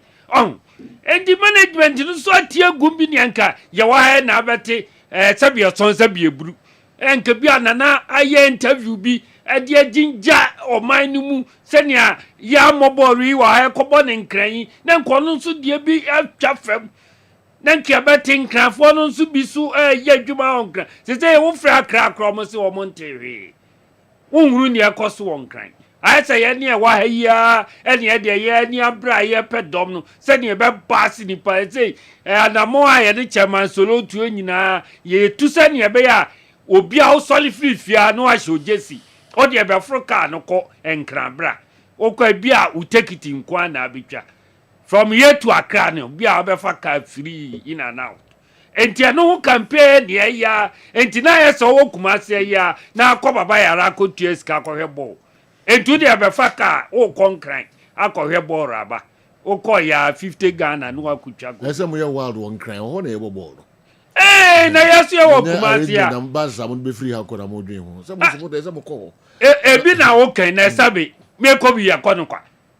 Tambia near yam for ye concran go near ye provision be ama a certain number be then kesu akogun kran then ka ye de near for huna womo oh then ka wura wom edu bi na say ye oh tina me ka say sempanimfo no odehia anko akwadwane o eno na me ka no ejesa dehia fo no ka womo na man kwa no so yetimi nya vem nti da chi who say nema is slow kakra who say money break say to me am timi won sabe kwa bia so bo we be kwa fa we enya Kwara United o yes we enya Kwara United we should be certain but this time Nana what them show Nana but I think enya special messaging from Nana Pinkakra. What I say? What is the case? Enya special message calling on the stakeholders and to Kotoko, the supporters, how this match is so important to Kotoko in trying to get and Kwara United. Kofi Buane ni nkomo kakra. Yeah. Na yenhwe the yeni ni bedi nkomo no ni asempoti ya ebese yebusa no. Yeah, Kofi Ampa Bolasi a lawyer. If I have to add ni portfolio or a prosecutor at Ghana Football Association. Okay. So obviously rightly mentioned ADR Act allows you to rightly mentioned ADR Act allows you to seek leave and then enforce the arbitral award. So yes, FIFA for any football for more enforcement rules, but then the court, the High Court also has the jurisdiction to enforce such an award. And you know, say the enforcement machinery of the High Court is very powerful. So that's a very potent option. Maybe they say in the first instance, they applied to the Players Status Chamber of FIFA, and at the process and so on. After FIFA must judgment and a ruling. And then now the next step, FIFA was say okay. Adia Mubu say House of Country, no Muntia, to make up a discipline committee. Now we decided say can I come to seek leave of the court? Now I apply to court say Omo enforce mama. Hello, Fred. So if you can come again. Question maybe so why the decision to now apply to the High Court to seek the leave say per court later then you enforce it instead of say we have the next step I will FIFA after the Players Association Chamber and the discipline committee now more enforce well, I think it's a matter of strategy and choice. And like I said, it depends on which of the institutions, the enforcement procedure potent. You get it. So if you go to the FIFA level now, I think disciplinary levels have already started with the ban that has happened already. The ban is in force now. Yes, the ban is in force. The ban is now in force in respect of ban from registering players on. That is correct. That is correct. But then again, there's another option which the court of Ghana may have jurisdiction to enforce. So, and also another option. So now the question will be that both institutions, assuming the court has granted leave, which of their enforcement procedures is more potent in order for you to get your award? You see, in the provisions in the Alternative Dispute Act, say if the award, the judgment against I appeal, then the local court in Ghana, in this case the High Court, cannot enforce it when there's a pending exactly appeal. Exactly so. In this matter, there is no pending appeal. In fact, the timeline for appeal it to the decision from the Players Association Chamber now. Not at all. In this particular case, the timeline for appealing to CAS is well over. And so that decision is final and binding. And so you are correct. For you to enforce a foreign award, it has to be final and there must be no pending appeal. But in this case, House of Folk has not appealed. Me final too. House of Folk, I'm making attempt to so much can be announced, so more engage René Hendrick.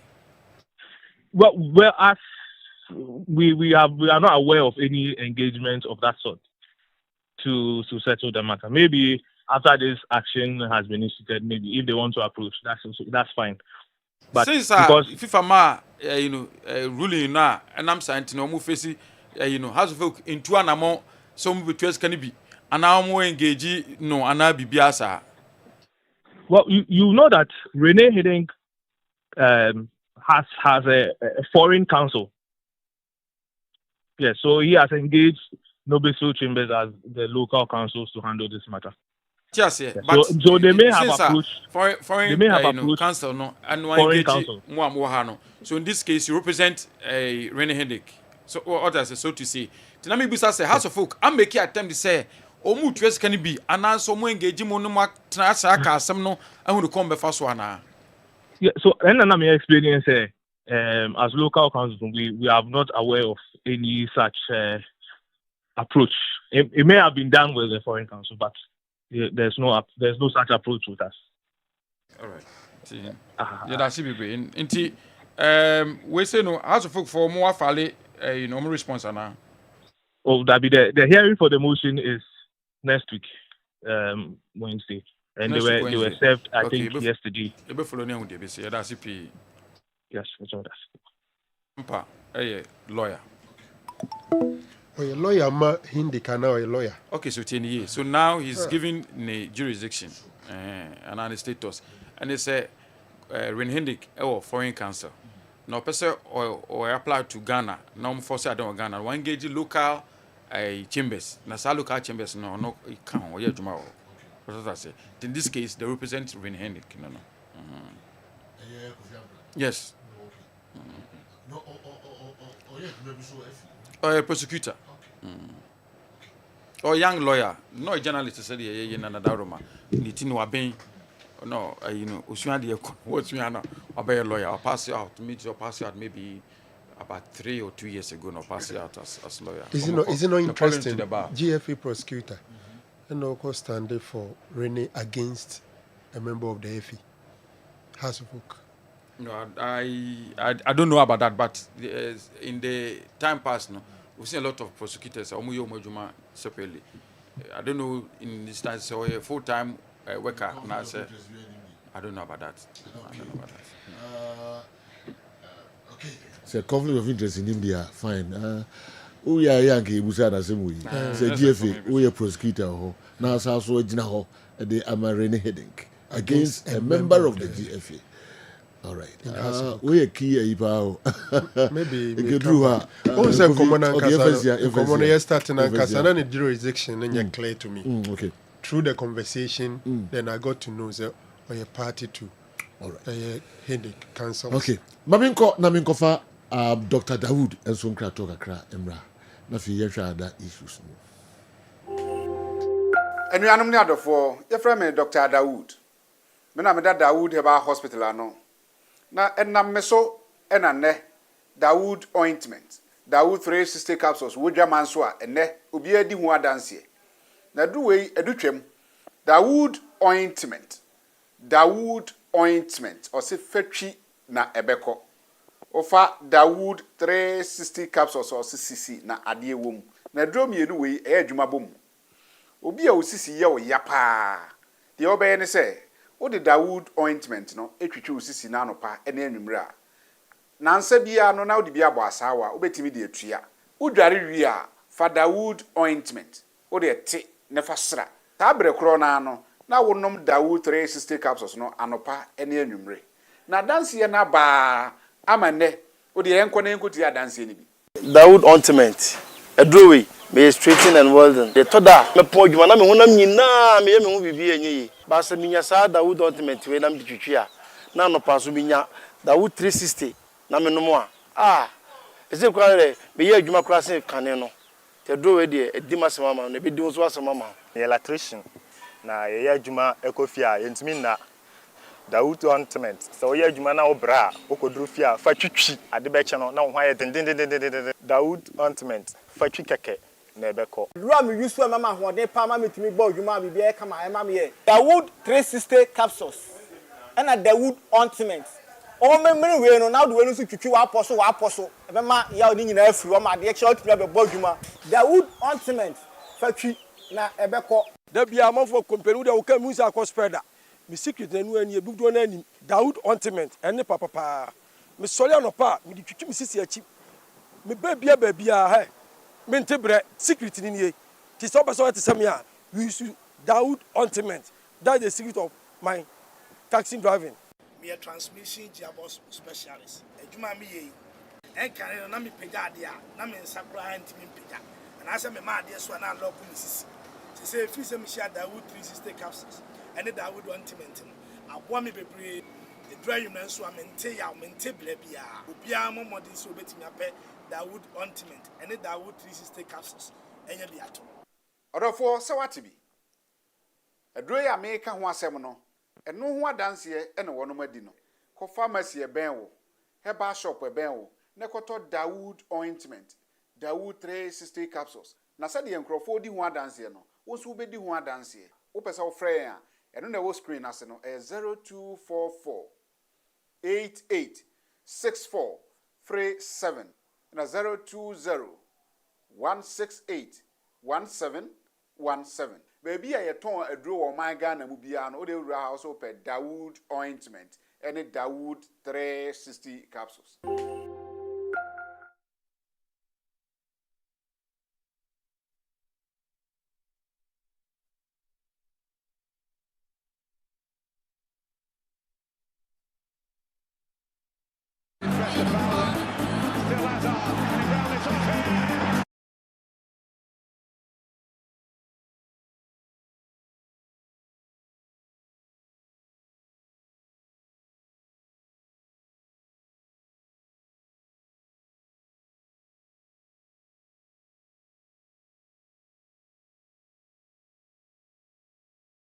FIFA or the Hearts of Oak ekoe na omudi asem no bua na bem 146 400 thousand US dollars. Na asem na kopi tema high court.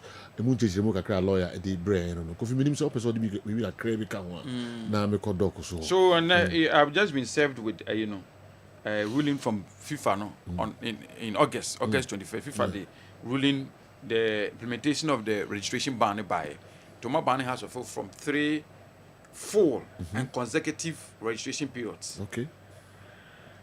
But what I say? This omotua until the Omatrono or say in this regard we wish to inform the parties that a ban from registering new players internationally and nationally has been implemented by FIFA on the respondent, which is Hearts of Oak. The registration ban will remain active until the amount due is paid and for a maximum duration of up to 3 entire and consecutive registration periods. So what I say? Until some between then the ban remains with. And now I'm saying when he can say no sika no open na ban there. Okay. Until the sika no take another step. Already has a 7-1 transfer window. To retrieve it sika no. On survey. By once our window was in progress. No, 21st August. Okay. I think the best started from January if I'm not wrong. Okay. Okay, Joe, NSA, I think it's good news. Mickey can want some say. Even though Kotoko's calf match no, Omabo Kumasi, but Omun stop pay whatever they have to do or whatever they are doing, which is very important. Ghana the problem in Anna, so be bad the idea. But at the colonial European Katiako, and I'm happy the NSA is saying, say Kumasi Stadium. Upgrade, upliftment, putting things in place. Joe is not going to stop. Okay. And that Omo hopes say Kotoko will make the group stages and that there will be inspection and that the group stage the stadium must stand ready for inspection. It's baby to me Kotoko to my group stage. Now I'm happy to hear this. Me go my boss. I'm going to say I'm show cranse. I'm to normalize omo to nyina no. Na stadium no. Entimi imagine us. I'm sure some of you haven't heard from us for a while. Please tell Achi that you should never underrate Kumasi Asante Kotoko in crucial games. If someone is going to war and remains quiet, you should be afraid of such a person or entity. It means they or he is focused. Don't forget the coach handling Asante Kotoko has won the African Champions League with the same team and is bent on making history. He is not alone. He is supported by his dreaded 80 squad around the globe. Anytime work meets Kumasi Asante Kotoko in Ghana, they taste defeat. That's why they lobbied for Accra, but it won't change anything.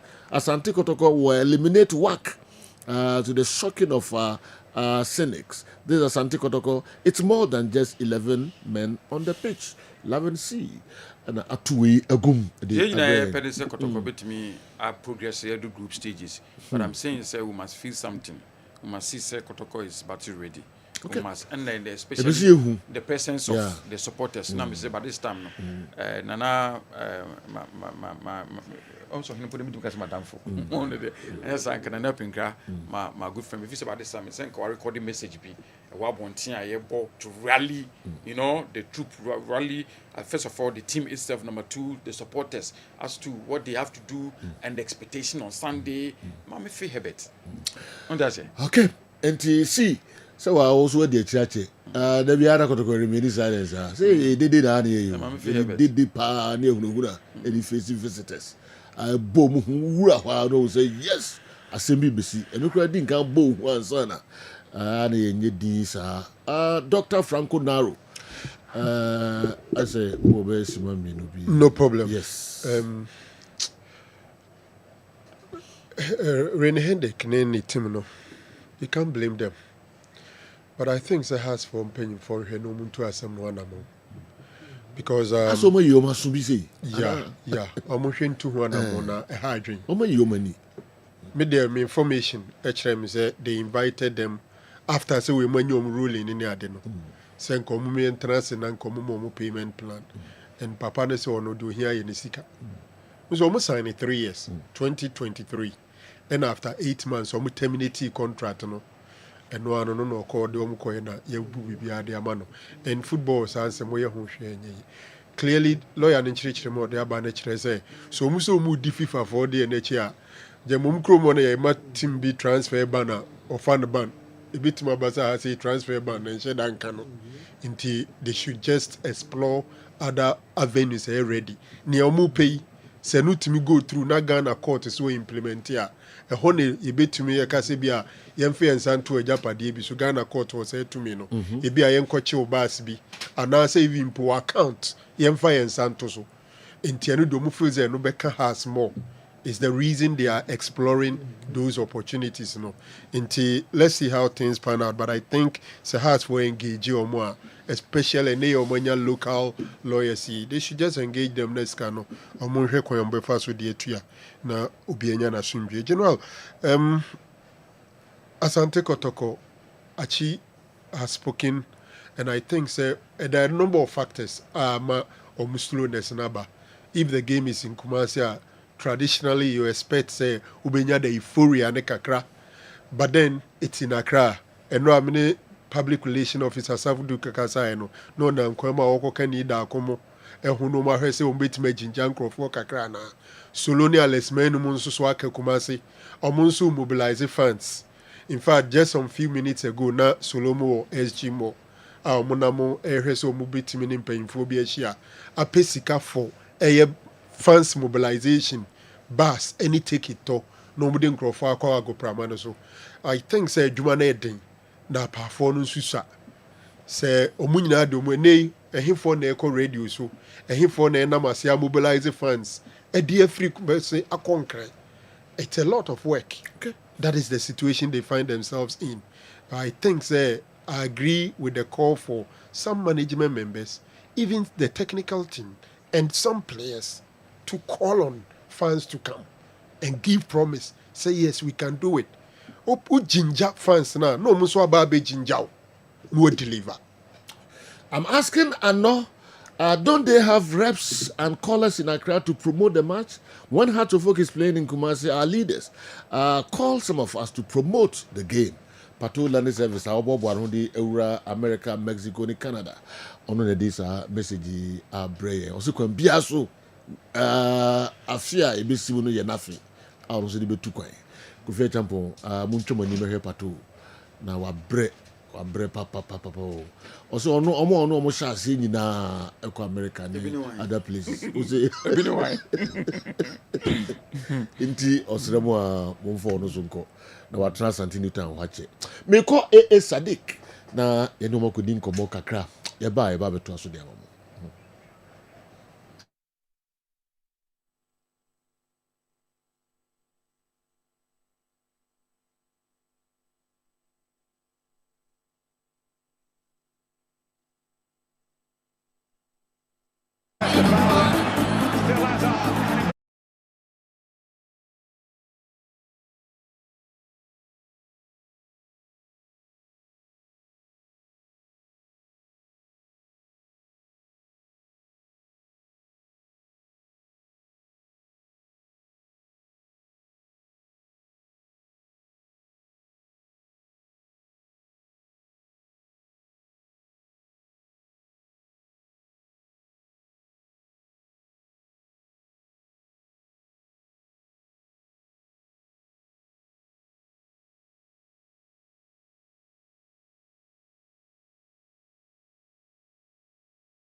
nano e reverse ni nyina ma nipadua ne nya pomudin biem eba ne sana na stroke bia eni nipadua ni mu biem and it was stroke symptoms stroke hunsunso ahyase ededi ewo nipadua mu ma wonsa enka flex on 600 herbal mixture obi oha ne de yetipaye enye tini nyina utifa etumi pow ga either left or right obi oha ne de ne yani subri obi so wo hono mo a ne hunam dua ni mu tai hyehye no obi wo ha se de mpane na ewo no obi wo ha ne mpabo rofri ne nase a wonte ne nase nka obi so wo hono mo a de bia ne nase hye no te se de watie agam yehwie eja wo kopot mu na unim se bidie da hona kotia so how are you feeling no obi wo ha all the time sana ne nase no eye no ye ne shim te se de watia ejam obi wo ha se de na to apaso a ye hye da ye di jago se epa eho no pum ewia bri mu ma wonsa enka flex on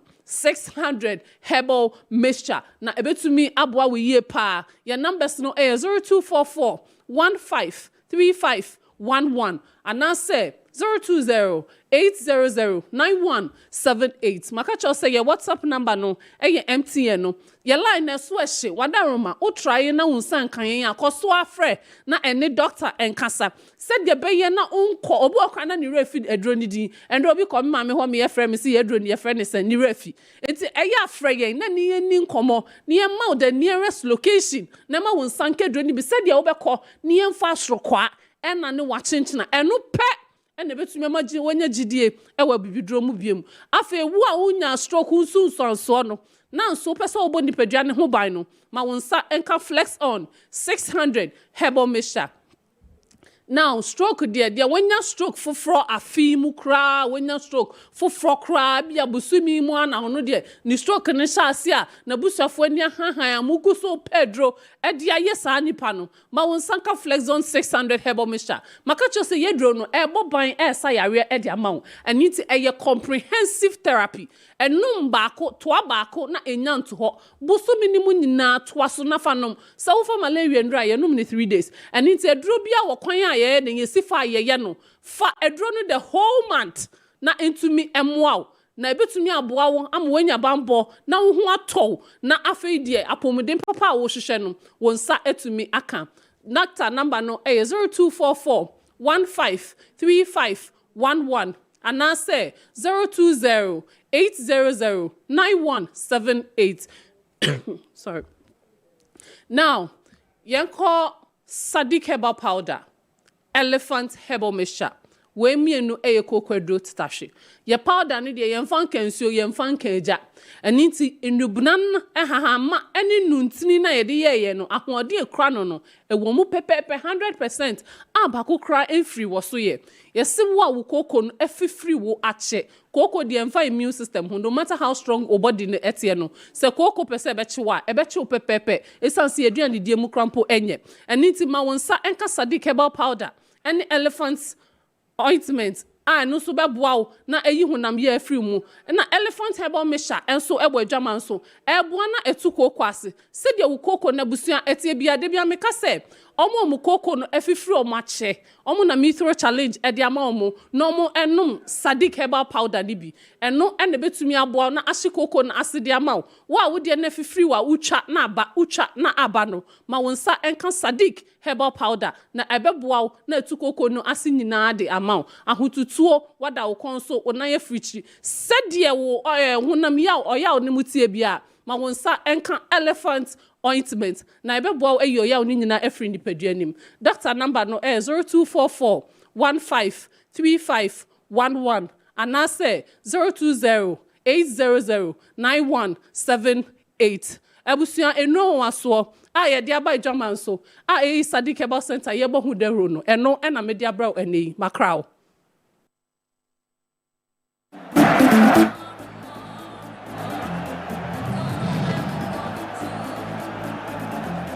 Okay, yanko na yansan emra beto aso emfa emamo Kessben television Kessben 98.3 Kessben 92.9 Accra ɛdim sɛ mo a monitor program no live dodoɔ no ara no ɛwɔ DSTV channel 364 na afei channel a mo monitor program no live ɛwɔ GoTV nso channel no yɛ 121 alright na menkɔ na ano ɛde kakra nso bɛsɔ yɛn so but before sɛ ano bɛba no Kumasi Asante Kotoko supporters no mmoa supporters ni bi ɛde ɛboa wɔn no menya ne nteɛ sɛ SG Mall ewura Nana Semensia ɔno nso ayɛ no donation to Kumasi Asante Kotoko supporters no nyinaa no ɛfa WAC match no ho 10,000 Ghana cedis ɛna ɔde ama Kumasi Asante Kotoko 10,000 cedis ɛnya sɛm ketewa koraa chairman Solo ɛna ɛgyina Asante Kotoko supporters no nyinaa anan na wakɔgye saa sika yi ɛde afiri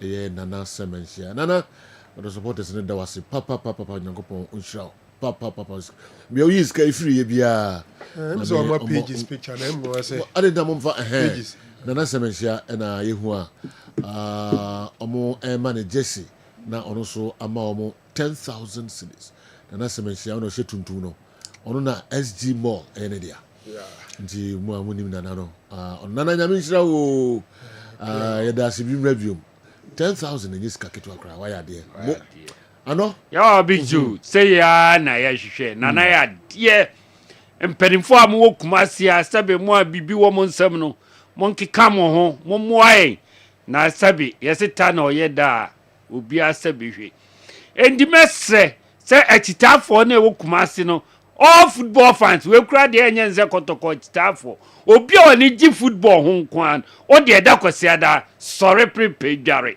na fa o Jesse hye me ehu se o ko support team no enti o di ani sabasisi ho brabefo ye nkon kranko he match ni bi ye pedom ni akoye dede ama wakifo na hu se yes enye Kumasi nko ene ye dede na Ghana ha de ba bi ade beto aye bia ye nso ni udi besie ni Kotoko ye Warriors ye no ye nyafe na ye be yi si eso si edoso ba bia be hia bia no ye na emungamu enti be stretch tafo no sabo mo ho na adwuma anammo a Chemansolo ene ne mpanimfo aka edi akire Alex Manu no mo ye no in fact eso anipa omo konkoden na omo nkoso anye because ekwan bia be fa so bia eye kwan papa ye de be hye Morocco fo kromo ha bian ese ye na ye du Morocco asase no so akoye just mere formalities bia mai because Morocco also de ebeko ye konso ebeko de se ne ye ko Nigeria na kwara ayifo ne no mkosi ani no saa ne ebeye wo mo enya de ebejeja ye ho ama wo mo kra enti achitafo no mon sorry waka na mon keka mo ho ne nyina ye nko team na chi e wo nkransa amra ye mo Nyankopon pa ye no tontu pangu so ne nkudindie so nya ye dia babinko lawyer Kwame Apia ma ono so the message akra bade afa ensem no eho yentie also good afternoon sir. Regarding the matter, the Hatofuk matter, once the application filed by the man seeking leave for an order to register and enforce an arbitration award is granted, the court will enforce the award as though it were a judgment of the court. Upon registration, the applicant may proceed to recover the amount due through a writ of fieri frasias, into brackets FIFA or garnishee proceedings. In accordance with the provisions of the Customary Arbitration Act 2010, Act 798, lawyer Kwame Apia, Sunyai, and all the way free ebaye. BBA lines, Yeah, he's okay. right. Exactly Okay. what we said. And little, Akuma FM producer, Amami audio, I according to the lawyers, no.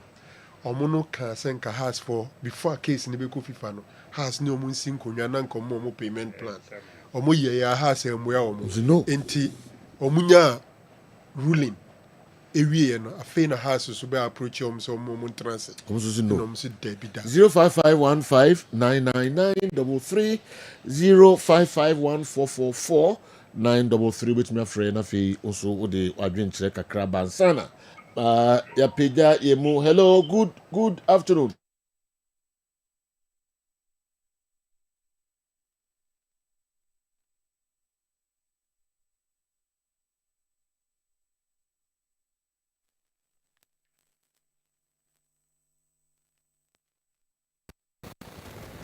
Master Boss, me down. Okay, Mamintio. Boss, good afternoon. You know, I'm sure I know a bit of na sports papa movie me. So you, Jamie, any yanka can't say younger class books penny for. So you have an answer some more court to do. So yeah, if you say did buy in so yeah, Juma, any more than click it. But still not use a panny Juma, and I want to say yes, I'm going to coach we and coach we, but I say court cases in the yard or so on. Now go as a 10 year and said you in the area now. I bet say one penny for I was so many football no more. Kebe show so mon transit. Then fast in Jimra. They penny more no more strikers be on the boy. As I do. Tell you this kono. Ni anam di kan bisa aye no. Ana me acha so kwa cry we yi. Tell you so koto timi tu kwan e ko Nigeria. E ma Nigeria for ko timi ka tie support koto kwa. Ka cry ka Ghana ho. Koto ko tie Ghana team. Enti e fa so mo penny for mo cry no. Omo ti mo match no de ro. Se tia na na se man samu yi sika yo. It is so bo de ho ya. Aka ni on 24 ho ma mo to na ka say bia o. Mo so mo ma dibi. Na ko he se tembia kumasi a. Kotoko ne kumasi nkwa na e wo Ghana so so. Pato ye da se pa me so gu ahombo aso din odi bewura ye Mexico, Canada, USA. Hello, good afternoon. Hello, good afternoon. Yes, I'm Pajawana Bay. Namparo Kwaso. Okay. Say. Yeah. Hello. Yeah, me pato asante kotoko match no ombema basis omde free basis basis vantage points ana. So me tiere sa no mbe no. Yeah. No. Why? Inti details ni beba na dey atomo nim why? Ya chia kwasofo enso enyina. All right. Akasima ba ko na mamfa bi enka ho. Hello, good afternoon. Good afternoon. Sajum Pachapo man. Yami adum na so o kasa free say. Pacho mi di coach wi asi mi kasa free kwa. Takwa. Okay, you. Pacho na pese mi di say I TN stadium no mo improve amakoto kwa na. Stadium bay. TN stadium na watakwa because takwa kotoko supporters watakwa pa mo. Na send your go so yi kakra no. Uje obi takotoko na mo batakwa. Takwa de enka ho kra se kotoko amfa sa stadium na nko se ombeso ball match. Nanko also me batakwa nke wa ko no mbe TV ahia pa. Nke Okay. All right. Before last caller na ye me program no. Why and I was so hello, good afternoon. Good afternoon. Yes, I'm Patrick Asefri. Me David Odro, aka Papi Day. Make Asefri Ashtown downtown. Okay, you too, pa. Yeah, Bomba is a Sunday. Kotoko Nkodi Kunimaya, Michiamita Noti. Okay. All right, yeah, the basi ha Jisabia as Baku. Okay. Wedding. Birthday. Okay. So my Puzu. First no Black Stars kit manager. Oh yes. Soccer. Yeah. Oh. Ninana. I say Ninana 5 years. Okay. Jawad Safiano. Okay. 45 years and Oh, okay. Puzu Nana no. The grandson. Wow. Okay. Puzu una kase ripongi. And I saw the una also for a woman. A boy no you did the birthday. Remember attention to Puzu. Let's go address you Puzu. Okay. Happy birthday. Okay. Jawad Safiano, happy birthday. Yami Shoma Kwatintin. Sure. Why? No one a good person. All right. Weekend ayemienu ayinya ika bako Mohammed Odum, former player Kumasi Asante Kotoko and the senior national team the Black Stars. Neyire onya ne baby ekoye no nyakopon ayaduma weekend na neneda ninsie ni na yiye nyina no enso ebaso. Enye enko boada bibia so enko so kama pa akosa school park no so na ebekoso. Sanso na Dr. Lit. Okay, Mrs. Alice Ajay Oduma Semina making aka Abna Miako weekend Akosa school park no so yanko ne kuja Mohammed Odum na onkra ne yire achi kra Odum ema yako Dr. Lit enso papa na me yaduma weekend ye eno koso achimtafo opening Fred Lit onya 84 years achimtafo weekend ye na yeko akosi aja na yayi na yi so kama yanko na yankuja Dr. Leach, former medical director Kumasi Asante Kotoko also Confanochi, Doctors Association President. Dr. Leet, also Yako. Already this year, na crane to crying at Waso a day, my Yamay had Mochina, it was an animal transibuna crowd.